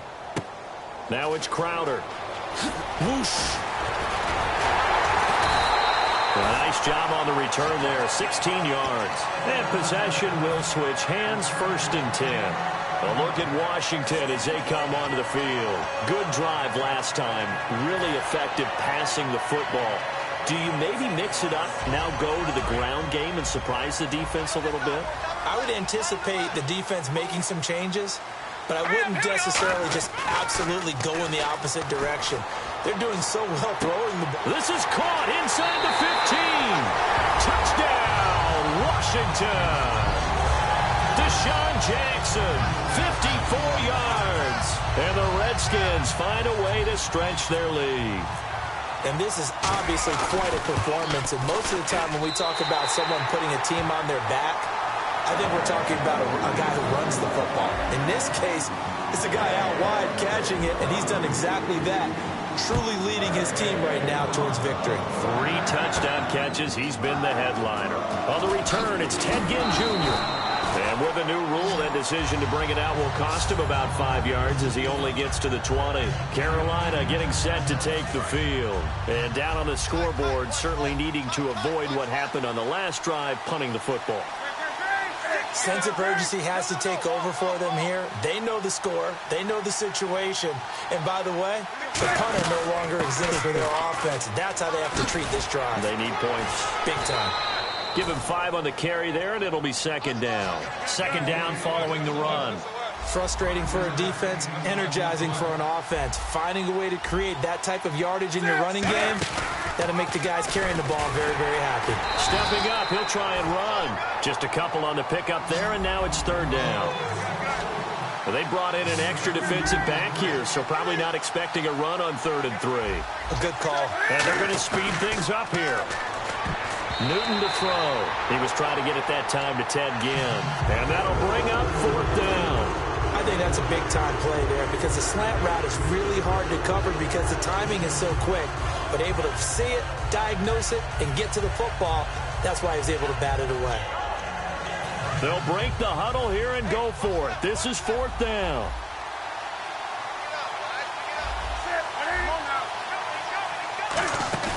They are going to go for it. It's Newton. And he finds a man. It's Olsen. Give him 14 on the play.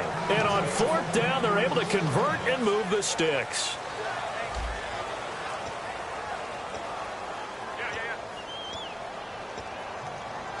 Offense comes to the line now, 1st and 10.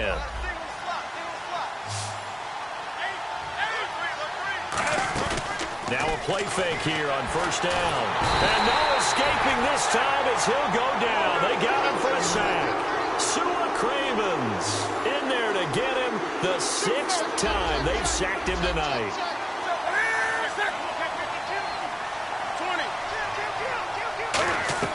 On 2nd down, here's Newton. And the hit jarred it loose. It's incomplete. And the offense looks to pick up the first here on 3rd after that incompletion.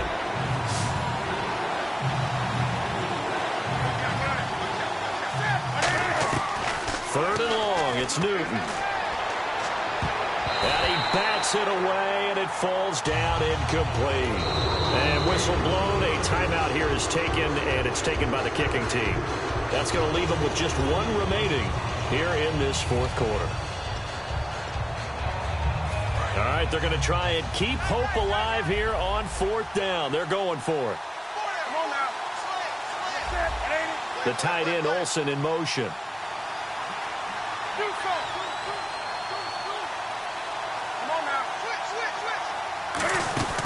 Desperation time. Newton, 4th down. And Olsen over the middle. And it's a fumble. And his guys are going to take over at their own 48-yard line. A look at Washington as they come onto the field. And last time the formula was pretty simple. 1-play drive, long pass. That maybe they just want to do that again, right? And that's exactly how you want to draw things up. Whether it's on your grease board, right, in your playbook, 1-play drive is exactly what you want on offense. What they have to be careful of is not having a letdown. It was real easy last time. They can't expect that going forward. Yeah, we'll see if it's that easy here. It's always a good play when you're able to bat a ball away or down, because if you actually tip it in the air, now the offense is getting a second shot at catching the football, or another receiver may come along and grab it out of the air and turn it into a big play. So if you make a play on the ball, make sure it's knocked away or down. Otherwise, there could be some jeopardy.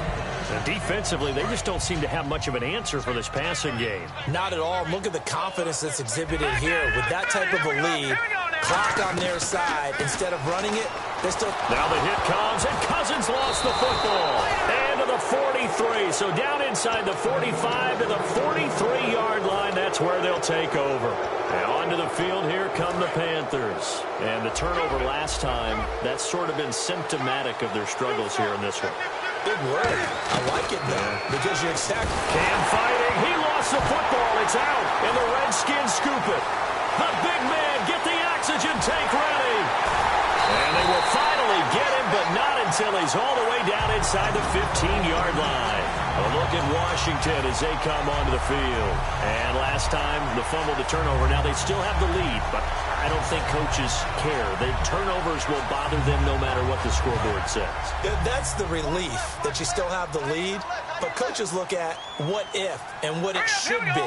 Turning the ball over when they get a chance to score more points and increase the lead, that's what's going to affect them. And they're also thinking to future weeks, maybe when the game's closer, right? No doubt about it. You want to clean up everything. Let's just be honest about it. They want everything to be perfect at all times. They don't want to give up anything that's going to hurt their team. Cousins now on 2nd down. And he takes it in. Touchdown, Washington. Jordan Reed, a 2-yard touchdown grab. And the Redskins capitalize on the short field as they take it in for 6. And can you believe it? He misses another one, his 3rd so far.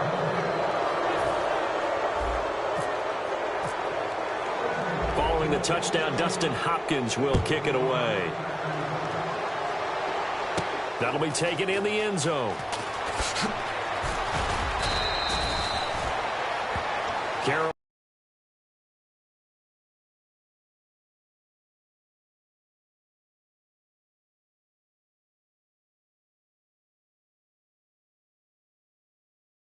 Set to take the field. And they had the fumble last time that led to a touchdown. That's a no-no. We'll see what they do here this go-around. A big no-no. Put that in capital letters. Turning it over. The other team takes it down. Funchess is free. The 30. Touchdown, Carolina. Devin Funchess, an 80-yard touchdown. And the Panthers, they're able to draw a bit closer. And, Charles, I had an offensive coordinator tell me one time that they design every play to score. I don't know how true that is, but he had to run a long way after that catch. Heck of a play. I think that when he was telling you that, he was designing run after catch in every play. I mean, that's the only way to put it in there, and that's what we got on that one. Nice catch, an even better run for big yardage. And this is going to be covered up by the Redskins. Well, 4th quarter, they felt like they needed the football back. Unfortunately, they couldn't get it. And I know we brought analytics into the game, and someone has said here that the data says that when a team's expecting an onside kick, 80% of the time, the team expecting it, they do actually recover the ball, which is what we saw here. I just wonder if that number is much more of a anecdotal type of a number. Kind of like when the coaches tell us, well, when you score on special teams, 93% of the time you win the game. I'm still waiting to see that number is empirical. And that's a loss of 7 on the first down play. And in this situation with the lead 4th quarter, they're liking keeping the ball on the ground, I'm sure. That's just smart football, but you know the defense has to know it as well. They've got to stop them here. So now we're going to see that loading the box in a big way. 6, 7, 8, 9, whatever it's going to take, puts a little bit more pressure on your big offensive line. And he is going to lose yardage here. He lost 4 there, and it's 3rd down. So, Brandon, when this offense gathers together to watch tape for this game, they're going to be feeling pretty good about themselves until the coaches get upset about the play we just saw. But you know their defense is going to be. But we put up big points all game long. The defense is going to win one every now and then. Cousins, nowhere to escape, and he goes down. Coney Ely with a big-time sack on 3rd down, and it'll be a loss of 7. Here's Tressway now as he's on to punt for Washington.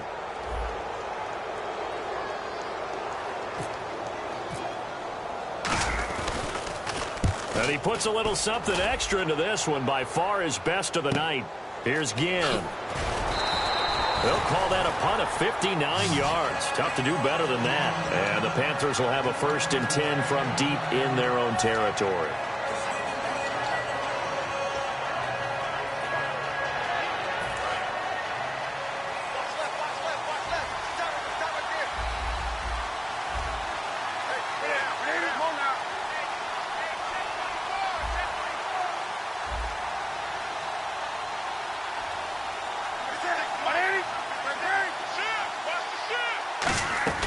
Now a 1st down throw for Newton. And he's going to go down.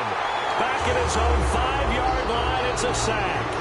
You know, on these types of plays, we're always looking to assess blame. Okay, where did it break down? Sometimes it's just a great play.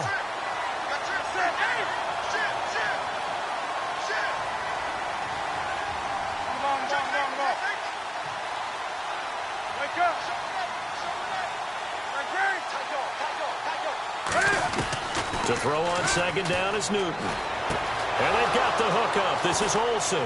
And he's brought down after a good gain. They give him a gain of 37. And that's one of his advantages of a passer, is it not? With his height, setting back there in the pocket, firing it over the middle, he can really see everything clearly. It is, and I know that other quarterbacks get it done different ways, all right? You don't have to be his height to make a great play, but what he does is he takes away having to make... It's caught inside the 25. Touchdown, Carolina. Kelvin Benjamin, 57 yards. And the Panthers are able to get this back within a touchdown. Partner, one of the cardinal rules of defense is that if you're in position to make a tackle, you need to make it. Well, and if you can't make the tackle before that, you just got to knock that ball down, right? Yeah, something has to happen because we saw the end result there. Missed tackle, he goes all the way. It takes it for a touchdown. Gano now following the touchdown here to kick it away. And they're going to wind up with pretty good starting field position as they get it up past the 35. The Redskins offense now, they head back onto the field. They're out in front. Last time they had to punt it away. We'll see if they can add to their lead now. They don't want to go out and punt it away again. This team now wants to get a cushion, put people away. They want to run their offense and have it end up in the end zone. He was trying to find Deshaun Jackson that time. And that'll make it 2nd and 10.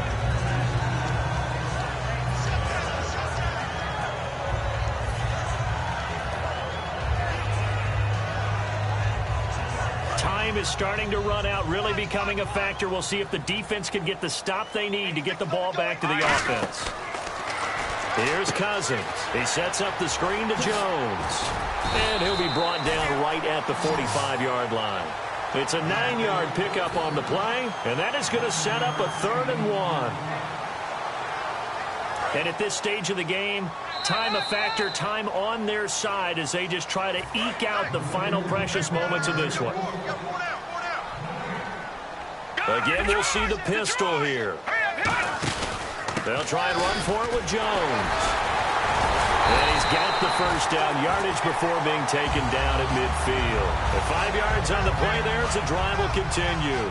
3rd and 1, partner. No need to be fancy there. Just use some force and move forward and pick up the first down. Throwing here, Cousins. On the catch, it's Crowder. It'll be a gain of 9, and it'll be 2nd and about a yard. And a pretty simple completion there underneath, but a successful one for the offense. Partner, it doesn't have to be the big shots downfield all the time. Having that safety net underneath is a great thing for a quarterback. Now they go screen. It's complete. A second shoot. And he's brought down after a good gain. A very nice pickup of 33 yards. So after that big play, let's see if they can catch their defense maybe on their heels. Cousins to throw. His pass caught at the 4. And he is into the end zone for a Washington touchdown. Jamison Crowder, a 7-yard touchdown grab. And the Redskins are going to add on to their lead. And this part of the game's been an adventure thus far, but this one is good. Following the touchdown, Dustin Hopkins will kick it away. That's fielded in the end zone. And the decision to bring it out is going to cost him about 7 yards all told as he's taken down back shy of the 20. Here come the Panthers now, set to take over on offense.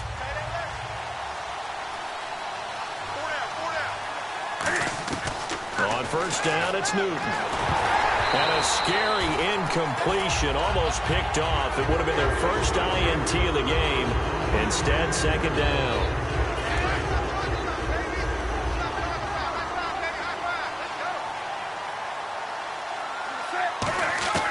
On 2nd and 10, Newton.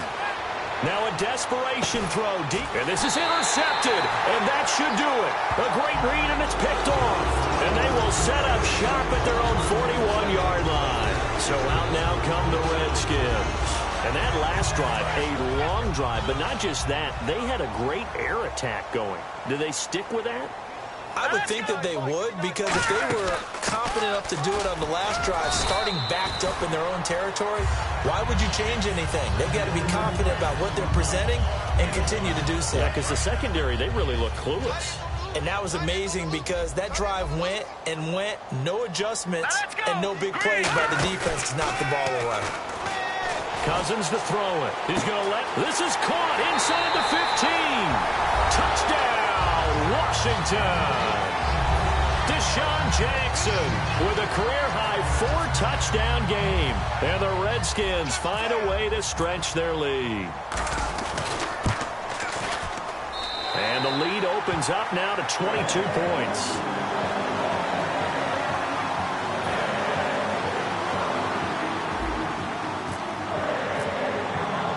Following the touchdown, Dustin Hopkins will kick it away.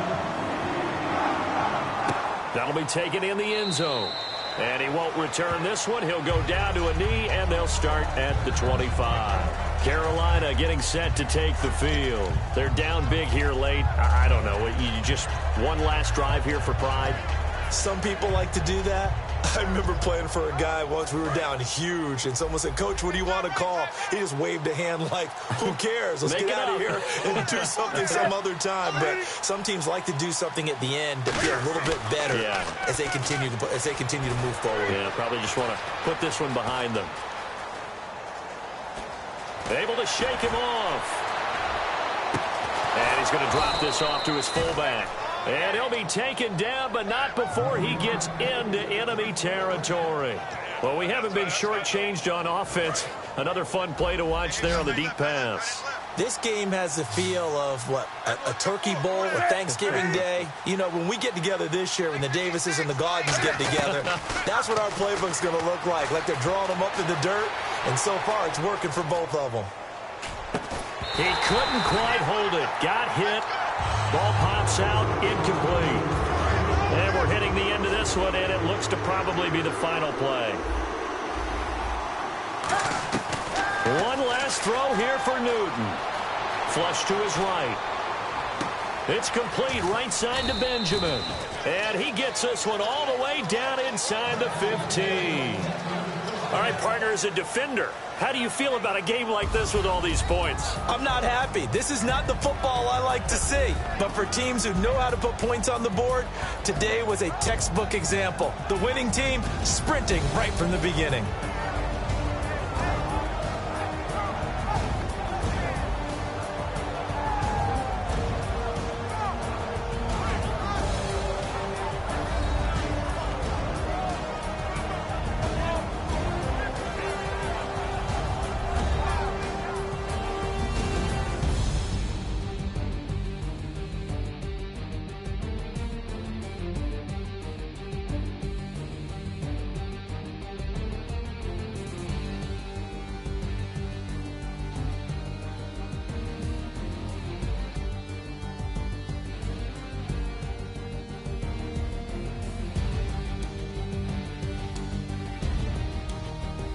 So that'll do it for us. For my partner, Charles Davis, and all the hard-working men and women on our crew, I'm Brandon Gaudin. You've been watching the NFL right here on EA Sports.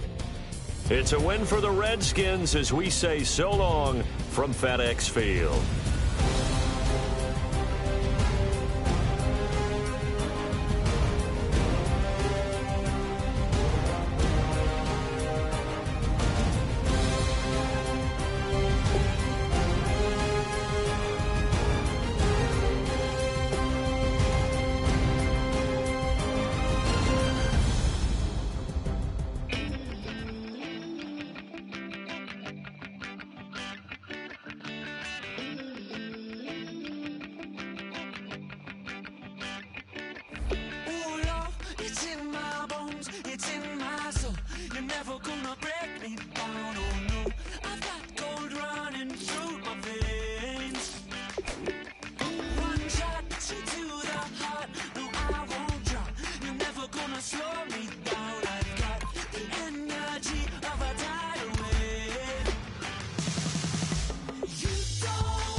Gonna take that from me, no.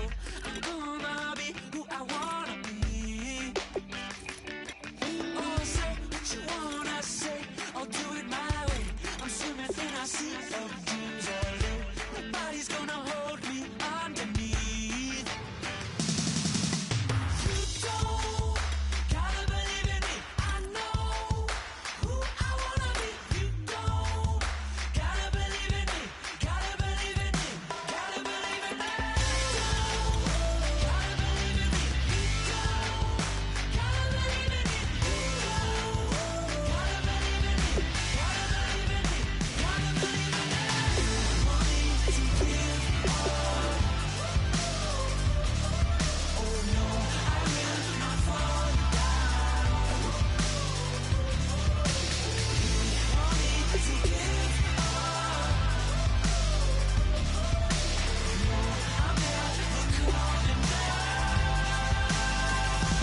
Welcome to franchise mode, the best way to play through a season with your favorite team. In Madden 17, we're giving you more control and more decisions for more impact. Control the game like never before with Play the Moments, the fastest way to play your game. Take all the excitement of the NFL Red Zone channel and mash it into Madden. All the key moments of the game, right at your fingertips. Jump into the key 2-minute drives at the end of the half or when your team makes it into the red zone. It's dynamic, it's brand new, and it's the fastest way to play Madden. Now that you have more control of the action on the field,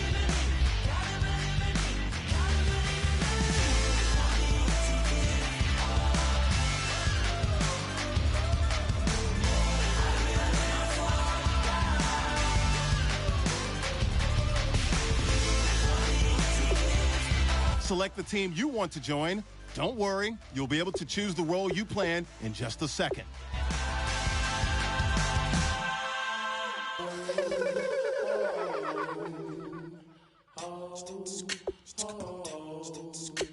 Hello, my name is Kamal.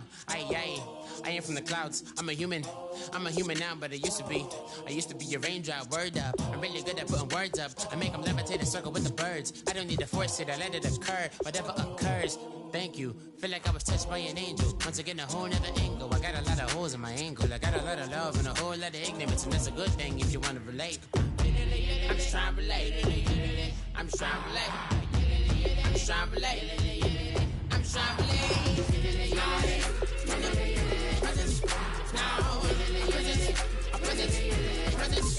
Start your season with recommended settings. If you wish to change roles or adjust options, use the tiles on the right.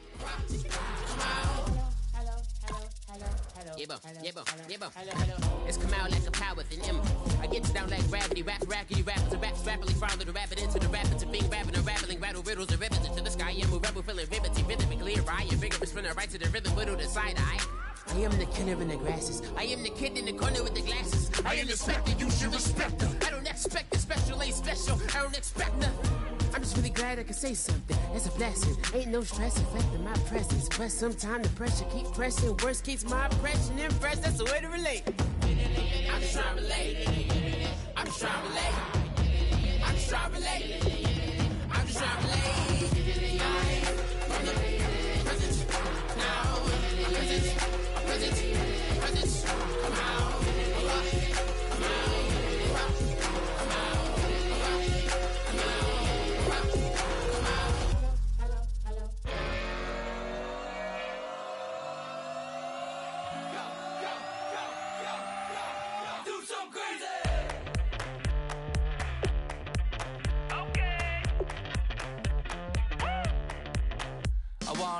Live like it's Mardi Gras and go dumb with my whole squad and don't need no R&R. To regular life, I say au revoir. Hey, living life in the fast lane, million pain, only beat. So please come join me. One thing, good vibes only. I just tap, I'ma fill my cup. Got fireworks, let's blow some down. Tonight I'm going stupid, doing things I've never done. We all got one thing in common, we just wanna have fun. Hey, do what you wanna do. Do what you wanna do. I think I'm gonna do something crazy.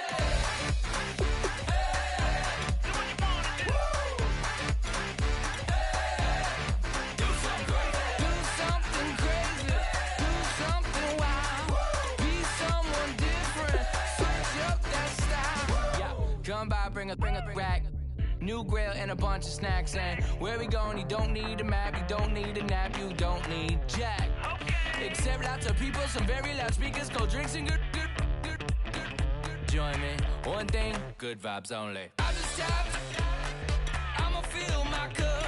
Got fireworks, let's blow some down. Tonight I'm going stupid, doing things I've never done. We all got one thing in common, we just wanna have fun. Hey, do what you wanna do. Think about to do it. Think about to do it. Do something crazy.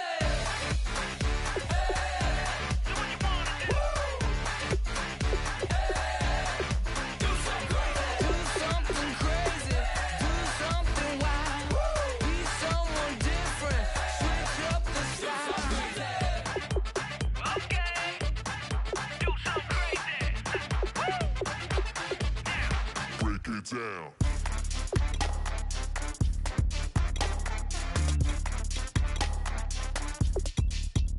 crazy.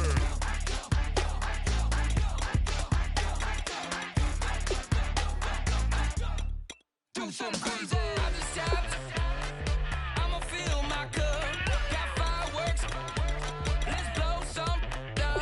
Tonight I'm going stupid. Doing things I've never done. We all got one thing in common. We just wanna have fun. Hey! What you wanna do? I think about to do it. I think about to do it. Do something crazy.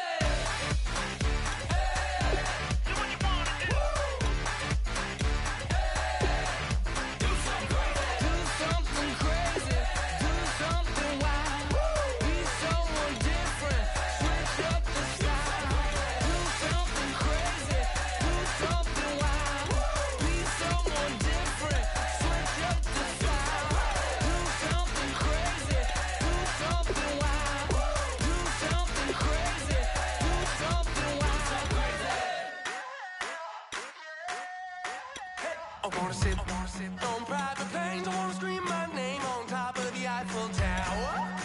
On the Eiffel Tower. I wanna hit that blackjack. I wanna take that money and run right here, right now. Right here, right now. But I won't take that train. I won't catch that flight. If you're not on that plane, we ain't taking off tonight.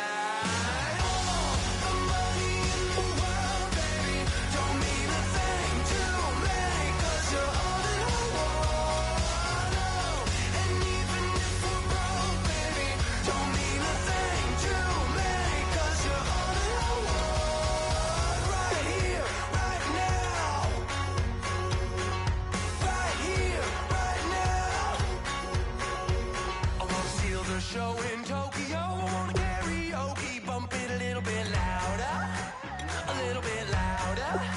Hey, I wanna sing along with Elton John in a white limousine, rolling right here, right now, right here, right now.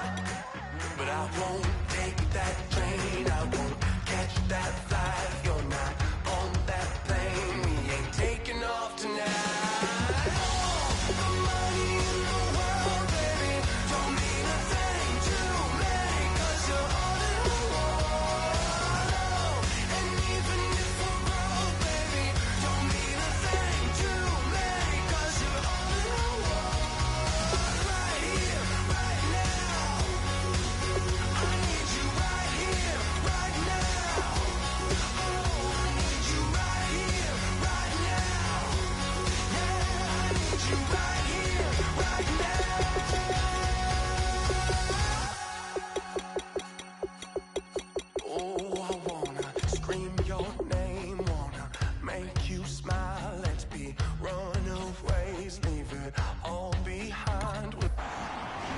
Your season starts now. Will you take that train? Will you catch that flight? If you're on that plane, we'll be taking off tonight. The money in the world, baby, don't mean a thing. Start the regular season by selecting your season goal.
Jabil and Chandra.